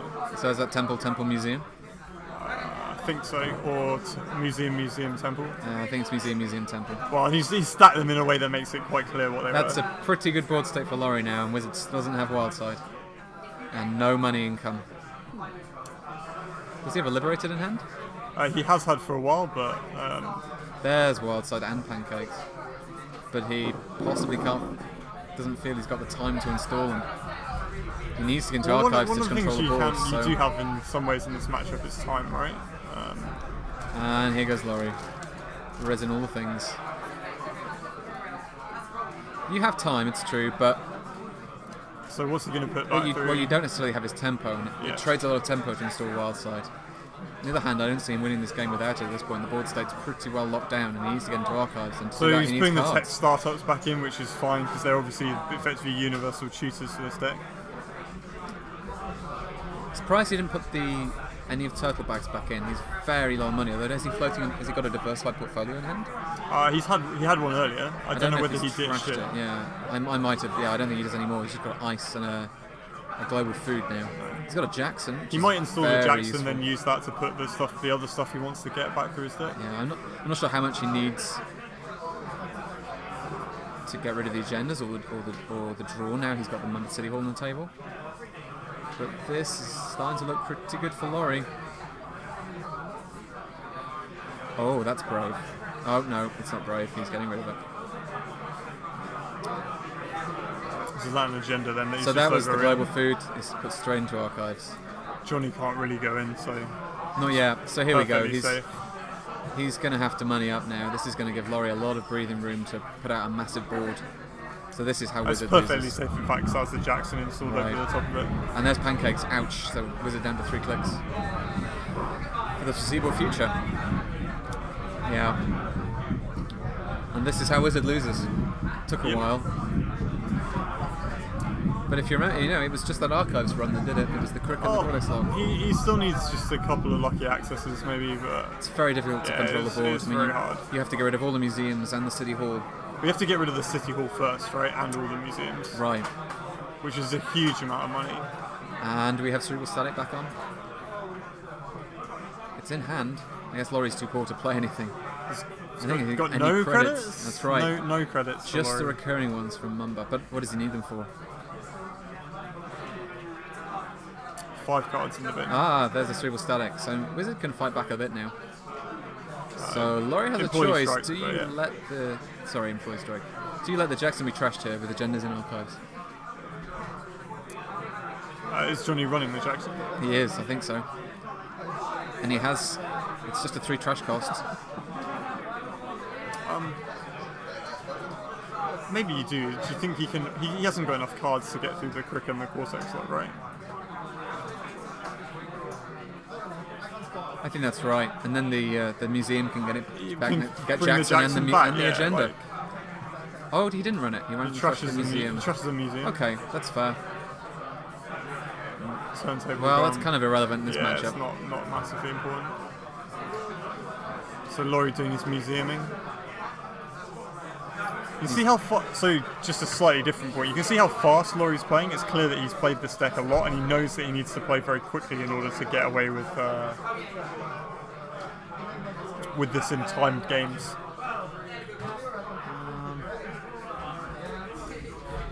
What was going on there? I didn't quite understand why Cerebral Static ended up in the bin again. Not sure, because I think he had another in hand. Oh, is maybe he that right? decided not to, I yeah. think-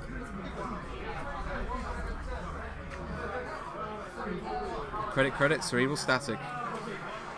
Well, Yep. there goes the board control for Wizard again. Laurie's been a reasonable advocate of currents from the start. I remember he used to play ELP very early on in both HB and RP decks. Oh, I see. Fintonizer says he put back in 2 cards by mistake. Forgot one Right. museum had gone. Okay. Yeah, that makes sense. Fenton local to you, isn't he? That's one of yours, Fenton? It's Paula's Could be. boyfriend, I think? I don't know. Hypothesizing.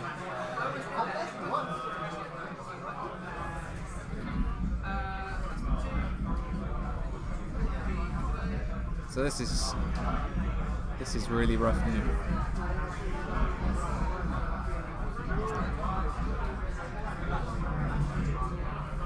It's got some money on the Liberated account, but Doesn't go very far Yeah. when you've got no Wizard credits and archives has 5 trash that's, cost yeah, on every that's asset. right, yeah. This is more fun than in non-Wizard matchups.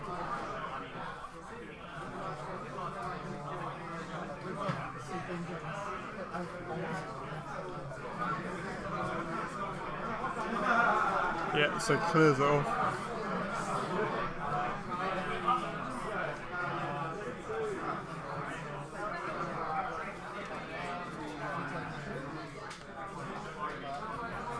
Laurie looking for his bin again.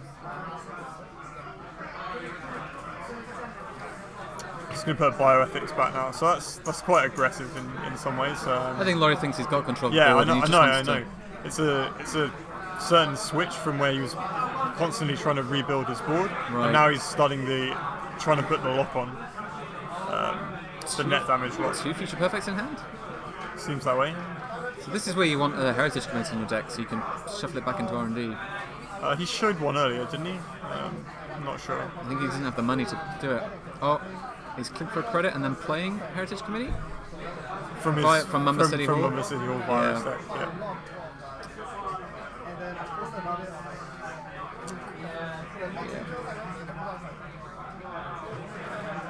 So some serious shorthand shenanigans going on here. I think this was all. This but- was all.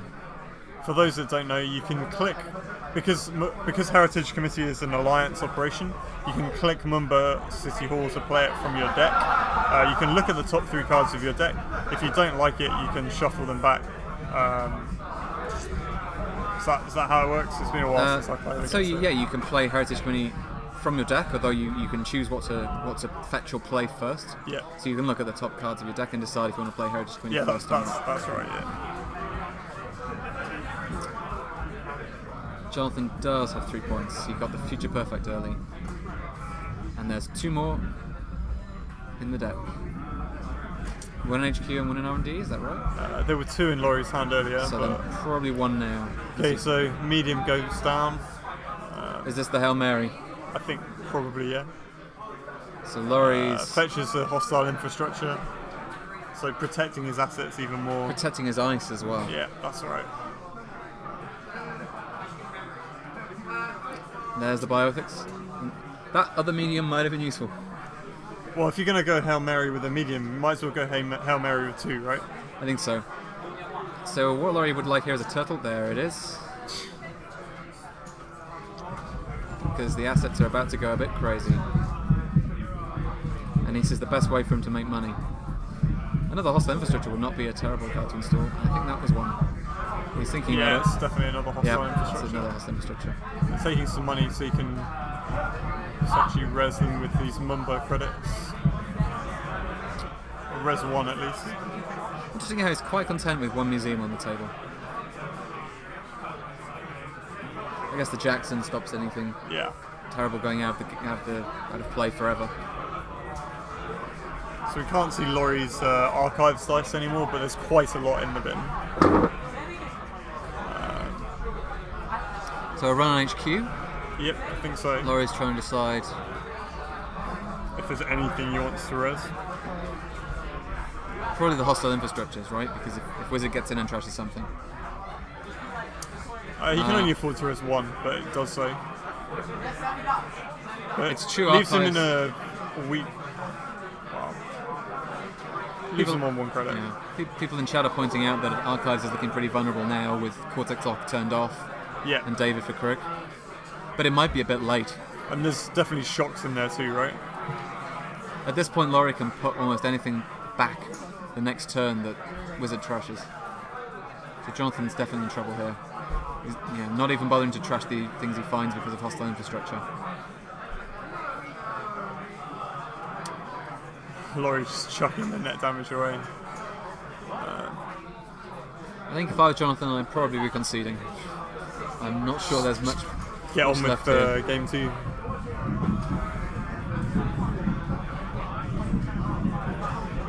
That said, there's a long way to go, and if there's a levy as there inevitably is, Well, in the he's deck, lost the levy to net damage already. but there's probably the same old thing. Yeah.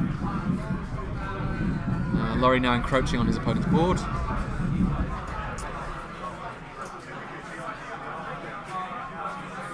Has Laurie got no cards in hand now?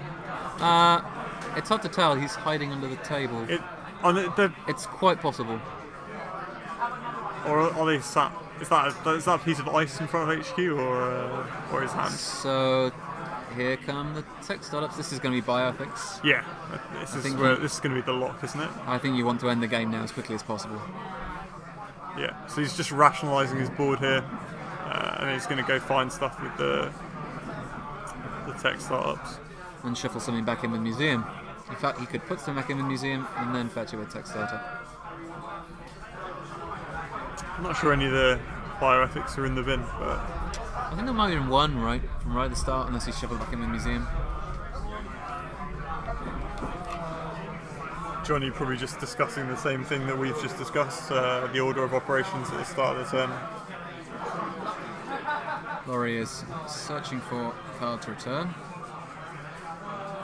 Which is That's what, the yeah, that's Genetics exactly what he Pavilion. did. Shuffle back in the Genetics Pavilion. Very strong against decks that can only draw on one person's turn. Yep. Are you advocating that Geist is a... I think Geist has an appalling matchup against IG. Yeah, we discussed that earlier, right?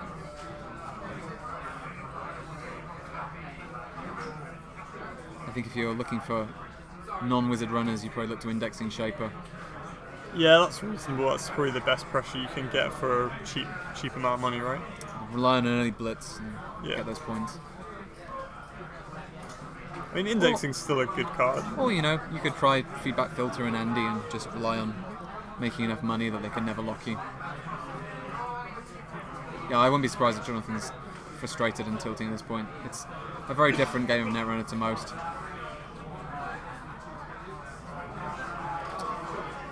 All very well not bothering to test against IG, but it is here in force on the top tables.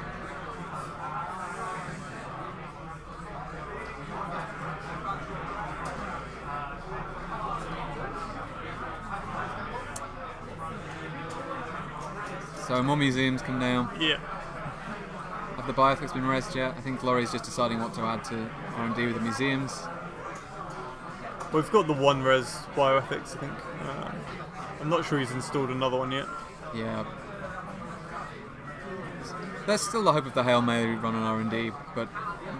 Oh, no. Laurie. Oh no. Oh no. Well, at least they're all 2. Yep. That's why you use credit counters, guys, not dice. So do you think it's people not testing against IG is why people like Laurie have brought IG? No, Laurie just thinks it's the best deck. not- Laurie will play anything that he thinks is the best deck. He's not had huge success before. This is the best, I think. The Expo did not go so well for him with IG. What, using IG? Well, maybe he Yeah. just needed the practice. Maybe. I don't know. So- Laurie will just play whatever he thinks is the best deck. Yeah. He started off, the first time I met him, he was playing Andromeda and NEH. Then he started playing, like the next time I saw him, he was playing Prepaid How Kate. many credits did Laurie and have before Glacier. the table nudge? I thought it was 3, but I have no idea. He did have a Turtlebacks out and installed a bunch of things, so Yeah. it could well have gone up. This is why you use credits, not dice, people. So 3 net damage here. Was that from running archives? Yeah. Kamani, yep, loses whole hand, yep. So he's going for it. Finds the Jackson, Oh, good it's stuff. not what you want to see. I guess he's going to have to draw some cards now or die? I think he's dead. Bioethics, Genetics Pavilion. Is it on the table? Yeah, No, he's so, conceded, right, so well, that's that's that. fine. Right, let's get on to something more interesting.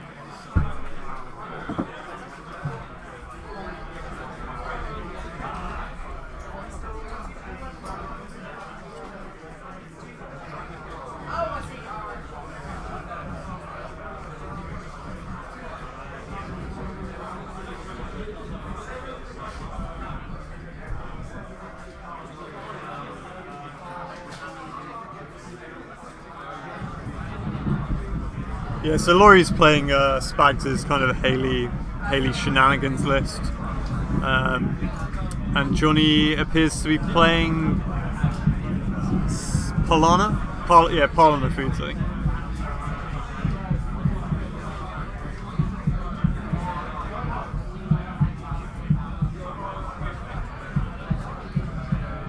Yeah, I think it's Haley versus Parlana.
Yeah, it's Spags' list.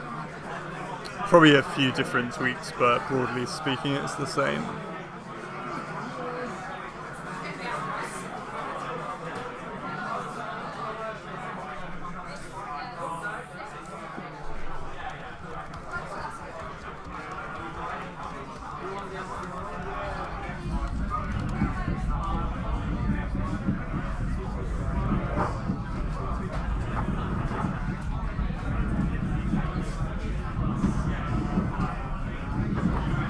So it looks like Laurie's ready to go here. Johnny considering his opening hand. He's drawn into a Batty off the mandatory draw. Ices R&D and hedge funds. And takes credit. It's a forced entanglement in hand for Johnny. Laurie dumps a couple of daily casts. A tech writer and a daily cast, and bins a plot.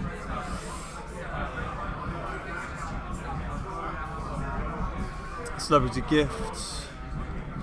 So we can see Johnny's hand here. We've got a restructure, a Philotic, a swordsman, a Batty, and another piece of ice that I'm unsure about.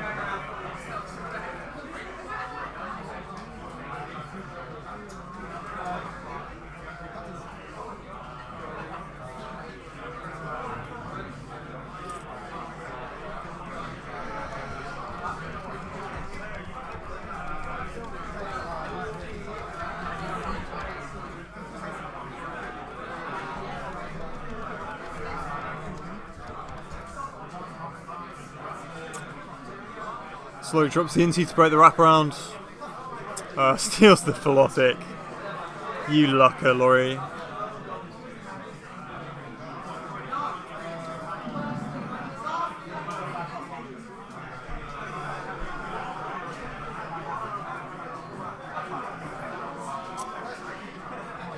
Draws up and dumps another daily cast.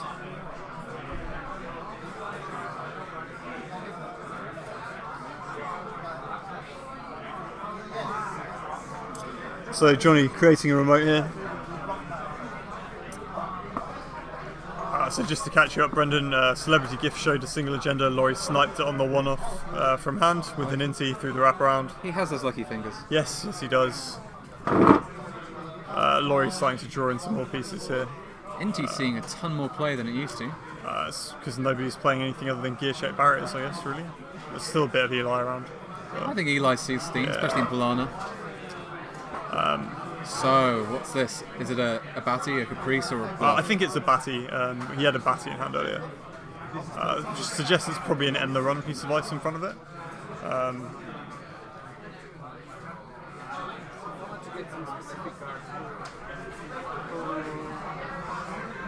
Haley's board's certainly looking good for the long term. It looks really good for Laurie at the moment. 2 clone chips, 2 daily cast ticking, tech writer. He's got breakers in hand. I think he's got he's got Chameleon in hand as well, which is obviously pretty good for early, potential early pressure against low strength ice.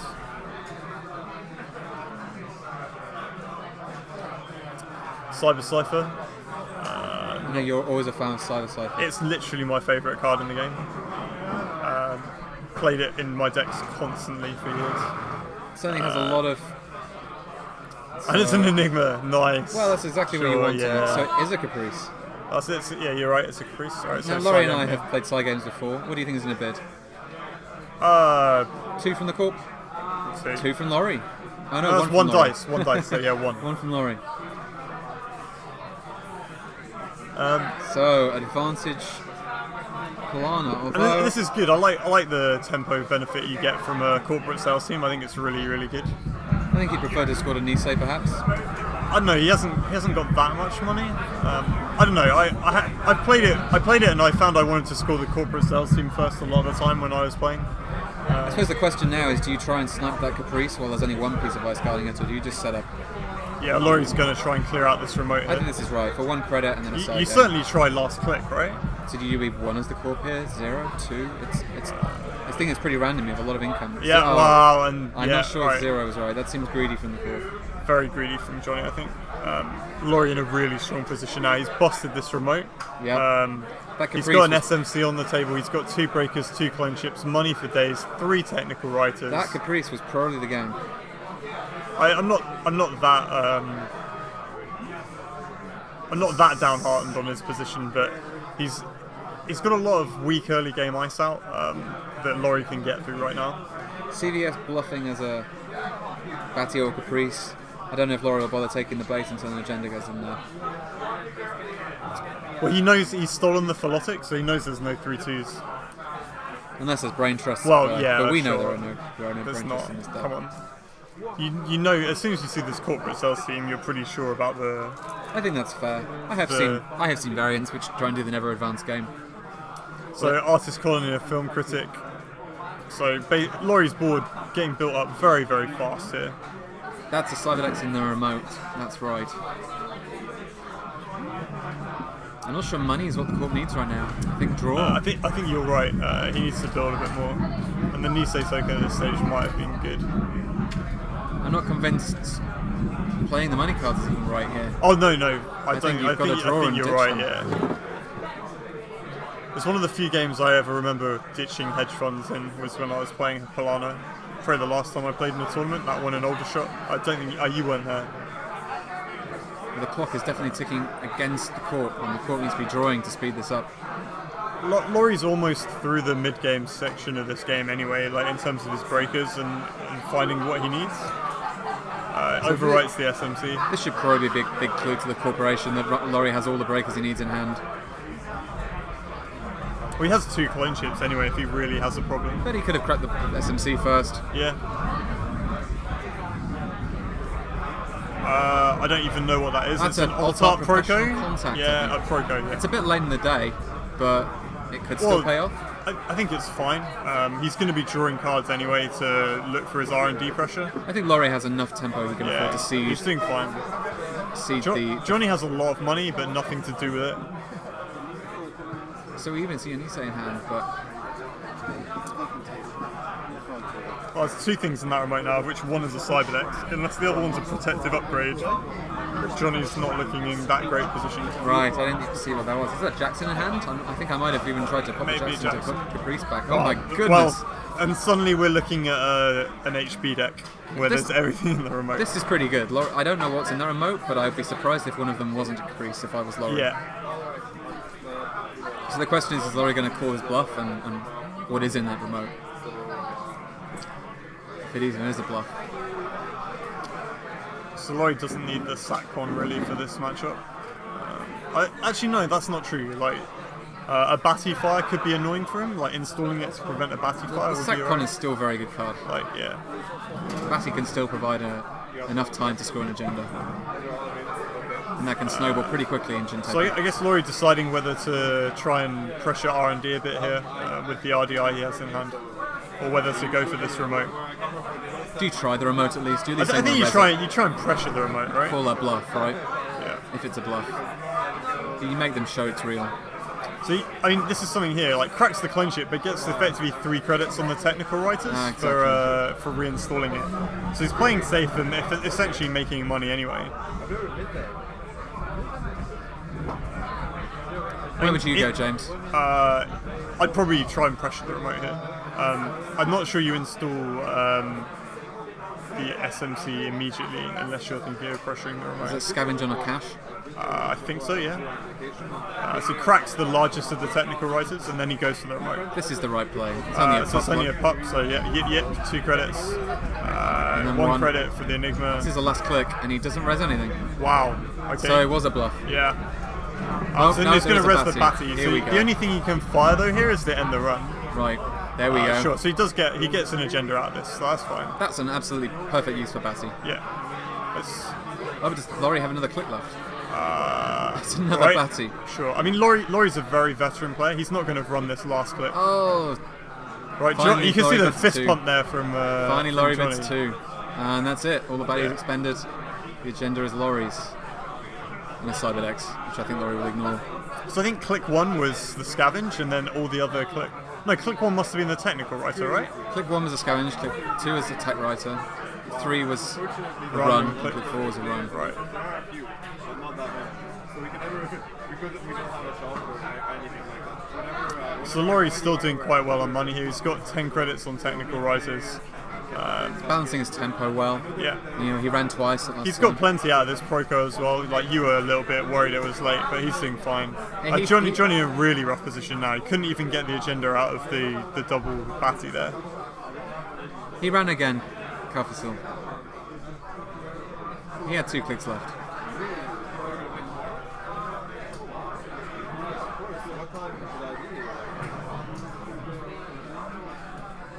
Is that Proco paying off now? with all this I draw? like Proco. I think it's a good card. Aesop's hitting the table. So- Like, this board is great for Laurie, and it's really looking really bad for Johnny. Laurie's never going to have money problems again this game. No, not at all. So he's going to sell this cash first. See what else he chooses to sell. Is that Jackson putting Caprice back in the deck? I think so, yeah. I think you have to do this. What other options do you have? Like, your remote's crap. Laurie's in the endgame stage where he can get in anywhere he wants, and is always going to have the money to do right. so.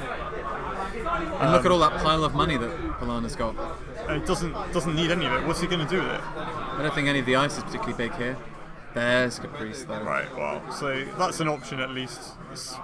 I saw Kester earlier have to win a game off just like winning multiple side games. So the question now is the assassin going to go on the remote or R&D? I mean, if he put it on the remote and you don't have an agenda to score in there, then Laurie just starts pressuring R&D, right? So I'm not sure I'm content with leaving the Caprice in hand. If I'm Laurie, I'm hitting HQ now. Yeah, here he goes. If this Caprice goes, he could have put it in the remote. Oh, finds a food. Laurie with the snipes. So it's on 6 points, and that's it. game, That's yeah. game. Laurie's Wow. sweeps. Really fast game there. Johnny, not really sure he could answer any of that. I mean, Polana's fast, but that was a very fast rig up from this Haley deck. I think it ultimately came into the side game. Yeah, as these games often do, Brendan.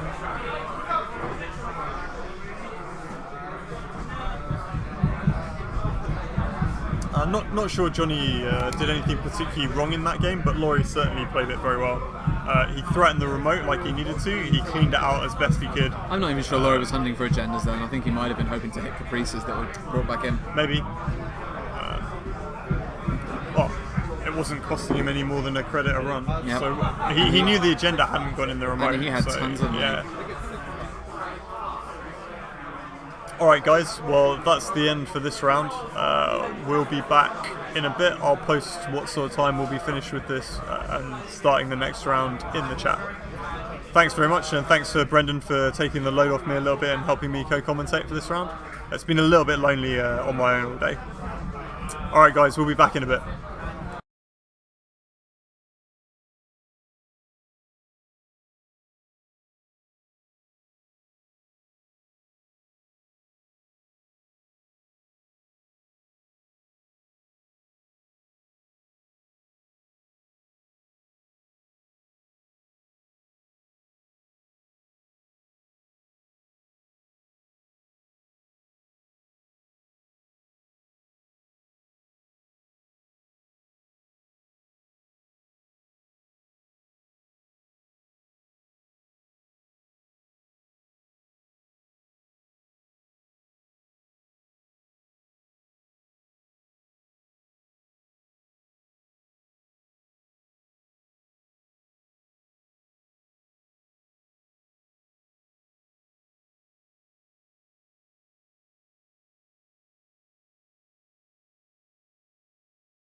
We're back with round 6 here.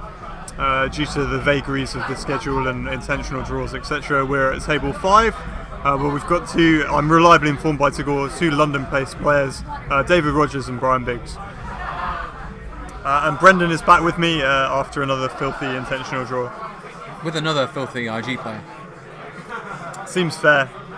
It's pretty much anything is more fun than playing against IG. So. Right, so looks like we've got a Kate versus Polana matchup here.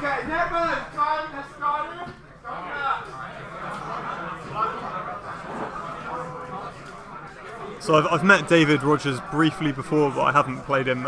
Brian Biggs is unknown to me. I don't know if you've met either of these guys, Brendan? I possibly have, but I don't remember them by name. But we do have another Shaper Polana matchup. We can think about lessons learned from the last game. This looks a very different sort of Shaper, though. Kate could be anything. I'm seeing Lucky Finds in that opening hand. So we've got Proco, 2 Procos, in fact, Lucky Find. And is that a political operative? I think that's a pull-up, That's a yeah. very nice start for the Shaper player, for Brian here. They haven't released it. So draws into a lady. Great card. Sai, I'm liking the cut of this guy's jib already. As a predominantly Shaper player myself. Some juicy targets in HQ, but Philotic, a Cyberdex, which isn't so great, and a Jackson, which might be good to get rid of So early. 2 Jacksons? I think it might be now, yeah. Thank you.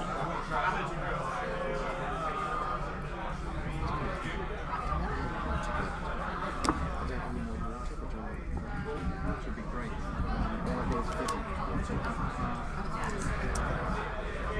Alright, so David building some remotes, Jacksoning. Brian stabilising his economy here. He's off to a pretty fast start. He's got a sharpshooter and a clot in hand. So how soon do you think Brian will want to get into HQ and drop that political operative?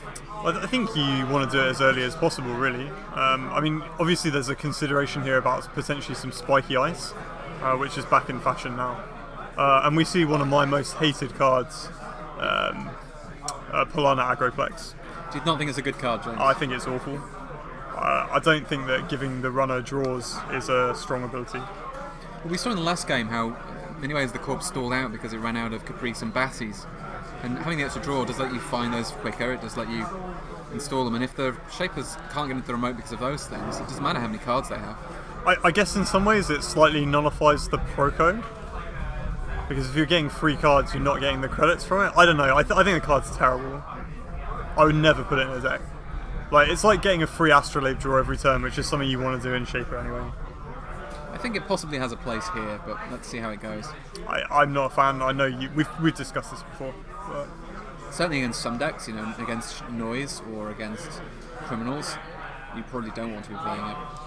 anyone playing Faust, obviously it's terrible. Stimhack, loving this this tech from Brian. So 2 pieces of ice on the remote guarding Jackson. More money from Brian here. Plays it? out the Astrolabe. Any idea what the ice is on the remote? I'm not sure at the moment. I saw some Vipers early at the start. I don't know where. I think they probably went on HQ and R&D. Viper not as good against Kate as others because the trace isn't as punishing, but still a good piece of ice. It's a cheap way of forcing the Cyber Cypher out. Yeah, I like it for that a lot.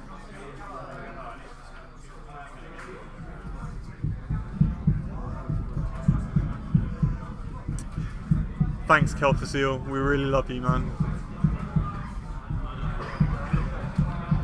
Sharpshooter in Brian's hand there. That's a card we haven't seen in a while.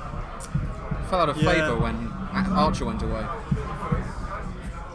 Which is basically even before Wayland went away. So, I mean, what are your feelings on Wayland at the moment? I like the new code gate they got, Mal Solus in the new cycle. I like the one they got in the last data pack as well. Red Tape, I thought that was pretty good. Although position light isn't Wayland's greatest strength. It's not bad in Blue Sun, right? I think. So we're seeing the Sharpshooter installed, so let's see the dog go down too.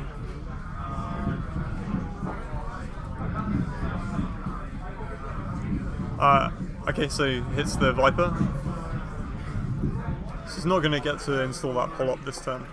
This is the right place for the Viper, though, right? As you said, it's not great against Capes, the Link, and the Tracers, but it makes it unpalatable to go to HQ repeatedly. No, I think it's fine. It's really good placement for it. As you say, like if they want to get in and test, they're going to have to probably use the Cyber Cipher, which they probably don't really want to do. It's not bad here. It's cheap enough to res. It's just a really strong piece of ice. Draws into another lucky find, it looks like. So no problems for economy from Brian.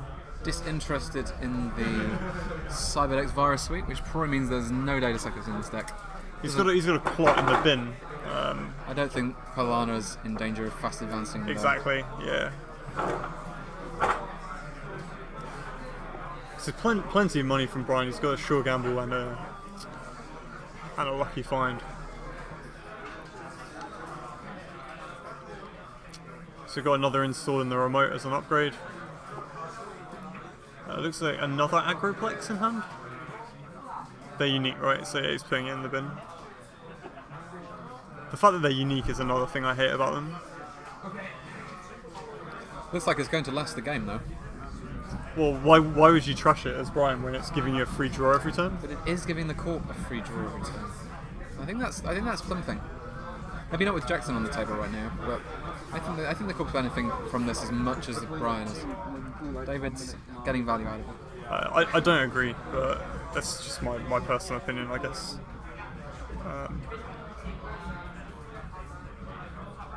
We have seen both sides set up pretty fast here, so he's going to test the remote here. Do you think trashing the Cyberdex would have been a better play? He had plenty of money, and it's another thing you can bluff as an upgrade. I mean, for one credit, I would have trashed it for sure. So you see the Lotus Field here, which has come back into fashion a little bit due to all these ice destruction decks. Spagcore points out that the pull-up didn't go down from the Viper run.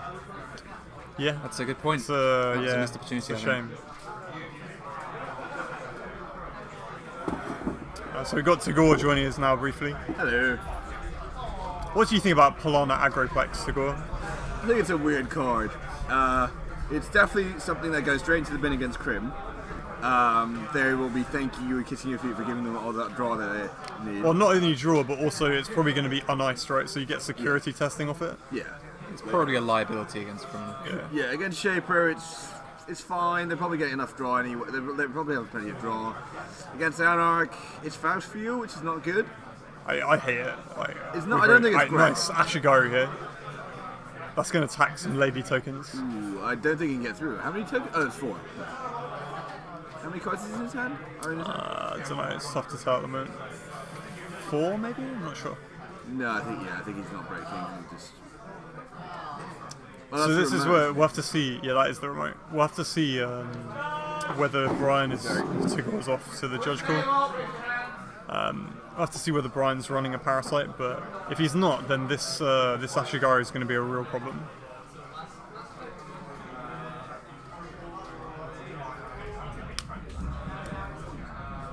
There's a Caprice in hand. Why is that not in the remote already? Not sure. Not sure there's any reason to dawdle. He's got a decent amount of money. The remote's far safer than HQ, so no reason not to put it down there. Ashigaru is an expensive piece of ice, but very taxing. I think it's good right now. One of the things that we can argue all day about whether the most wanted list has been beneficial for the game in terms of solving the potential problems that it was supposed to. One of the things I think it has done is cut back on endless parasite recursion out of Shaper decks. And it's a problem now.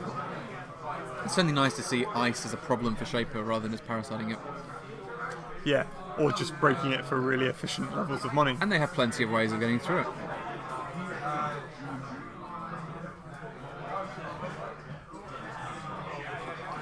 It's a bit of a thinking turn from David here.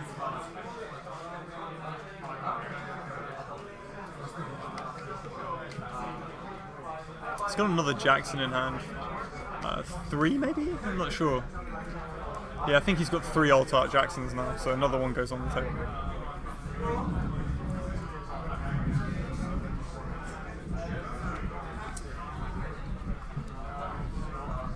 That lucky find has been in hand right from the start of the game, hasn't it?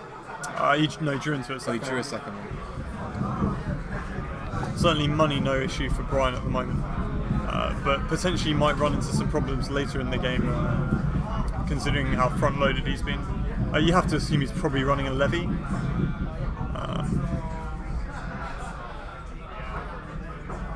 There's certainly a lot of influence already appearing because of the most wanted list. We've got Lucky Finder's already influence. We've got Lady. I've seen no prepaids though, so I wonder if he's running them. we might not be. We've got a Stim Hack, that's another one, and Political Operative. Yeah. SMC goes down, So lots of one influence cards. so he's going to stim hack the remote. How do you feel about this? I'd probably stim hack R&D instead. It's only a but- Jackson. Yeah. Right? Although 2 upgrades. I mean, the problem is, I guess he can spend the money before Capri sends the run, but I mean, I don't know. I'm not sure. I might have stim hacked R&D here and forced him to res some other ice. How much money does Partner have here? 1, 2, 3, 4, 5? Just getting out an Atman at 4. This would be his solution to the Ashigari. Well, I assume it's going to be at 4. That seems very strong since all the ice res so far has been at strength 4. Yeah, seems good. Atman, great card. Lets him move that Cyber Cypher around with a scavenge later. Yeah, exactly. People have been less diligent about deck building and ice strength since Atman hasn't been as common a play. Also, weirdly, Swordsman has reduced the amount of Atman you're willing to invest in. Oh yeah, and on top of that, not just Swordsman, but also things like Archangel, where if you get it bounced, it's so incredibly painful. Not sure how worried about he is that here, though. I think does Sharpshooter cover Swordsman? I can't remember if it's a destroyer or not. I think it might be a destroyer. I can check. Give me a second.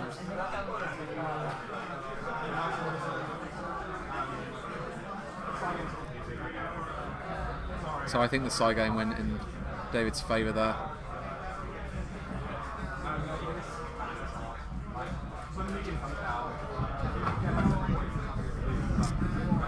It is a destroyer. It's also AP for the net damage. So yeah, the sharpshooter deals with the potential swordsman issue, which you've got to think Dave's running because of the amount of Faust about. So brain damage taken. What did he lose? Did he lose I the don't lucky think anything find? important. Oh, perhaps it was a lucky find.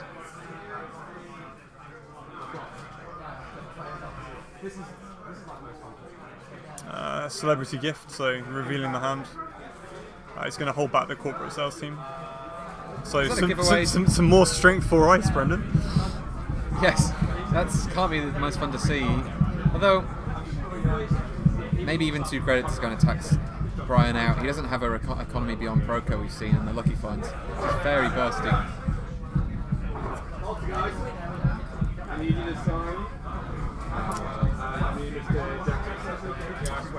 So Dave's icing up. You want any number 2?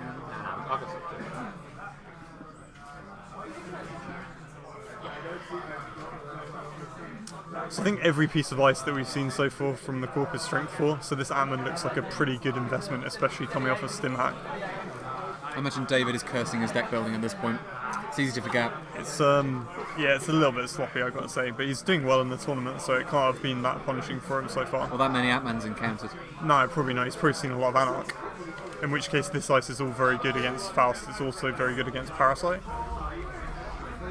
So Brian just kind of laughing at that at this point. He's using a Lady token. Interesting choice. I think that's weak. He's saving a credit, but using the Lady token. What other barriers are going to be in this deck?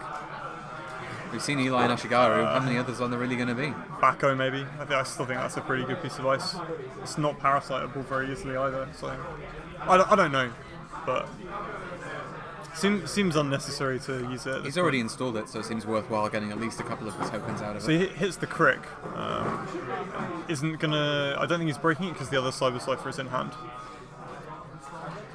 Is there anything installable from Archives, though?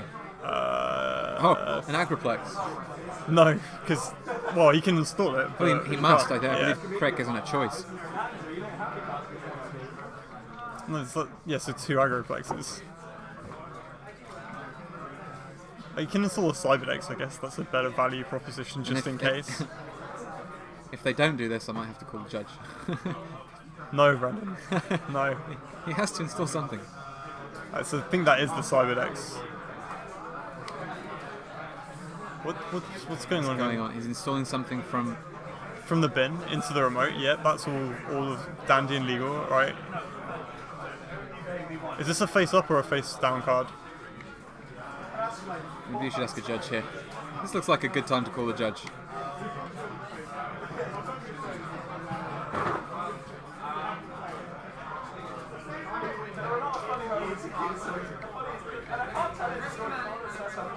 Where's Tagore? I don't know, Tagore, nowhere to be seen at this point, right? So he overwrites the Jackson to install what? This is very confusing. I think the Crick's firing now and he's installing an asset from Archives. But I'm not sure what's happening on the stream table. Brendan's going off to check what's going down here. Rightly so, I think.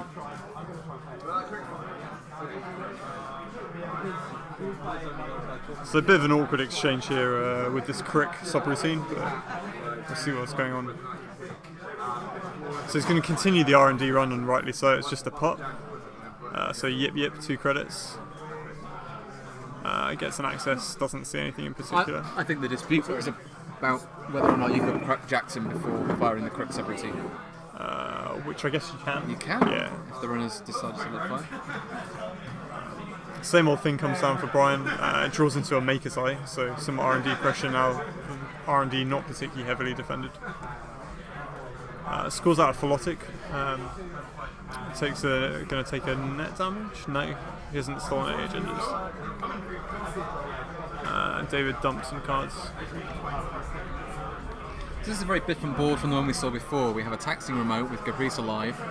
R&D is not cheap, but it's certainly you can get into it. But there's very little on the board to let you get value out of those R&D runs. There's no. He's R&D got to make his interface. eye in hand. So I guess that's where he's going with this. Agriplex at this point is quite valuable because it lets you draw through R&D lock and you find those agendas to put into the remote. We're going to see a Maker's Eye. Yeah, this Cyber Cypher's on R&D.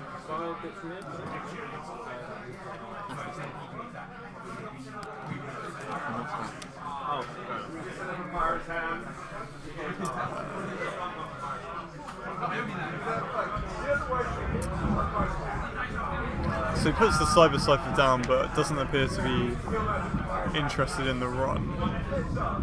He's dumping an Inti here. Why do you think that is? Is he confident in his remote lock? There's a Caprice in there. I don't think he should be. But he has a Political Operative, doesn't he? No, he hasn't installed it. It's still in hand. I'm sure that's the plan though. Run HQ. Maybe he's trying to surprise. Maybe Brian's trying to surprise David by running Yeah, maybe. HQ, dropping That's the very and then running the very remote. strong play. I mean, so here's the RDI. Maybe he wants to RDI next turn, then go for the Makers on C4. Then he wants to get the Kate discount in this turn for the Cyber Cypher and next turn. So we're gonna show some agendas. Now you run HQ for sure, right? And then if you hit, and then you install the Apollo. I think this makes it very, very clear line of play, and I don't know if David realises how much trouble he's in. Brian's kept that Political Operative very closely guarded. So I think you don't need to pressure R&D here as Brian. You make a run on HQ. If you get an agenda, great. How did this happen? We had So he's going to Jackson these agendas away. Was there Jackson already on the board? No, he overwrote it and it's down here. It's next to the Agroplex. Because he had 3 in hand at one point. So that's Celebrity Gift 1 and 2, Yeah. and then Jackson draw for 2 more. So yeah, he's overdrawn. He's holding on to the Nisei, I think. Yeah. This seems risky with R&D quite vulnerable at this point. I mean, we haven't seen any HQ pressure out of Brian. We've seen a lot of influence. Whether he's got space for a legwork, I hope he does. And he's running the same old thing, which suggests that maybe he is.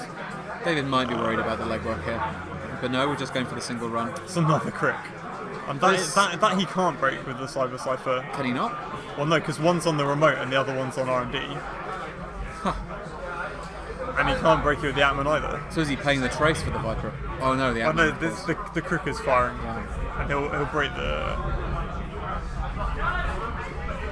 I mean, there's not particularly a huge amount in here. I guess didn't he use the Jackson, so he can't reinstall it. So he's just installing some ice.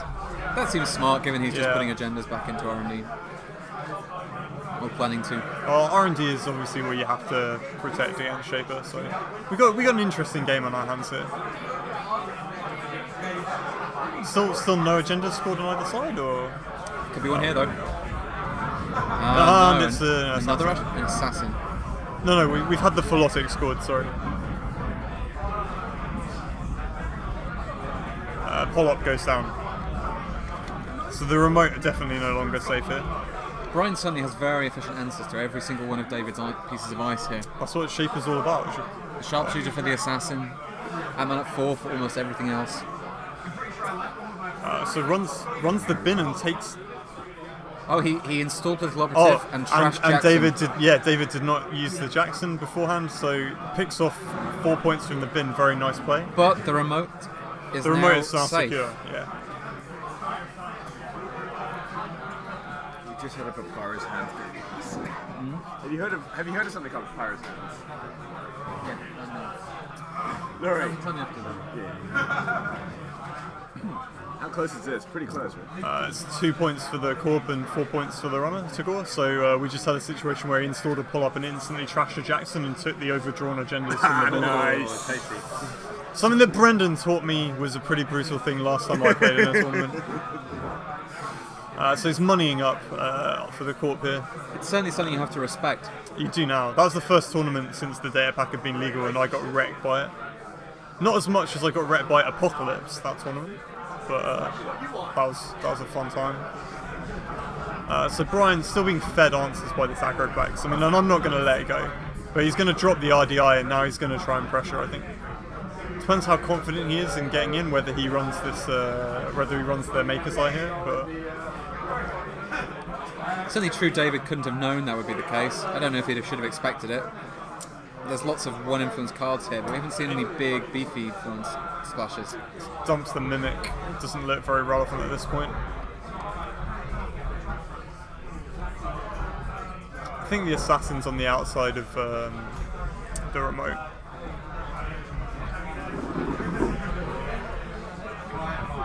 So we're basically just seeing a good stuff Kate list at the moment. Lots of one influence cards, Yeah, which is lots of deck slots. but they're very powerful one influence cards. Yeah, I think they're all great. We're going to have to see what Brian's going to do about his economy at this stage. He's burned through a lot of his burst economy cards. He's got Dirty Laundry in hand. I think the double advance here is a good idea, right? You bank the click for later. You need to start scoring very quickly. You're behind. This is the Nisei Mark II in the remote.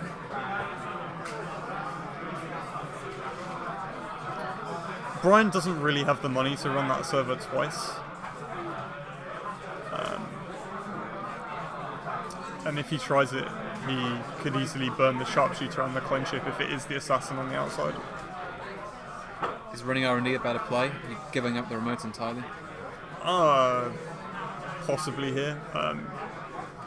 You can get in relatively cheaply. You've got the Maker's Eye, right? You can put it on game point and then take a point of the remote. The remote's a very high risk, high reward play, right? Because if you get in and you trash the remote and you clean it out, it's almost a game win at this point when you're on 4 points. But if you try and break it a couple of times and lose, you're in a very, very weak position. So Dirty Laundry's somewhere, probably the Agroplex or the bin. And we're going to see what Brian does with the rest of his turn. So he's just going to put himself in a holding pattern. He's going to draw some more cards. I think with the double advances, just in case he draws an agenda. So no, next he turn. goes for the Maker's Eye, final click, I think. It's just another putt. So this is becoming taxing. It's currently 7 credits to get in. He's going to see 4. He definitely needs to take some net damage at some point. This could be game. I don't know if you want to take neck damage because of snares, but it would save you credits. He needs enough for Future Perfect, right? Sees a Nisei, so that's points. I'm not sure what that was. Celebrity gift, and think R&D. unsure what that was. Abati gets trashed. Yeah, so R&D that's probably- a pretty good run for him, to be honest. Trashing a Batty, getting an agenda, putting himself on game point. It is a good run, and I think R&D is probably stacked full of agendas, and then in the Corpse Hand. Oh, is there another agenda in the Corpse Hand? I don't think so. sales team. Is there corporate sales team? Okay. The other reason to do the double advance is when you're drawing 2 ice every turn, you need the extra clicks just to score the agendas you're drawing. Yep. So scores the Nisei. So that's actually potentially slightly problematic for Brian if he goes for a Maker's Eye here. David doing the right thing and continuing to ice up R&D. We're going to have to see something economically from Brian now if he wants to win off R&D. One agenda away from it though. Sure. And the Corp but has a lot of work it's pretty to do. taxing to get in. And as Shaper, you don't really like taking a lot of net damage. Most of the cards that you have in hand, like you say, are these kind of surprise tech cards. He knows there's nothing there because he's seen 4 deep, right? So, Not playing the diesel because he needs the money. yeah. Like, you can just pro-go for some credits here. Dirty Laundry to the bin. Sees another pop. Seeing a much more Glacier style of Polana than we saw previously, where both Kester and Sampei were rushing quite fast. Could be he believes he can tax Brian out. He does have a lot of ice. Well, this is effectively like a crap prepaid deck, right? And I mean, pardon the language, but it's effectively a prepaid deck without any prepays. So The economy's certainly not. yeah, it's not nowhere as near robust good. as it used to be. It's gifting, is it? Does Polana really need more money here? I think he's think- got Jackson. I think you put in the remote and draw. I think that's the play. Unless sure. that's an agenda, which it is. He's got It a is. bloody world Why don't you Eli. go Look for at the this. score then? He's very worried about R&D. I'm not sure why he's not going for the score, but I guess he I thinks think he's you going to install lose. advance and then install the Jackson, and then you can I mean, bro, just hope I mean, R&D holds up, and you like, can. Or possibly have enough money just to install advance and put more ice on R&D. I mean, he might be scared of another Pollock, right? He's shown one. That's true. I think Shaper's getting in. That remote doesn't cost much real money, really. Like pups, whatever, Crit can fire. Maybe not Crit can fire, but Eli you can click through. I think he's getting R&D, so, and he's probably going to see 4 cards. That said, Brian's going to have to levy soon. So he's got the Nisei token though. So he doesn't want to. So the Maker's Eye isn't that useful. That's true, yeah. He wants to install this RDI so he can threaten 3 cards from the start. I'm kind of looking forward to that getting rotated, to be honest. But So second R&D right. interface. in Okay, so he's hand. drawn into. Well, here's his economy now, so he's stabilised there. Do you think we can see the RDI down and a runner R&D? Probably not this turn. Maybe next turn. I mean, actually, maybe this turn because he's drawing the cards, extra cards with the Agroplex clicks. So it's probably fresh cards for sure. So yeah, R&D. Can he get in? Is the question. So is it? He's gonna hedge fund, and then will he use the I Maker's think he's Eye just here? going next time for the. Yeah, But the same old Maker's Eye is looking very likely. I think he's got another one in hand. But I'm not sure. He could same old Makers. So here you have to go for the score. You're running out of time. And you're not going to keep Brian out of R&D forever. So he's got. Just jam. Is this another celebrity gift? I don't know. This doesn't make seem right. This seems excessive amounts of money. Just jam it. I don't think it's going to get any better for you. It kind of, yeah. I think you're right, Laurie. You have to put it in. Possibly use Jackson to break R&D lock if you need it for the next agenda. Well, he's got his corpus sales in hand, right? Yeah. It's not the win though. Oh, it's not the win. That's Okay, 6 you're right, points. sorry, yeah. So I thought it was on I mean, yeah, I think he still needs to go for it. Could David be but- holding out for a GFI? Well, that's potentially the Yeah, sensible that's play. what he's doing, right? But then you draw with it for Jackson, right? Yeah. You don't need this money. I guess the worry is if you don't draw it immediately, then R&D is even more vulnerable. Well, an HQ then looks pretty rough as well, but he can't get in without triggering the yeah. crick. And this is classic sort of Shaper remote lock style play. I mean, I guess in this case, Brian. What happens is Brian, you money up, then you use same old Maker's Eye, or you use. I think he might have thrown the levy away earlier, so he might be holding the same old thing for the levy. But I mean, you need to force him to use this Nisei token. Otherwise, the Maker's Eye is just going to cost you getting all the way to the bottom of the server and getting stopped. It's true, the more ice is on R&D, the more valuable that Nisei token is. Well, it's certainly not strongly for money. Those celebrity gifts seemed a bit gratuitous, but he can pro as anything now.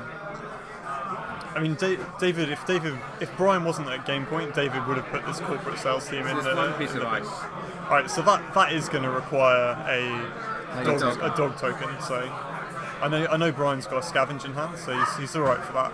Unless he's going to clone ship the Inti, but it doesn't seem necessary, right? No, you'd have to trash them as well. Yeah, well, I don't think you want to do that. You need both cyber ciphers to threaten the There's remote. the assassin. Right, and you want to save the clone chip for getting this sharpshooter back. So I think this is pretty good from David because he's going to burn the sharpshooter, burn a bunch of money. Then I can only assume he's going to use the Nisei token rather than let him see 3 cards. It's which certainly is probably risky the to game. let him see 3 cards. We saw earlier someone, or I saw earlier on stream, someone not res a Breaker Bay Grid and Sean Lucy didn't. He had a Breaker Bay Grid and a Cyberdex in the remote, and let Donald get 3 accesses with a medium rather than res them both for free.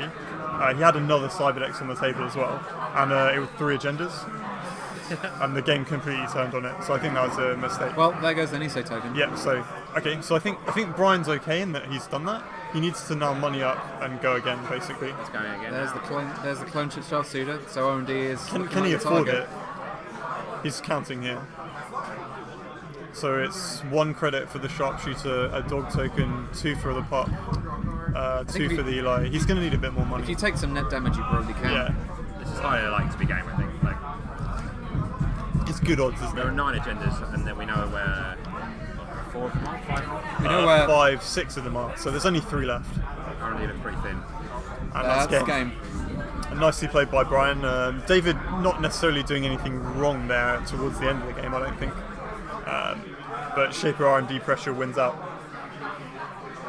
Any other comments, guys, for that one? How do you think Agriplex works against or with the Corp that game? I think it, as far as I'm concerned, it fed Brian a bunch of his cards, it gave him a bunch of his economy cards, it sped him up to a point where he had everything on the board that he needed. Same could be said of David, and he has less clicks to draw with. Let's not get into this debate. I hate it. Brendan apparently likes it. I like it. Laurie apparently likes 2-1. it. And they're both better players than I am. So we'll be back in probably 20-25 minutes. I'll post it in the stream chat. Alright, thanks guys. What was that? Hang on, was that That's game game 1? one. Oh, it's game 1. We're still here. Alright. we won't be back. We'll cut James right is through the teasing. intermission. Don't go anywhere. How many viewers have we got? I don't know. We got Spags, so that's Bags is Is at that- least worth at least 2 viewers. Is that the Spags? Yeah, that is these bags. Can we confirm that in the chat? Are you these bags? If it's not, he would say he is anyway. I would believe him. He's Spags, so he wouldn't lie. It's true, the real Spags would not. He would not. Alright, so we've got an Andy deck Versus. against Brian. We're unsure what Brian's going on here. What would be fun? Murder would be quite fun. I found murder. Polana, okay. A lot of Polana today. I think the idea is just pretty good. Huh? It's overtaken the ETF, isn't it? I think so, as the kind of glacier choice. But then with political operative come out, then I think being able to having run Batty- multiples of Batty and Caprice Yeah, is with much zero more influence. important than being able to run like 1 and a few copies of Ash.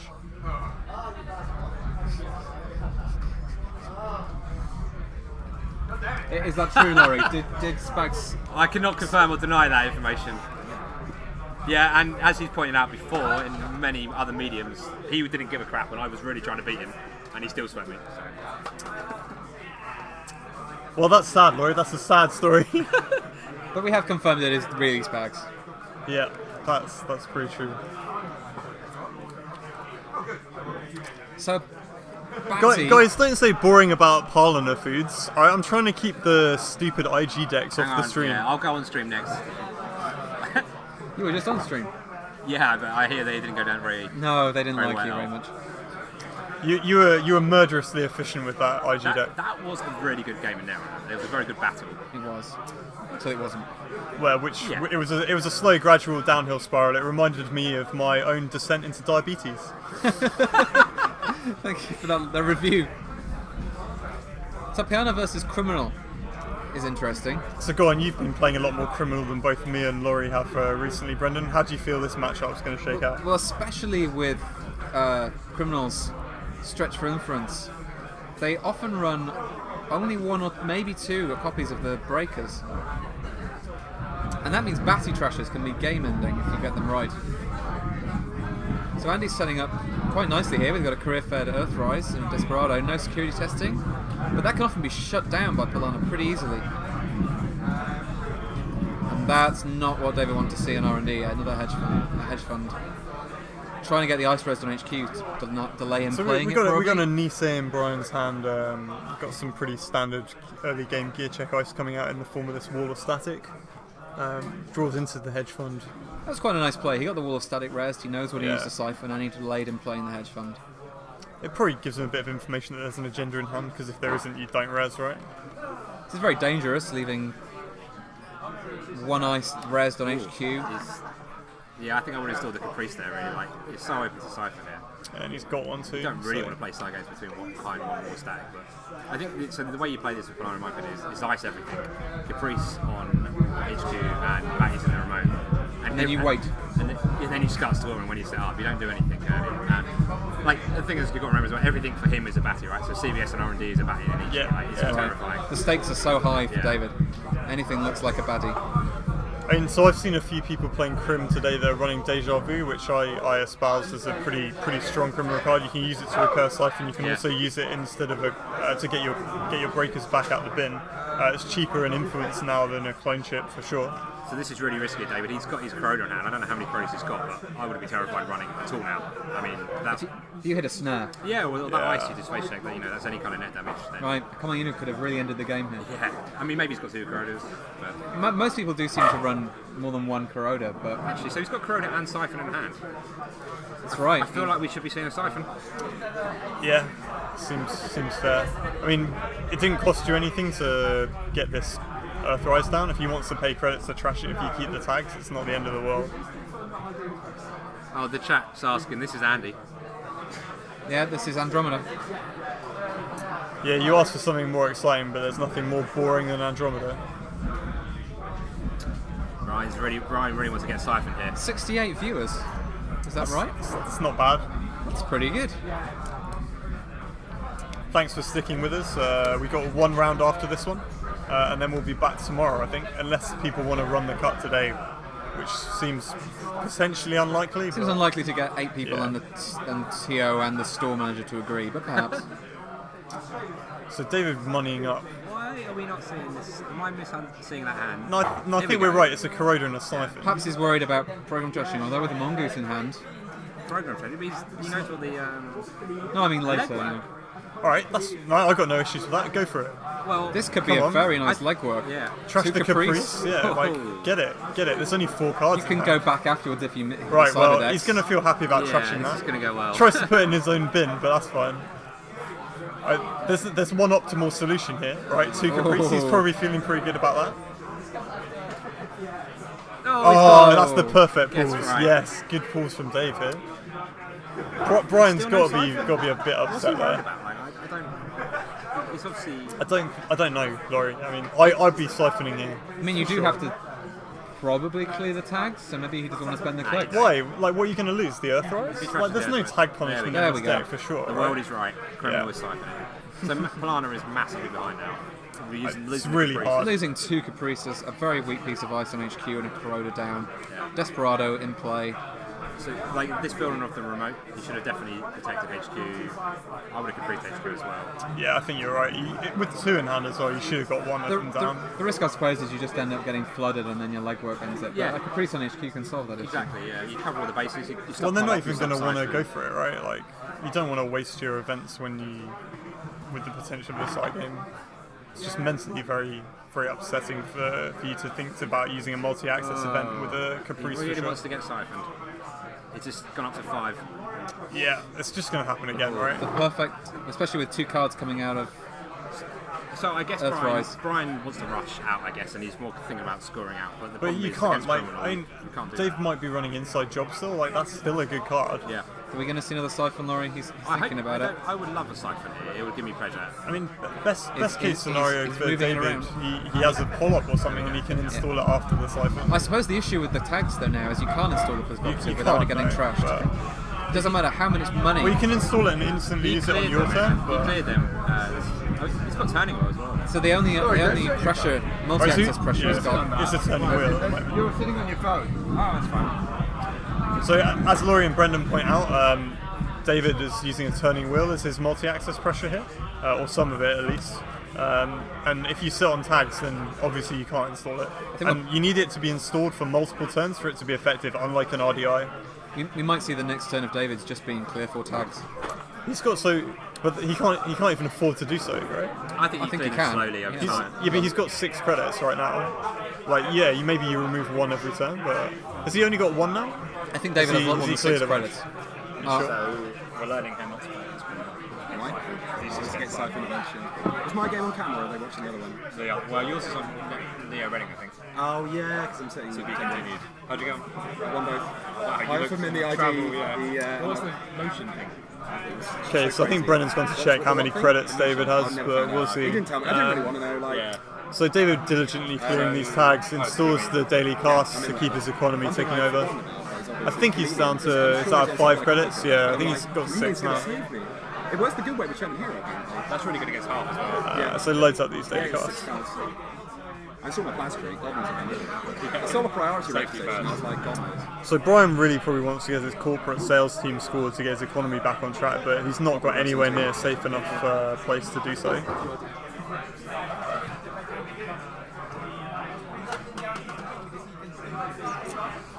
He's drawn into a celebrity gift, which is good, and he's also running the card I hate, the Agroplex, which has gone in the remote, I think. So he's upgraded HQ. It's good. Yeah. Again, I don't know why you don't put a second piece of ice there. Seems fine. You probably put this Enigma there, right? You Yeah, force him anything, to find the other breaker. Enigma's perfect, but yeah, anything will do. Because David's cleared his tags. He's cleared his tags, dumped 2 daily casts, he's now going to dump a turning wheel. So we still don't actually know what the rest of his breaker suite do. We don't know if this is stealth. I mean, this could still be stealth, right? Maybe, yeah. It's unlikely with the daily casts. Feels like with... Yeah, well, I don't know, to be honest. I don't play very much. It's normally quite hard to fit this cast in, I think. But so, I mean, my point, he's got very low for somehow, right? He's probably got... I mean, it's not like the stealth isn't necessarily. Basically, I think the big question is how do you deal with large code gates in Scrim? That's the that's the question. Like the rest of the rig's pretty straightforward. Refractor. Oh, it's Christian good. Well, I bet you wish you'd seen that earlier. Yeah, I don't. So I guess you trashed this, right? Well, he's got pull off in hand. I don't know if you trash it. It depends how many same things. He's not rezzed it. I was running 3 siphons and that's it. So if you don't have any more siphons, like all it turns off is your third. Right, so yeah, okay, so he's dropped the pull-up, so that's fine. Excellent.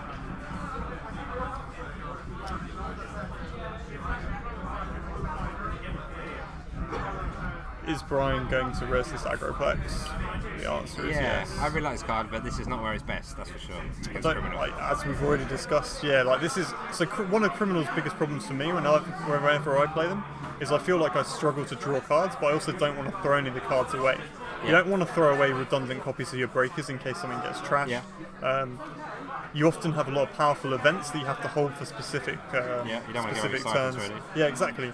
So I always find that I never have enough draw, and I also don't have options of dumping cards from my hand. So to give them an extra card every turn is, I think it's very, very strong. And you give him a security test target. I mean, he's done the right thing putting his score remote. Well, we doesn't have any ice. Like, it doesn't have any more ice, I think. And now where's he going to score? He's so far behind. Like, the Criminal rig's setting up. Yeah, he's still just got to, go Glacier right. But he's lost so much tempo in the early game. It's going to be troubling. I mean, I think he needs to get this corporate sales team scored to resolve his economy issue, but it's so hard at this point. The political operative's down now, which means that any of his protective upgrades are going to be useless. It's pretty depressing. So he needs to find like a Batiana Caprice, some kind of promo trash. But before you do any of that, you need to stabilise HQ, which he's doing now. He's got some burst economy now in hand.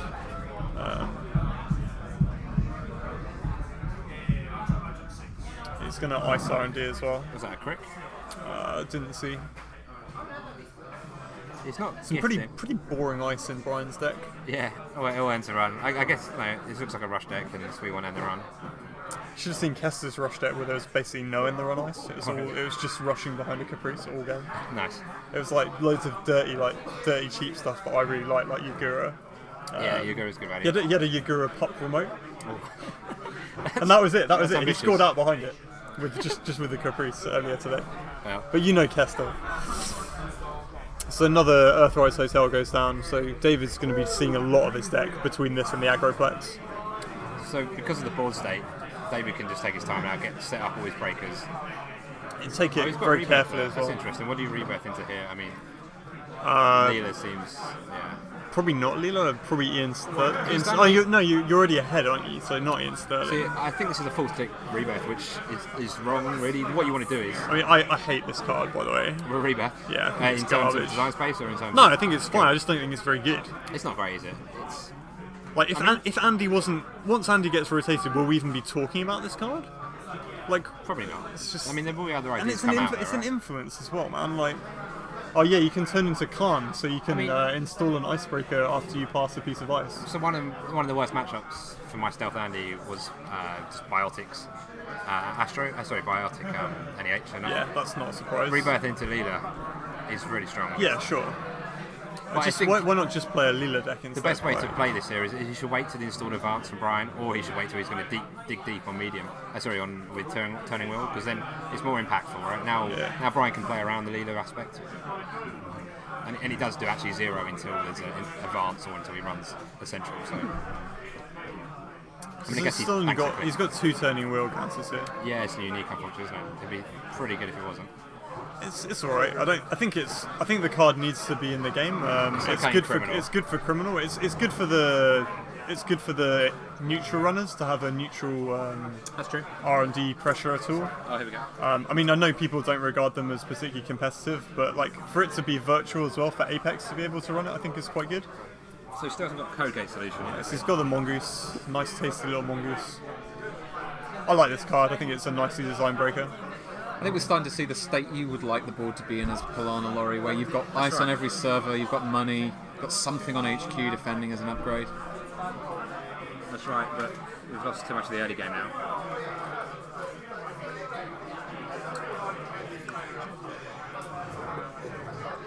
This is icing up archives as well. We haven't seen any evidence of... Oh, sorry, the security testing's just gone down, so that makes sense. Double icing archives. Double Ice Archives. We've got testing down now.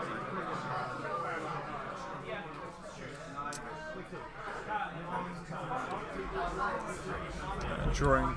So it draws into a wraparound. One of my favourite pieces of ice. Brian- Useless now. Brian doesn't have many options to score, right? Like he either Right. baits the pot-off, so he just gives David an agenda to trade a pot-off, or he waits to the critical mass of batties, which doesn't seem like a very good plan, or he makes the remote so taxing that David can't get in. Well, so I think he'd give up an agenda at some point. David still doesn't have a solution for a code gate, and depending on what Brian's That's running, true. That's a very good point. Yeah, I mean- it might be worth trying. I think you have to at this point, right? You're going to lose if you don't. Like, if you wait for him to rig up If you can get a completely. Nisei counter out of it, Yeah, exactly. so this is one of the situations when Nisei did counter is definitely better than. Better than the corporate sales Yeah. team now. He's stabilised for sure. A double sentry server could cause problems for that Fairy Mongoose rig as well. That's true. How many fairies in the deck and how often needs to run it? Yeah, I mean that's an interesting question because the answer always used to be 3 fairies and some other Yeah. and a mimic, right, or something like that. 3 fairies, a mimic, and a fem. But now with Mongoose, I don't know how many fairies you're running. I don't tend to pay much attention to criminal decks. It's not my play style. I've never been a good criminal player. He looks like he's got 2 Coronas here. He's got an RDI. That's been passport. Yes. Yeah. What's his money source other than security testing? Because that doesn't look like it's Yes, going to be making much money now. Nothing at the moment. I mean, Casey Jones maybe. If he has to make a lot of runs that are taxing, this could go wrong. But I mean, people. Are you sure this is legal? oh no! Challenge. Well, oh no! That's game loss. Yeah. Unfortunately, I think it is. Wow. That's That's unfortunate. disappointing. After Brian played so well as runner in the first game. And he's dug his way out of an early hole here as well. no. Like, I think, unfortunately, there's like no real other think they're way remarking to it's on stream yeah, as well. like to resolve this. I don't think there is. I think at this point it's game loss. I think. Yeah, I think Tagore's Tagore going to have to resolve this. Tagore as asks a what game the loss. problem is, and Yeah. that's game loss. Sad to see, but mistakes do happen. It's been a relatively long day already, and we've got a final round. So that's a shame for Brian. If we're being honest, David probably in control of this game anyway. But Players are very tired. These mistakes do happen after the sixth I don't round. think there's any flexibility in the rules. no, It's a game I'm loss. not here. Tagore right to and look, 2 RDIs in hand, so R&D's. Yeah, I think David was probably ahead in this game, but What was the upgrade on It's a HQ? shame. It was a Christian. It was a Christian. So HQ is ripe for pillaging as well. There's two or three genders in hand. Welcome to Jono's world. Yeah. Yeah. It's only Alright. decision. Well, so that's the end Easy of one. round 6. I'd like to thank my co-commentators Brendan and Laurie for helping me out. This is lightening my load a little bit. It was a bit lonely earlier in the morning when I had to do all the talking on my own.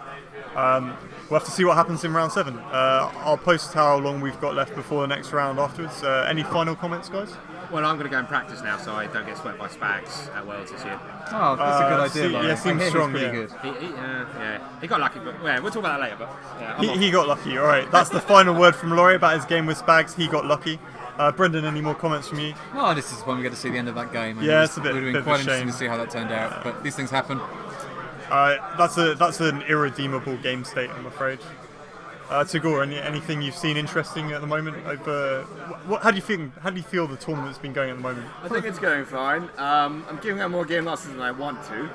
Ideally, you want to give away no game losses. Yeah, I guess, exactly. but- I mean, ideally, players play perfectly, and nothing bad ever happens. But unfortunately, that never is the case. Well, when someone turns up with a deck list that's not most wanted legal compliant this far into tournament season with 10 influence extra, there's not much else you can do. No. It was a slightly newer player, but he's been to tournaments before. I know because I've played him. That's a bit of an egregious mistake, I think.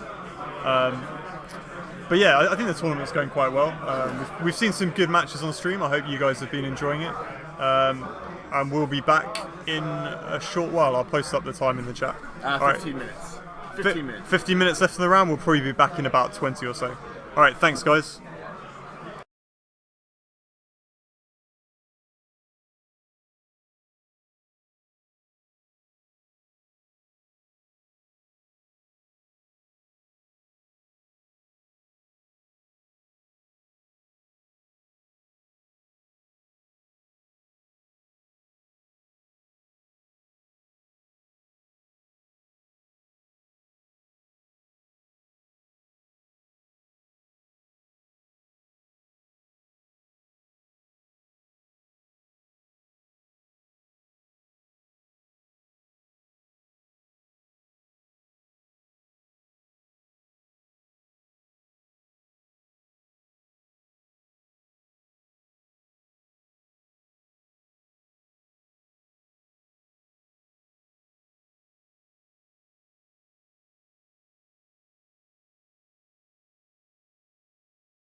So we'll have to see whether I acquire any more co-commentators for this round, but we're moving into round 7. And it's a pretty good one for you guys. We think it's probably a winner in. And we've got Worlds 2014 runner-up Min Tran, who is now working in the UK and living in the UK, I think, against the Scottish Nationals winner and top 16 of UK Nationals last year, Seamus McLeod, who is known for killing people. Min also a big fan of killing people, so we'll have to see how this one rolls out.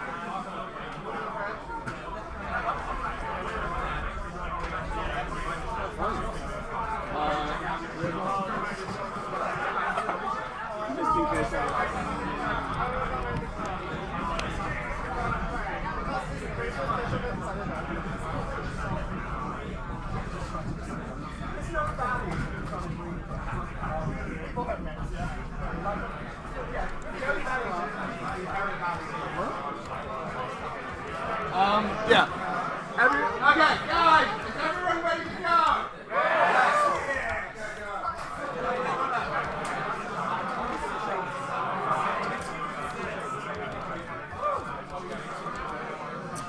So I'll be joined for this one by Laurie, it seems. So hello, Laurie. Hi, James. How's it going? Yeah, good. I've told the viewers about the resumes of Min and Seamus. Yeah, I'm excited both about this. fantastic players. Looks to be a really exciting match. So Min could be running anything. Min likes fantasy decks, or different decks, I should say. Just because it's Wizard doesn't mean it's Dumblefork. No, I'd be very surprised if it was, in fact. Seamus's deck, we know card for card almost. He won the Scottish Regional with it. So it's just like Argos Rush. I don't know if you've done that already, but like Spiderwebs. I haven't discussed the deck, but please go on, Laurie. Yeah, so he's dream opening his like town behind a spiderweb or something like that, you know, like just go. So if Min's got Siphon, that's very good, I think, in this matchup, because you can slow him down. Seamus says himself he's got 0 late game in this deck, so I think that's fair enough at the moment. Like, it's hard to have any late game against the runner these days. Min could have anything though. I mean, his Polana deck as well is like a shell Polana, I think. So Oh, sweet! I'm looking forward to it. yeah, that's going to be fun. I mean, both these players love killing their opponents. So we bring you we aim to please, and we've brought you what we feel is the best of the potential winning in matches here. No boring intentional draws here. And Gaz would know that they're lovely blokes, having met them both. So I can't see Min's hand, I really want to. Seamus has got. So this is the first mulligan, is it? The first draw? I think so, yeah. Seamus has got End the Run. Just something on And an Archer. Is that a fracking? I'm not fracking. sure, yeah. Oh, that's a Oaktown. And that's an Oaktown, even better. This seems perfect. I mean, That's a what's fracking, that isn't it? nice, That's a though? fracking. But he's got an Oaktown and a fracking. I think there's an Archer and something else. If it's hard in He the has run, kept, he's going to yeah. do it. So, Alright. so maybe he knows Min's got Siphon or suspects it, because normally he wouldn't do that. So yeah, I seen both centrals. A bit of a conservative start from Seamus here. Relatively for his deck. Yeah. Perhaps he just wants to wait one turn, see what Min reveals. So we got Alex White joining us as well. Can people hear us talk? Oh boy. This is UK gonna be average national player. Top of Swiss as well. So yeah, we're just discussing how we've got absolutely no idea what Min's running, but you played him, so... Yeah, the game ended pretty quickly, but he installed an Eater and a Medium, and he showed so it looked more like the Timmy Wizard deck than anything Probably else. Siphon then, because Seamus went for a pretty conservative open for him. He didn't go for the Oaktown behind the end of the run. He iced HQ and RD. Yeah, I think that's probably fine. Yeah, it's just I wonder if he knows. You think if he knows he's on standard Wizard, he just goes for it? It's probably a good play. That's the way he tells me he plays it. Strong economic opening from Min here. Double sure gamble. Seamus drawing into some cards with Jackson looking for pieces to start building. Nice. So Min's hand looks a bit ugly, really. I mean, what's he got there? He's got Sucker. His console is Retriever. Vigil, which is interesting. I don't know if that's better than Turntable in this matchup. Probably not. No. Turntable pretty good, right? Yeah, and August like, Alice and GSR. Yeah, Seamus loves installing everything. I'd like to point out, I once got told that Turntable was shit by one of the 3 commentators here, and it wasn't Laurie. I never said it was shit. Yeah, you did. I can find the post on netrunners.co.uk if you want. You got it on post. In my Yeah. memory, I said it was overrated, but yeah, I probably did say it was shit. I think one of our viewers famously said Wizard was shit as well, Spags. I also for a long time said that Wizard was not good. And to be fair, things change. Wizard's just metagame dependent, isn't he? That's Because he the used to be issue. like every time a Wizard player would say, "Oh, I'm just going to gear check the hell out of them until I win." Yeah. It's different now. No running problems. Well, yeah. All those consistency cards they've picked up and combined with Faust has made them very, very, very powerful. So Merimati, yeah, nice bit on the HQ. Obviously, getting the extra strength better against Parasite. 2 cards to Faust, Yeah, which is more like when the snares are in the deck. That's too many cards. Ooh, but he has to give up Data Sucker access, which is Yeah. like, I think Min's heavily favoured in this matchup. yeah, I would assume so. He's going for that. Okay, yeah, makes sense. Oh, yeah, that's fine. early Yeah. hostile, boosting his economy. Wizard is not well set up to use the bad pub well, so it's just a nice little econ boost. And Seamus isn't going to be running loads of remotes, so he's not going to get much out of it from the trashing. So. No, absolutely true. I don't. Seamus doesn't play dedicated response team because that card's not very good. Yeah, so. sure. And this is a classic rush deck with a single remote, and occasionally you might put a Jackson in another one, right? Yeah. So again, Min's hand's pretty ugly. Yeah, I feel like he needs. He to does have draw again. He didn't. Yeah, he that's didn't decent. mulligan. 2 retrieval so, runs, 2 deja vus, and a medium. That's not what So you if want. he's running retrieval run, is he running Fem? I mean, you've played him. Certainly, Yeah. I didn't One of see us. big programs or.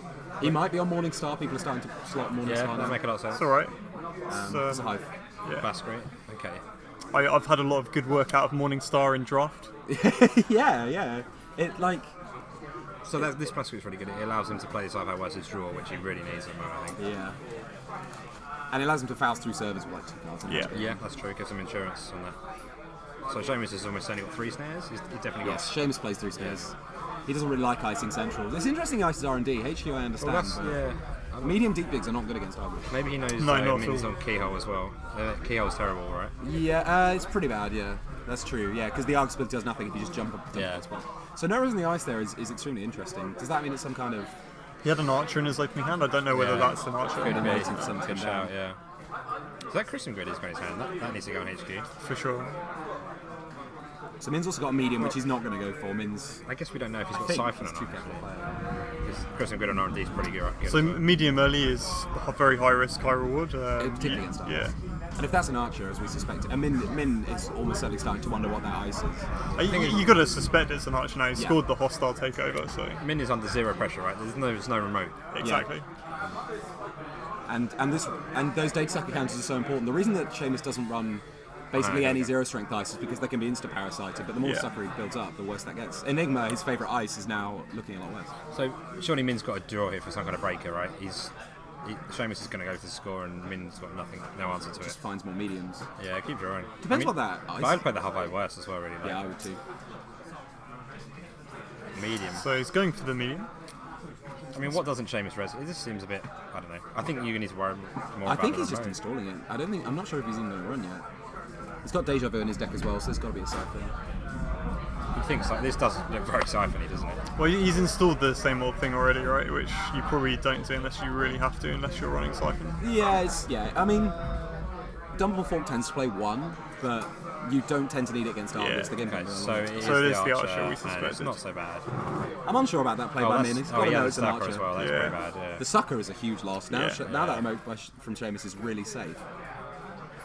Seamus has got a jam here. I don't. Yeah, well, He's Oh, got, so he's the he's only got the choice. Oak Town, hasn't he? So he's He going to has. ice install the Oak Town. Do you go Atlas? I mean, he's No, got a lot he's, of money. he's got a lot going of for money. the Oak Town, but I mean that's a good call though. The Atlas might have been a better choice. So I thought I saw a swordsman earlier. So I mean, this ideally would be a swordsman with it and the run inside.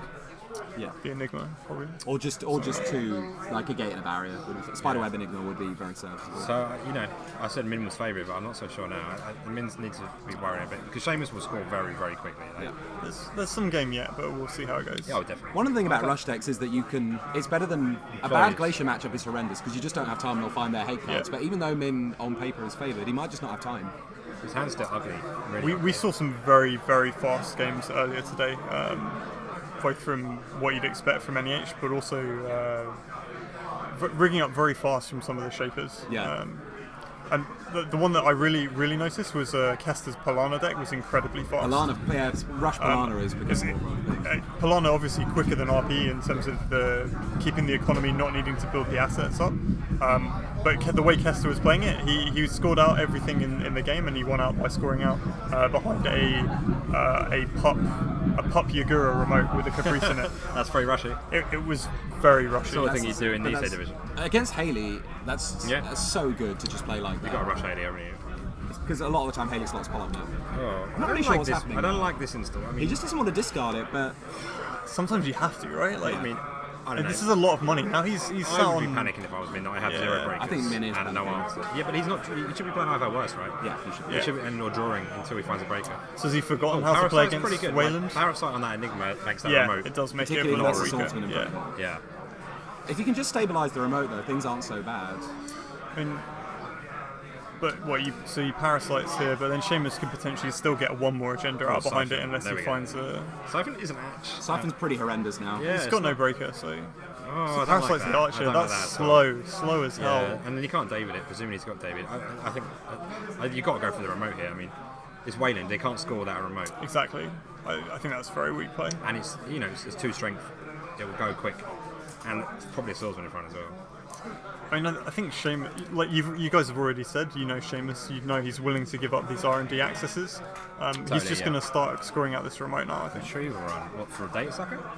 I hope it's for a parasite. Oh yeah, that's For the sucker. fantastic. It's Well, expensive. Deja but Vu costs you need less. it, sure. And you can get the other medium. I don't know. Yeah, but you don't want the other medium. You that don't much. know, but it's And cost less. Deja Vu does. That's Deja true. Vu Yeah, is you more can have mo- Deja Vu later. That's true. He might still win this game by siphoning it a key time. Still double advance Yeah. from Seamus here. So if that's an Atlas, that puts him up. But to he the- still Yeah. can't get an HQ, right? Because he's not drawing for that answer. You got smashed down the other worse. I don't think there's any other play here. I agree. Because Seamus can triple advance. He has an Atlas with 2 counters. Yeah. Next time he gets an Atlas, he installs it, and then he just. This game's going to gets end very Yeah. quickly, and Min needs to react. I mean, it's easy for us. I've played against Seamus before. I know what his decks are doing. Maybe Min doesn't appreciate the rushiness nature of it, but I think here now, when it's looking like you're going to be 4-0 down at least. Yeah, okay. Yeah, there we go. He might be too worried about dying. He's getting quite He's got poor a now. pass screen hand as well, so he even has that. So, like installing all these mediums and playing the retriever run, which is not insignificant at 3 credits. He's spent a lot of the early game money he picked up from those 2 sure gambles. Yeah. And as you guys say, there's no attempt to there's no chance he's going to get a siphon off. I think that was that seems- Masanori? So John Masanori. I don't know about that. He's got. Sucker farming and getting cards. Sure. Yeah. All right. So Seamus ditched Okay, the well, swordsman. then that all has to be a swordsman, doesn't it? In front of the Enigma, like That or some kind of barrier. has to be swordsman. Swordsman in front of it in the run. We'll see. That's bad against ice destruction though. You end up with a remote that doesn't Yeah. have Employee strike, basically useless against Argus. So how many credits has Wizard got now? Has he got no credits? No money, I think. That's rough. Literally no money.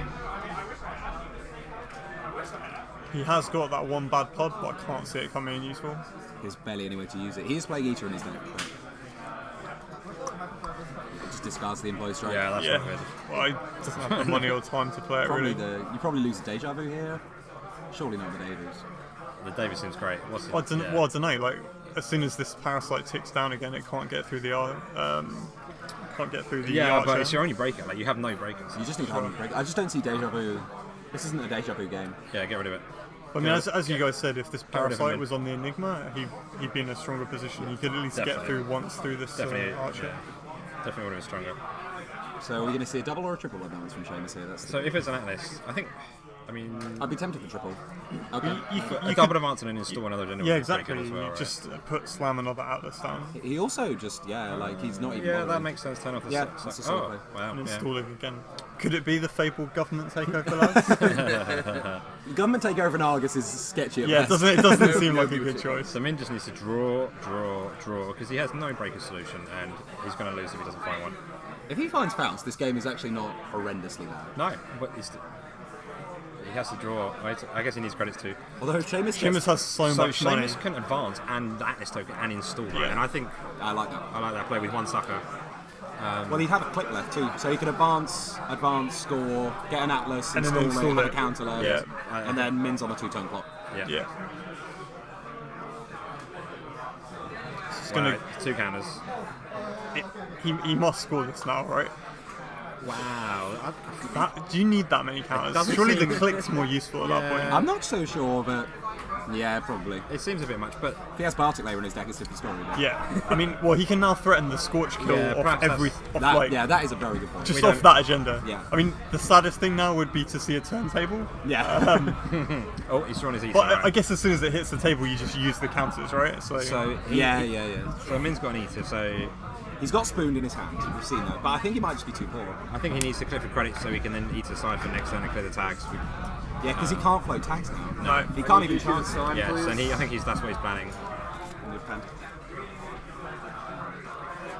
So I just put one in the wins column, yeah? I put one of the other way.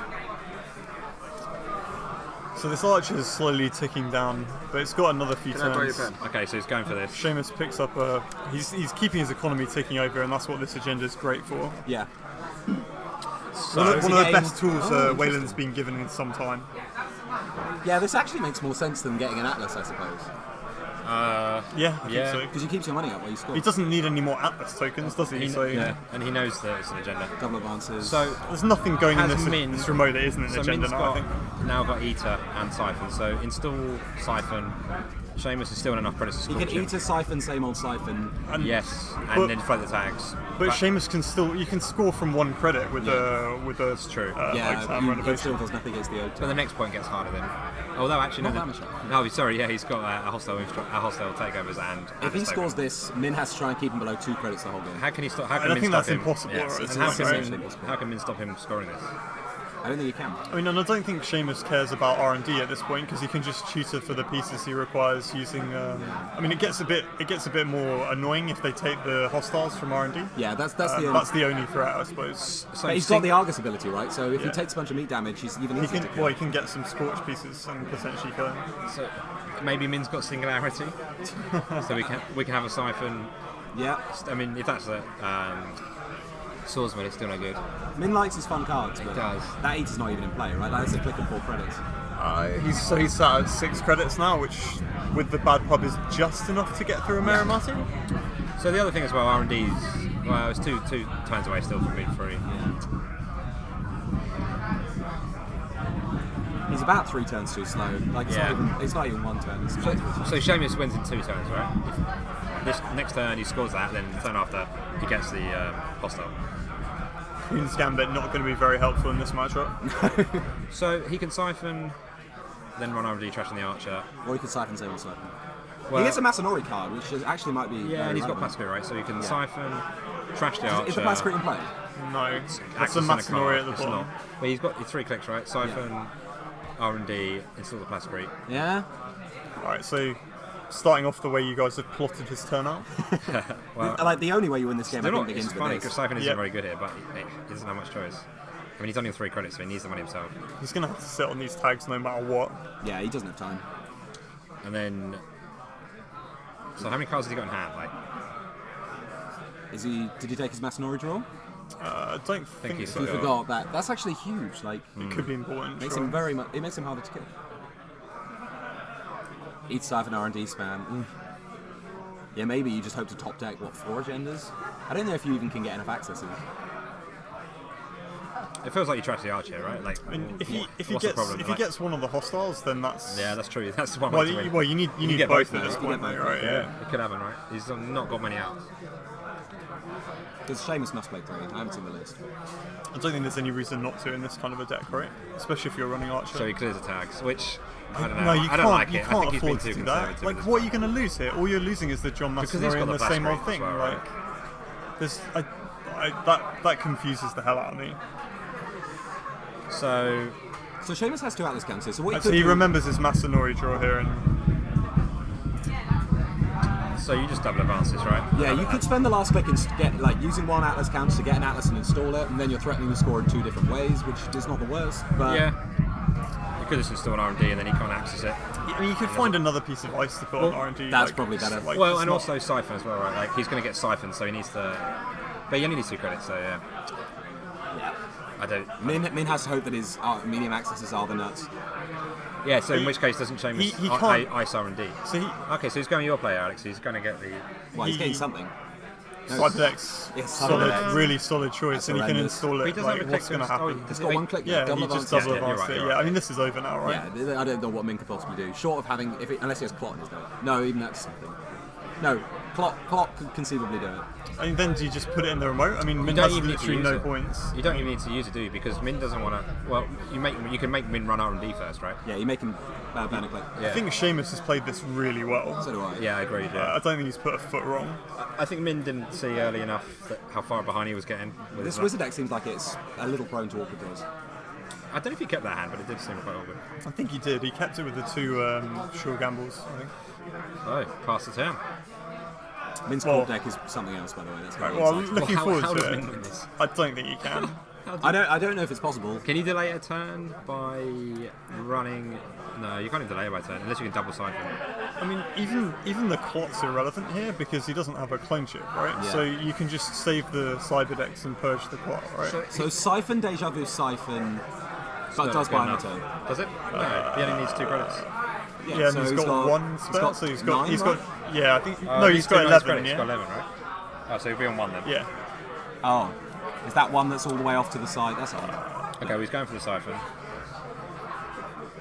You don't want to be in a place where you have to Siphon Argus and. Do you force the purge here first? Yeah, so I you think then you get a do. sucker? You've got like one thing he does have now is credits. Yeah. But I think you maybe force the purge before you run HQ, just so then you get a sucker from the siphon. Yeah. You still got to worry about Scourge. He's only got one out. Clearing those true. tags a couple of turns ago just felt so weak. Yeah.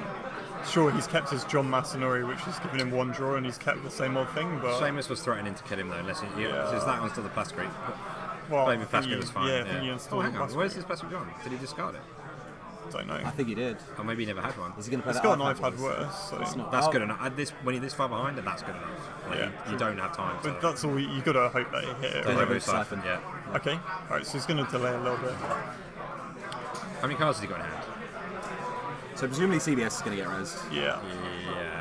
Take- Why, he doesn't need to do it now though. does he? Oh, is he running out? He's just getting him to use the money, Yeah. lose the money, so that he doesn't get as much out of the siphon. As much as anything else, Seamus is just doing because So he Seamus needs to still be got able 3 to credits. afford to purge. Well, Seamus still got yeah, 3 you credits. Siphon's about to hit. Yeah, so he wanted to right. res it before he had no money to do so. I 'cause got it's you, 3 I got you. credits. Yeah. right? And so part of the reason to do that is so that Min gets less credits, but the credit Yeah. totals aren't huge. The more important thing is that he needs to He get a can purge res in. it. Yeah, definitely. So 4 cards in hand. So I mean, there's no chance of him getting an R&D now for sure. Like, Oh, he's got a But so he can be, Beanstalk. yeah, Beanstalk. Beanstalk doesn't really do that much though. it gets No. him off the ground, but Yeah. you know, so now unless Min can force him to spend more money, he's got another turn, right? Yeah. So Seamus needs to take 2 credits this turn to threaten the hostile, but Beanstalk basically buys him a click and a Yeah. credit. And it's 1 free click and 1 free credit. That's...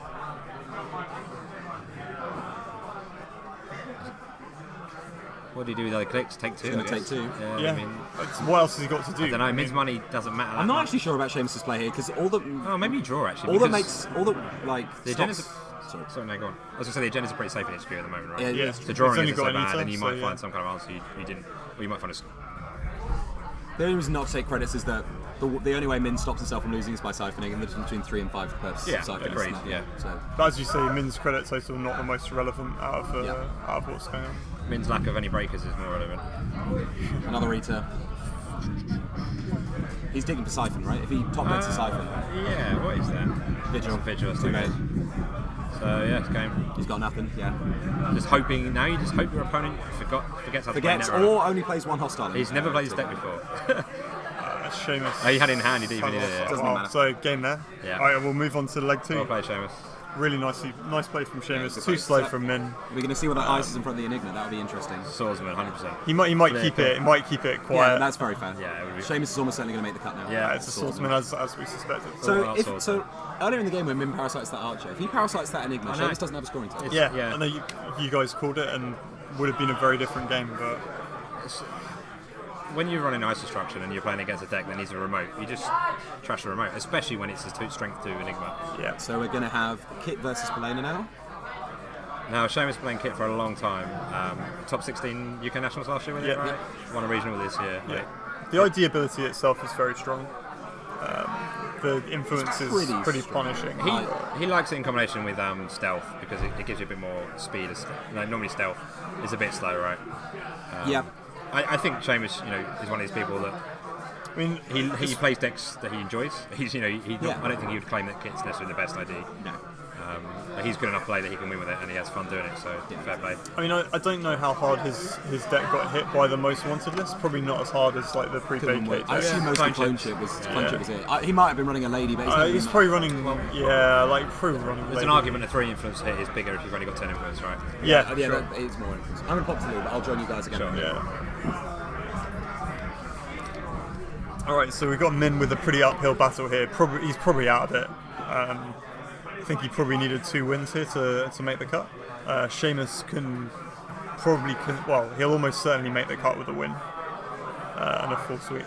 Yeah. Do we know the standings before?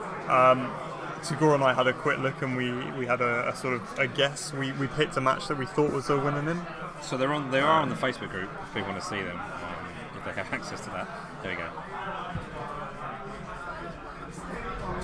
So going into this round, Seamus was on 16 prestige, and Min was also on 16. Yeah, so I think both needs a sweep. Yeah. So Min can play the spoiler here to Seamus, but it's an exciting game nonetheless.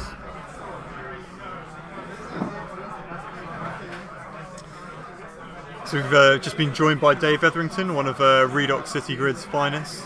How's your day been, Dave? It's been alright. It's been a bit fun playing different decks. I bought ones that were just fun to play, really. Blue Sun and Valencia. And still made the cut, I think. Yeah. Or almost certainly still made the cut. So. Although, with the amount of Aldershot players, I feel that we have just been absorbed by the Reading massive. Yeah, I'll be honest. I feel I'm now a Reading player, not an Aldershot player. Well, sad as that hey, is to we admit. put on way more tournaments, and you're basically effectively a local. Like, when was the last Aldershot tournament? Well, we only had like 8 people turn up and 4 of them played Noise. Oh, that's right, and I still won that tournament with a prepaid Kate deck. So Minder's mulligan in a hand that was 2 Psychic Fields, a Shop, and a Scorched Earth. So I think we're in for an interesting deck. I'm not sure why he didn't keep that. It seemed very good, but I don't have a clue what's in his deck. So Alex said it was pretty filthy. So yeah, I think it's definitely spiky. There's bioethics, there's remotes. bioethics in Polana, interesting. Yeah, I guess it's just more money, right? Yeah, it's a fair. classic argument. It's like ETF over whatever that brain damage one is. Is that a Sharon Hero? I think that's a Sharon. I'm looking forward to this. Utopia fragment. I mean, He's got there. This is spicy. For those that don't know, 2 years ago in the 2014 Worlds, Min took a personal evolution deck with some really interesting choices, including 3 sweeps a week, and basically ended up second in the world, losing only to Dan Darginio on a misplay where he got his Mimic trashed out of hand by net damage. He forgot to install it. Min, well known for lots of remotes, low ice decks, probably perfectly placed in Loves this kind of net meta game. Yeah, loves him some kill. So the choice is, Seamus, like, what do you do? Like, you probably know something's up already. Do you just run these? Jackson in. Seamus giving it a little nod. So that's a Sharon Hero. There's a future perfect in there. 2 snares. So I guess it's a similar combo to the IG decks, just out of Polana. I don't know. I don't. Is there a Shiku in there? Can't see. Yeah, let's see. I don't like Shikyu, but you know.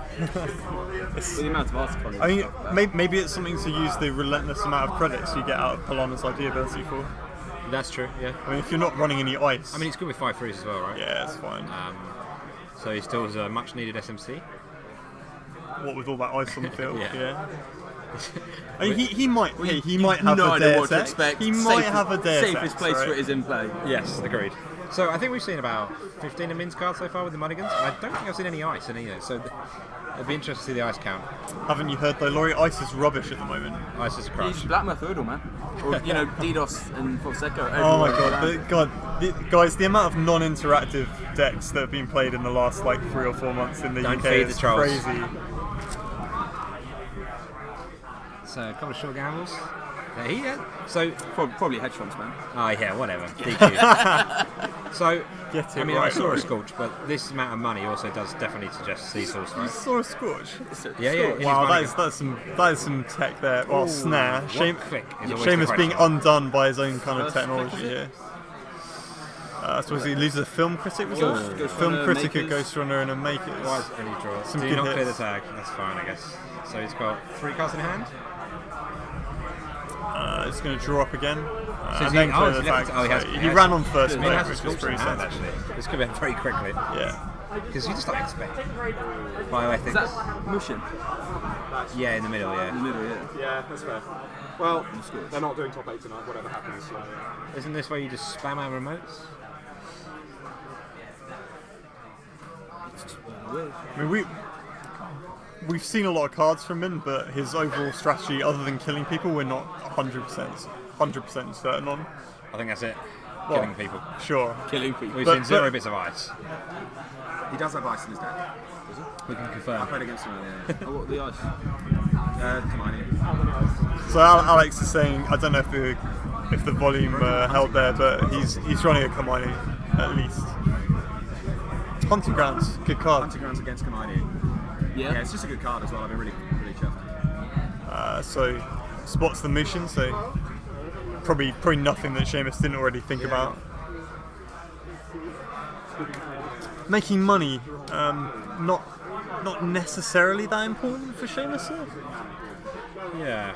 I think so when you play against net damage decks, all the cards in your hand are life points, right? And I think You only need the money that you need to install the things that you need to do what you need to do. I mean, I know that sounds That's incredibly always nebulous. hard to judge that, yeah. That's a John Maddenism for those viewers from the US. But you need to potentially install a little bit of multi-access, maybe some defensive things. Yeah. The odd breaker.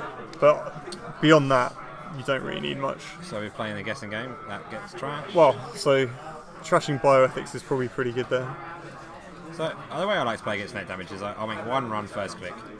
Yeah. Generally R&D, because if you run R&D, a lot of the traps don't work out of R&D, and you Yeah. can see what's coming as well. And then maybe Well, a second, and but then If just you stay hit safe. if you hit something, then you can draw up, right? Yeah, exactly. Or You can clear a react, tag right? or Yeah. whatever. And you just take it slow and steady. There you go, that's Yeah. nice. That is ice, correct. Yeah, That's a Ba- Cortex the lock? Baku. Cortex lock, isn't it? No, that was a Baku. Baku. Yeah. Baku. Okay. Well, Joey will find it. Of course. It stills a shot. Yeah, Joey's got a nose for Cortex locks if he's listening in. Yeah, So how much money does he end up making from Polano? I mean, presumably Yeah, a lot. There's got to be a well- reason why he picked Polano from like PE probably or his It's Seasons, probably, right? it's probably the same reason that. Excellent baiting here by Yeah, Nice. nice. Probably the same reason he was don't running. trash it. He was Why running would the I trash sweeps weeks in his Yeah. PE deck. You need, if you want to fire these traps, you Yeah. need enough money to do True, so. traps are If you want to advance things, you need the money to do so. always threaten it. And one of the things that I always found difficult when I was learning the game, and I kept trying to concoct these decks which had a lot of bluffing and a lot of advanceable traps in them, was I was always too poor to consistently advance the cards. Yeah, Is that True. psychic field? it is. Yeah, he's got at least 3 of those. Great in these kind of decks. Oh, Yeah. wow. It's triple advance. Wow, what? What? Okay. Oh, just Using the triple fancy right. tokens. In fact, yeah. Sure, that feels unnecessary, but whatever. So what is this? It's been there a while. Like, it's kind of strange, right? I It feels think like a trap, doesn't it? Is it a Ronin? I mean, Ronin and Bioethics, that's a legit We've combo, seen- right? well, we've got there's 2 Barthics in the trash. That's a snare. Now, Wow. Oh, we hope it's a Ronin.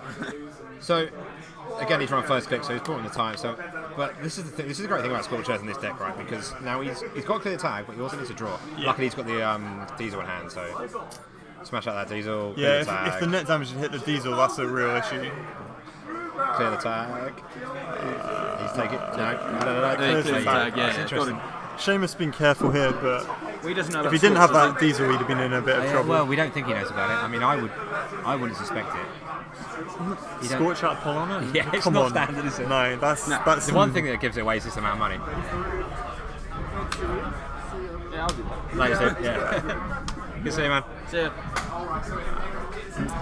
So we'll get back to the game after a short sojourn with Zach Eaton Rosen saying goodbye. Well, it's top 16 player. But didn't bother to turn up today. He's taking a break from the game. He's finishing his PhD. What's he doing his PhD in? He's finishing it. Yeah, a lot of work, I imagine. What has he been doing? What are you doing? Something physicsy. Okay, sure. Yeah. My sympathies with him, having completed a PhD myself. What a waste of time that was.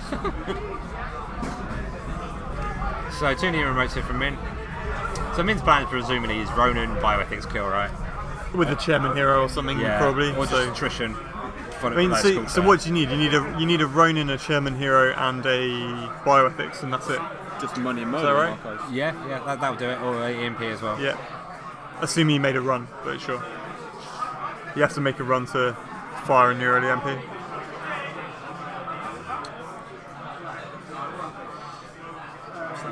Is that That's a cloak. That's a cloak, yeah, not a not net a net shield. shield. Net shield looking a lot better than it has done at the moment. Yeah, it's definitely a good meta for it. Although, I mean, what you really want to do is Deus Ex, right? If you've got Deus Ex, and I guess Min has to respect that as well. Seamus has got SMC on the board, right? Like, you still go for it anyway. I think you still go for the Ronin. You force him to have it, Yeah, right? exactly. Yeah, it's always If he's got it, this It's so- matchup's terrible if he's got it, right? Like, It's so hard to find a deck slot for that card, though. It's so bad at the moment. Kit's already struggling for influence. Maybe she can't pack all the clone chips. Yeah. Probably missing some. That's A true. lot of recursions. Yeah. It's true. So Genny, Just make them have it. Play okay, that. definitely get that break it down. So I think you just start running Central as first pick at Seamus, so you need to start getting some points, right? Oh, He's put almost no pressure on Oh, him. is that a hero? Then we got a hero. Mushin. Is he motioning the chairman hero? Generally, running the second Mushin. I don't know I mean, if I'm facing any logic. at this point, you have to run one of these, or you have to at least think about it, right? Yeah, and he's full. I always like that. I don't know what it means, but so he's advanced. I think you run. I think you run the first one in this situation because it's got less advancements and or fewer advancements, Yeah. and I don't know. The first one was there for quite a while. so it's probably it's more likely to be the Ronin. Oh, Yeah, he's so running it. Seamus, Probably wanna do it anyway. Doing what I reckon is running it. It is the he's Ronin. running, yeah. Very nice, very nice. Well, he guessed right. Only 2 credits trash. Nice when it's Okay, only so 2 now trash. you disrespect the other one. I think you do. How many cards you got in this hand? 5. You draw up. So you won't. You Oh, don't yeah, don't run the judge your own Jumbo. choice. That's just a. It's definitely That's wrong. just a life. Yeah. You don't need the economy, do you? Now he's on 4 cards, so maybe he doesn't realise the combo, but it means Min doesn't need a bioethics, right? Not if Oh, it's no, on he's- 4 cards. I know because it's Another hand size of Another 3, one. isn't it? Yeah. Well, no, you yeah, discard it's down 3 damage, to 2. Is that what but- Chairman Chairman Hero Hero does? is down to 3 cards. Down to 3, yeah. So So I guess Dirty Laundry is irrelevant. more in that. motioning. Seamus got some really hard you don't choices need the here. extra 3 credits, does you know? No, yeah, it's, yeah, it's, yeah. yeah, Agreed. it's not necessary to have used it here. And you want to be at start your turn with 5 cards and then not Yeah. 4. But yeah. Yeah, so that's still expensive. Alright, well he's going to have to pay the money to break this because he's 4 not going to want to credits. lose any cards. Yeah, that seems good. So he pays the cloak credit and 4 more. Or 3 more, I Now think. he just hopes. I've not seen any agendas yet. Ooh. Sees a Oh, squash. yeah, I'd be afraid of that now. Slight pause from Seamus That's there. a lot of information. Does a he little just bit of a double take. There is a TFP in hand, so Seamus not doing too badly on money. yeah, I think he's got the money he needs for the rest of the game, right? Yeah. Well, I mean, if you see source, do you also think see source? But, Oh, yeah, good point. Yeah. but he's doing okay. The credit differential not that high at the moment. So okay, so he can still clone chip for the It's day. down the Kuroda. You have to trash one of his breakers.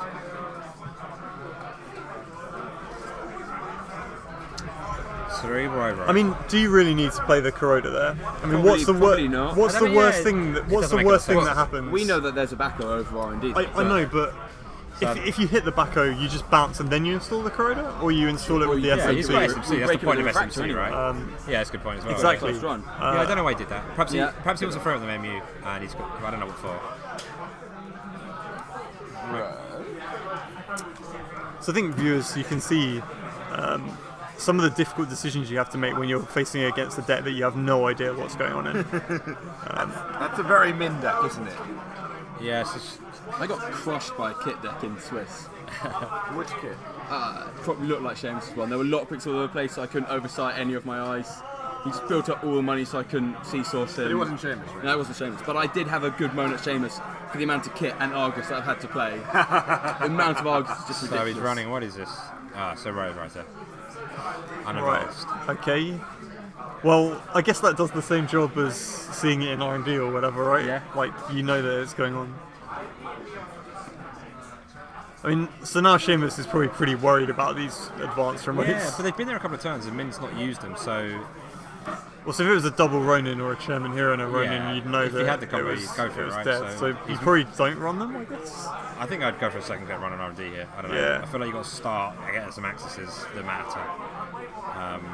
So what's that? It's Utopia fragment he's just drawn there, I think. Is that Utopia? God, these 3-pointers, what? Yeah, well, they're with Mushin, I guess. Jackson. Yeah. He might want to clear his hand here. I know he's defending R&D. Utopia is pretty good if you can score it, because if you motion out another agenda, it's very difficult to steal. Yeah. So, I don't like defending R&D here, really, because he thins his hand down, and Seamus has got every reason to go on HQ here. Like, Well, you can already get through. yeah, R&D. like, the access in HQ are probably better than R&D anyway, because he hasn't thinned his head out with the Jackson. Yeah, he trashed that 100%. Yeah, for sure. He can't run a gun, unfortunately, can he? I mean, no, because it'll be a sentry next Yeah. time he hits it. And that's the breaker he doesn't have. Yeah, that's great. Yeah. Yeah, okay, Solid. yeah. Can't argue with this. Playing it I've safe. just seen the Scorch, yeah. So Min's still looking for the rest of his combo, presumably. What's he trying there? That they all look like Utopia fragment. Oh, there's a government takeover. Can't be a good one. Not out of Polana. Judge. Not government takeover. Oh, the other one. The one that reds his ice. What's that one called? That's the Utopia one. Eden yeah. Shard, right? Is that the one we're talking about? Oh, anyway, yeah, you're right. It's a waiting card. Top commentary. Yeah, that's Utopia fragment. Mooshing it out. He probably runs it later. No, I quite out of the three, I think Utopia is probably the best one. But Well, with all like, the motions. yeah, Yeah, that's true. I mean, what's he using? Oh, he's using the influence he would spend on food, right? yeah. On the More, kill. more shenanigans. more yeah. murder. There's a good point about him playing sweeps in his PE one. More influence for other stuff. Just putting it in Polana. Yeah. So he draws. I can feel. I think he's still that side. No, I mean, I think PE is Seamus in a is really running rough that. position Yeah. at the moment, which is Yeah. a shame because I really like the ID. So run psychic field. Click one. I mean, Lose your whole hand. Yeah, I'd definitely fall for Lose that the as well. game. I think he started running R&D, but pretty tricky. I mean, far too anti and check some of those. Oh, he's run it. Yeah, Right, is it Psychic Field? he is. So, Right, well, let's hope Seamus wins this side game. So you can How much do you bid? if I'm Seamus, I bid 2. I bid 1. If I'm One, in, I I don't bid know, 0. Yeah, alright. Well, I win. viewers, you've just heard why Laurie beats me all the time. Okay, he can just predict side game numbers. So how many cards have you got? Oh, look at that draw into a diesel. Beautiful. On the draw. Oh, and his Astrolabe. He could have done with seeing that earlier. Yeah, it's a bit late That's the now. one card he wants to install now. So he could still be dead here. He's got 3 in hand? 4 in hand? I think 4. So 4, because he Yeah. first click hit the Psychic Field, second click second click he must have drawn the diesel, third So click diesel, fourth click draw, so He must 4. be Yeah. alive. Another motion. Yeah, it's another motion. And a Ronin in his hand as well. I think. Motion out fragment. Motioned out. I think it's We can't see what it was, I feel but I like think that's it a was the fragment. agenda. I mean, HQ is getting pretty dense. Well, there's the future purpose in it as well, anyway.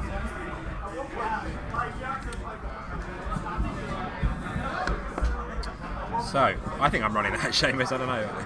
It's pretty hard to call, isn't it? I mean, I like to try and force this kind of deck to score out to win. Yeah, But it puts you under more pressure. yeah, Right? But I really think you need, I mean now there's 3 quadruple advanced things on the board. There's one on the I mean, you know the first 2 aren't both Ronins. Yeah, because he'd be dead already. Yeah. I mean, unless Min is ultra playing Ultra around conservative and Deus playing Ex. around Deus Ex, yeah. It seems unlikely, but yes, that's what you want. Boom. That's going to be good. So, snare. Is So, that snare or bio? what's going on here? He's screwing out the fragment, maybe? Yep. Yeah. Okay. Right, so that'd be annoying for Seamus, but not Seamus, critical. click 1 on R&D. That's what you got to do. That's what you got to do. Min's got a reasonable amount of money here. HQ's fine as well, I guess. I mean, he didn't draw last turn, did he? He's always installing his best thing right every turn. Yeah. Smile on Min's face now. He's Yeah. loving this. Seamus cracking his knuckles. So Got to get those Sheamus- magic fingers ready. Sheamus for needs pulling a the win here, agendas. right? So Min's probably almost certainly out. So the Sheamus needs a win Yeah. to make the cut. Neurally Neurally MP. Damn. Good to know, but probably not what you're looking for. Second click draw. Get that RDI down. I don't know if you need that money. I mean, I don't know. Maybe you do now with your Or maybe with the Utopia Yeah. fragment you do, but Maybe. I probably guess- not. King of Credits might just be better though. I mean, sorry viewers, we've lost the remotes off the edge of the table, but Yeah. They're all traps. yeah. I Everything's think a it's trap. fair to say, yeah.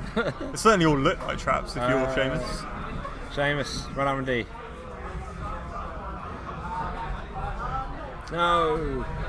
Just don't understand this. I mean, we're all hating, aren't we? Yeah, just. Right, so he's doing this to reduce the cost of the Kamini, I guess, Yeah. and make some money. But Yeah. You don't need more I money. don't know if you need more money though. You've Yeah. already No. got enough. Yeah. You got your rig out. His ice isn't going to be that taxing. sees the neurally MP Well, I guess again.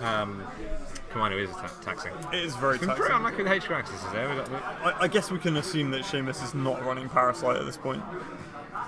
Yeah, Blood makes a good point. That's lucky finding kit, which is like you don't exact. It's 2 of your 10 influence, right? He wasn't playing that in Scotland regional, was he? I don't know. I don't know. I mean, that could be a legwork, right? So yeah, Sheamus has got Katie Jones now. So you Do you fire a legwork against this kind of a deck? well, when If it's you're going to lose, I mean, yeah. how when many you- snares and stuff have you seen? Oh, so we've got a Mushin. Sorry, Did Ronin. you draw another Fuse Perfect? No, I think he's got 2 in hand, yeah, and he's got a So Ronin, gradually icing up from Min here, another remote off the screen. Run R&D. just taking some money. There's been no R&D pressure at all this game, right? Because that backer's been down for ages Yeah, and it's hasn't not. been not rezzed. did he even run it before the ice went down? I don't think so.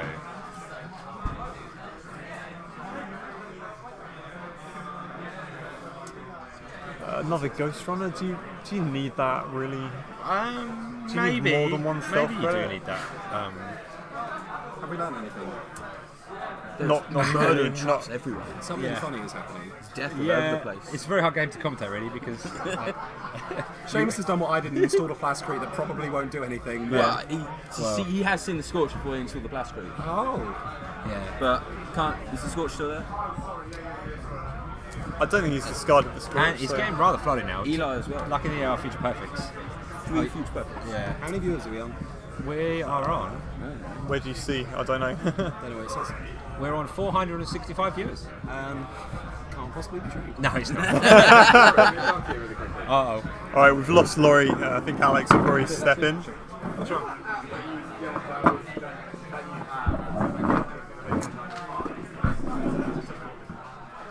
Do you guys know the contents of the Corpse Hand? Roughly. It's mostly agenda. Yeah, I know. 3 Fuse Perfects in the men's hand.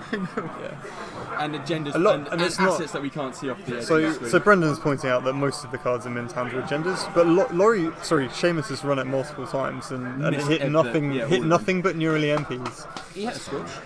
And that's Oh, funny that's- if you hit that's the same neural more than once as you start to think there's Yeah, two. it's really worrying, right? Has he scored any agendas yet? Sheamus has not. Min has scored a Utopia fragment. Really? Yeah. What's the text of Utopia? It costs 2 credits to steal any agenda for each advancement Can you token. imagine on if he's it. got a Hades, it'd be completely different, but Utopia's just not going to do anything in this game. It's going to cost him credits if it's a Mushin agenda, but that's not the biggest thing He's to very worry rich. about. Yeah. I mean, depending on what. How big is Sheamus' deck? I mean, he can't well, really afford to hit all these traps. It's difficult to tell from this angle, but it looks like his heap is much bigger than his he's stack. quite Yeah. large. That is a worry, yeah. I mean, he's probably running a levy, right? Well, maybe he's not. I don't Hard know. to say. Shapers, Well, as you said, there's a lot to find in kit. it's interesting. Yeah, like, he has Catty Jones, which generally pushes you towards not running Levy, because you Yeah. certainly don't need to cycle your recon, and Stealth Breakers stay in play, so Sure. there's not much to Levy for.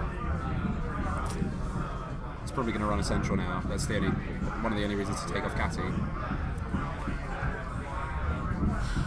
He's going to run our R&D. I think was the chop there. We just gonna, Nice. I'll just take off Catty. All right. Yeah, Okay. which is- I think so. Instead of the chop, it's just a pass turn action Yeah, sure. from the hand. Sadly, we can't see all the cards. So. We don't even know how many remotes there are off to the bottom of the screen. Yeah, it's that's at least probably- 3 or 4, I think. What's been trashed that's notable? Ronins and bioethics. We've lost a Ronin of bioethics. I think maybe 2 snares are gone. 2 bioethics gone. I think there's a shot there which. Yeah, that's just a random shock. A psychic field. Psychic field is gargantuan. That's by So far his best Seamus was very, very lucky. He hit a psychic field, click 1, lost his hand, drew, and the draw he hit a Diesel, and then Diesel then drew final click to get back to 4 cards. Jeez, yeah. Very, very lucky. Diesel is a lot like I've had worse than this matchup.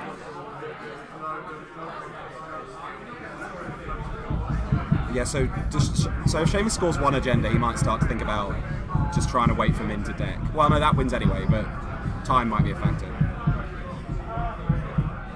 I don't know how long we've got left on the round, but the first game was relatively quick. So interesting that Min checks everything here. There's room to do like bluffing plays here by checking certain cards. Double Kamainu, well, that's worrying. I mean, I guess that signals that there might be stuff in hand. Yeah. But it's still a hell of a tax. Big tax. And what's his answer to Kamainu? Did he Depends jack what out? he's doing. No, he's going to have to jack out because previously it was just the kit ability with Refractor was his answer. Exactly. Still 3-0? Yeah. Yeah, Min scored an agenda. I keep forgetting. Seamus has not sniffed an agenda in this game. Any Jacksons removed? Do we know? I think 1 maybe. Not sure. One went in the bin, but I think it got shuffled back through. Are there any snares in the heat? I think there was at least. He's hit at least 1. Can't say anything. More remotes being created. We have no idea what's going on here. Astrolabe is also excellent in this matchup. He saw it a little bit late, but it's doing work now for sure.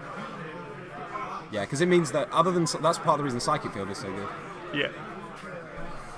Hunting Grounds, which invalidates Kamainu. Does Seamus have anything? Still won't be able to get through HQ though, will he? I know he can pay through the first one and give the second one now and counter it. Yeah, sure. You can Hunting Ground whenever you want. Sure. Thankfully. This was a card that when it was spoiled, I was really excited for because I mean it's so effective. It's good against Data Raven. It's good against Tollbooth. It's mostly only good one against yellow. influence. Yeah. I mean, it's good. You can use it against the pop-up. You can use it against a data pike, not a data pike, a turnpike now. It's good in Shaper because worst case scenario, you can just trash it, install 3 cards face down, and then sell them to Aesops. Yeah, That's always it's just a for really, card. really. Or you can always sell it to Aesops. Well, no, but this is like 3 Yeah, Aesop it is, cells but- with other utility. And The card's you've got just more really, recursion really with all solid. the stuff that you Yeah, trash. exactly. Sometimes cards are better in your bin because you're Shaper. So. Yeah. Yeah, Hunting Grounds, and you don't blow up ice. So. And it's particularly good now that Sync is seeing more play because Data Ravens out of Sync are obviously even better because it's 3 credits. I mean, I've seen people use it on. Obviously, it's great against Grail Ice. Yeah. It's really good, as you say, against Kamainu. The card's in a good place right now. Yeah. It might be Apex's or one of Apex's best cards. Yeah, it's like seeing Apocalypse. almost as much play as Well, Apocalypse, yeah, which is exactly. funny to say. So Min's having to read it, which suggests that Usually when you read a card, it means it's bad for you. yeah.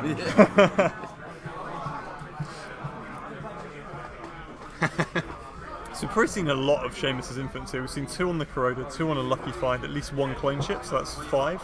6 with this 6 with this Hunting Grounds. I believe Seamus also likes Clot in kit as well. I think he might have had a clot, so that's 8. 8. So there's only 2 that we are currently thinking is unaccounted for. Whiffs on the access. Again, despite Hunting- all the agendas in there. How many R&D interfaces does he have in his hand? So no. There's at least another one. You do need to start thinking about digging R&D. At this point, The snare you're is Not behind. even looked at R&D once this game. It's very hard. Like, God knows what the ice is. But he's starting to get to the point where there's not that much he has to play around, and he's kit. So Pup might end up on HQ. Clones are not people. Also, he can moosh in, and then so he might start to think about. He's got enough money for that kind of a play as well. I mean, Yeah. it's an expensive current to be sure. I did have that happen to me in draft. I was like, there's no way this guy can beat me, not with a single advanced card. Yeah. Yeah, clones And then are he not people. advanced it, so he installed advanced the card, and I was like, okay, so that's a 4-2, Yeah. that's fine. Then he advanced it twice again, and I was like, all right, whatever, I can't get in there, I'll do something else. and then he installed a Clones Are Not People in draft, scored the 2-pointer, and took him to the 6 points they needed to win. Sad times. Yeah, good card. I love a bit of draft. It's excellent fun. It's a good way to look at cards in a new light. So Min's starting to worry about decking here, and Seamus is starting to start to both worry of them about have the to agendas. worry about it, I think. It's true, yeah. Decking is almost as bad for Seamus as it is for Min. I'm not sure if I ever got the chance to tell you, Alex, but I always really enjoyed your grid drafting with Andrew. Yeah, it's a shame that didn't really get off the ground. Great to watch. I think it's a great format. We had a 2v2 grid draft in Reading a couple of months ago, where everyone had really good fun. Yeah. From a home built cube. Nice. Yeah, maybe we'll try and do it again. But he's graduated. Well, he hasn't graduated. He's got another year. Like, he's a very busy man. So less so. I just figured I'd point it out. I thought it was good. It was really entertaining to watch. I think it's a really interesting way to draft. It's more of a discussion about cards and like you openly discuss the options, which is the good thing about grid draft. At least in the draft. So another Neurally MP in Minton. Yeah, but Seamus is not going to go down below 5 cards voluntarily.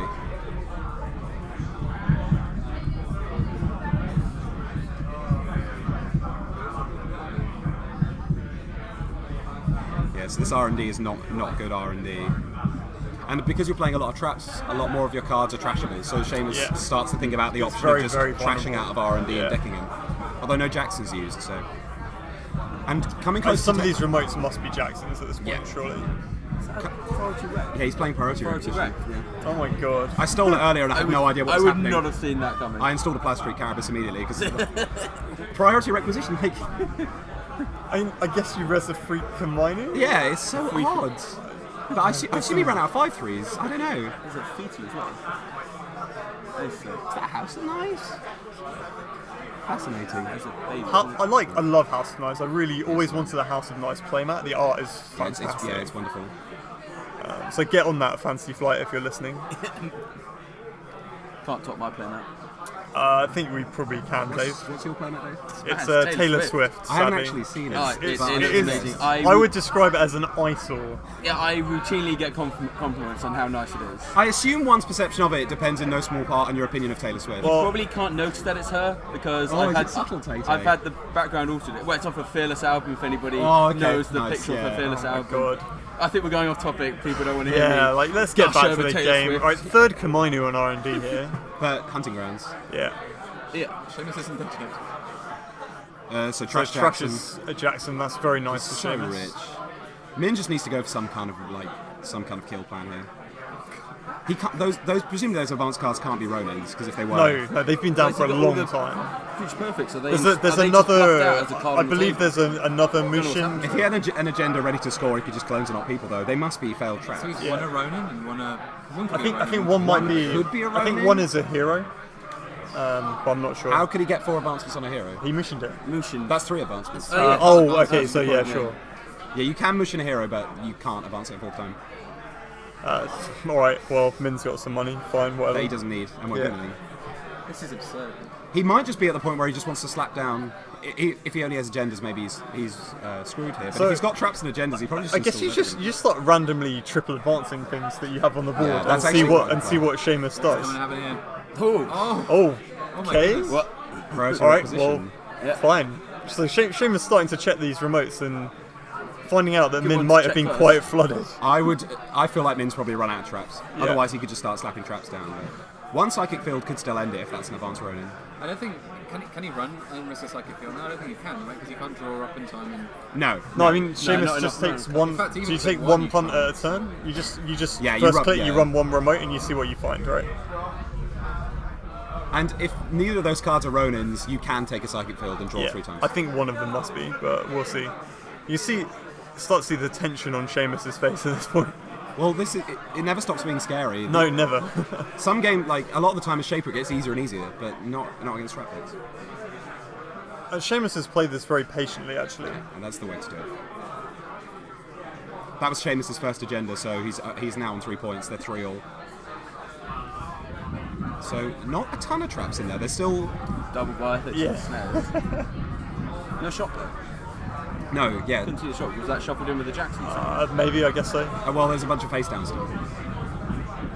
So presumably one of those is shot. If your opponent sees shot but doesn't trash it, you can install over it and it's still face down. Yeah. Which is irrelevant if you play against Industrial Genomics. we saw Laurie on stream installing cards, then immediately installing another card on top of it. It's really interesting we have turtlebacks. I think your definition of interesting differs to mine. Actually, at that point. Yeah, fair. Well, with you, Dave, it's easy. I'll just put a picture of Taylor Swift on all my IG God, cards, done. and you'll never be so happy to lose in your life. Yeah, Swifty is Dave's net handle for a good Which is reason. very disappointing for me because I thought that it was actual Taylor Swift and she'd taken a net runner. No. Never mind. I have been asked that a few So times. are you also a Taylor Swift fan then, Alex? I mean, didn't- Let's I- cut to the I real used to like fluff her less here. so now. I thought Bad Blood was good. I thought the video was very good, but her music just I think I liked her well enough until she beat Kendrick Lamar at the Grammys, and I thought that was quite upsetting. So I do I have remember no idea what you're talking about. Like, when I first had the Andromeda Altered one, I put it down. I played Right, Alex more at remotes from in BABW event in Brighton, and I said, if you don't like my ID, you can just shake it off. I think you made a comment about Bad Blood or something. yeah. damn it. Good banter. All right. yeah, the let's- Grammys this year, Kendrick Lamar should have won Album of the Year last year, and Taylor Swift won it instead. No, it's not fair. To Pimp a Butterfly is a good album. It's a good album. I'm gonna play Andromeda and Rebirth into an ID with a picture of Kendrick Lamar on it. I'm not Do you sure want what my I can. Andromeda? I'm not sure what I consider the best album of last year, but I don't think it was that. Do you not think it was- 1989, hands Do you down. not think it was To Pimp a Butterfly? Fair enough. I would suspect it's something like one of the Yeah. like Tremonti's Dust or something like that. I'm sure that. I have a like, very eclectic taste in music, but I don't think it crosses over with these guys very much. as far as my worldview goes, it was probably that, or the Grimes album. Yes, Taylor for the win. Anyway, Thank you. Right, sorry. In the meantime, In the meantime, Min's Netman been has installing more having- traps, and has conceded. yeah, because with one card there, right? Seamus is holding his head in his hands, but Yeah, 2 Yeah, traps. Wow. 2 traps. Damn. Yeah. Well, their agendas were just. so all Seamus over- manages all to installed. wait out the win there. So So Gore hands in. Seamus the- sweeps and almost guarantees a spot in the cup. Right? Yeah, so that was a win and in. I think those games were pretty exciting, guys. Yeah, Min got swept last round as well, so he's certainly out of the cup. It's a shame. His deck was particularly interesting. Yeah. At the end of our game, I wanted to look at it, but I thought, might Yeah, make the no, cup, but now that's- the yeah. jig's kind of up. So. At some point, it'll come up. Yeah, because he's on 6 losses now. So it's discussing the clones are not people with a 3-pointer plan, which is obviously you can just get away with Yeah. 2 scores to win, which Also, is if quite it's called the powerful. Hades for Shard, this round. Yeah. things get weird for Seamus. What's he talking about? Sacrificial Construct? for? I have no idea. It's Class the end Creek of the can't day. die, but All right. It's been a long day, guys. Any final comments from you, Alex? I don't think so. No, I'm just looking forward to tomorrow. I'm Yeah. glad it's a 2-day cut. Yeah, I think so. That's too. convenient for people, and it's London. Everyone's got somewhere to stay or a friend to stay with. So Yeah. I think it's good that it's a 2-day cut. There's going to be King of Service tomorrow, which is going to be fun. It's a shame I'm not playing, but it's been a good day. We've seen a good diversity of decks in the top tables. Well, I think I have. I don't know I've what's had going on. I've had a Against nice lot of chance noise. to show some A lot of different. noise. Four noise decks today around the top tables. That's good for me. If I can face noise tomorrow, I'm going to be very, very pleased. Well, so you hear that, viewers. I managed to give you a nice variety of stuff on the stream. We've had some pretty interesting games. That's good. We've seen from some of the UK's best. So we'll be back tomorrow with the cut. I'm not sure exactly what time we're starting, but I'll let you know when I find out.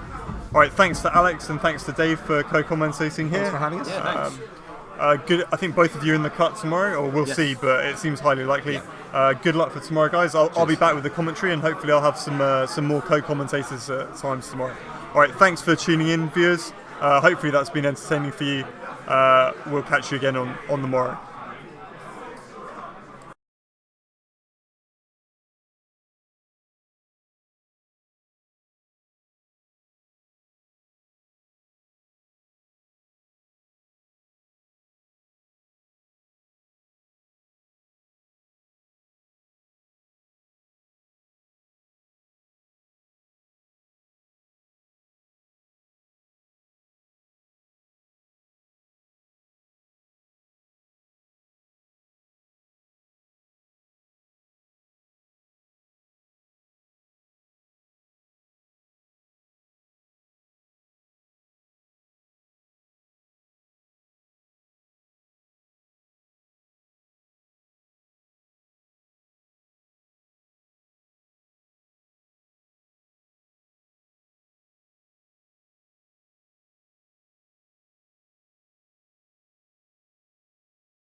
Alright guys, I don't know if you can still hear me, or if anyone's still around. I'm going to give you the results for the top 8 in a minute. They're just being read out by Tagore, so I'll wait for him to read out for the players, and then I'll leave him with you guys for the stream, alright? And for the final comment on the stream, Seamus did indeed wait out Min, and Min decked himself and conceded.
Alright, so the final results are in.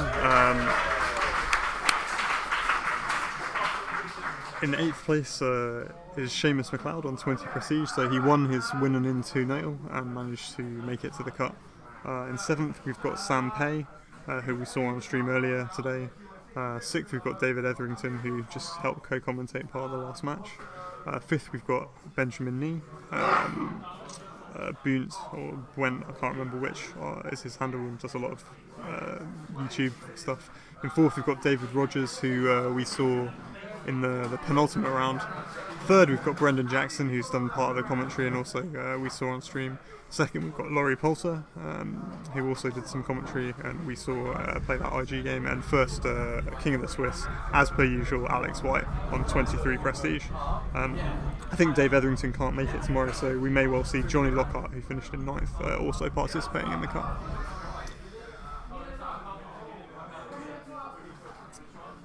Alright guys, I think that's it from me. So I'll see you all, or I won't see you, but you'll hear me tomorrow, hopefully for more of my droning, monotonous voice. Night.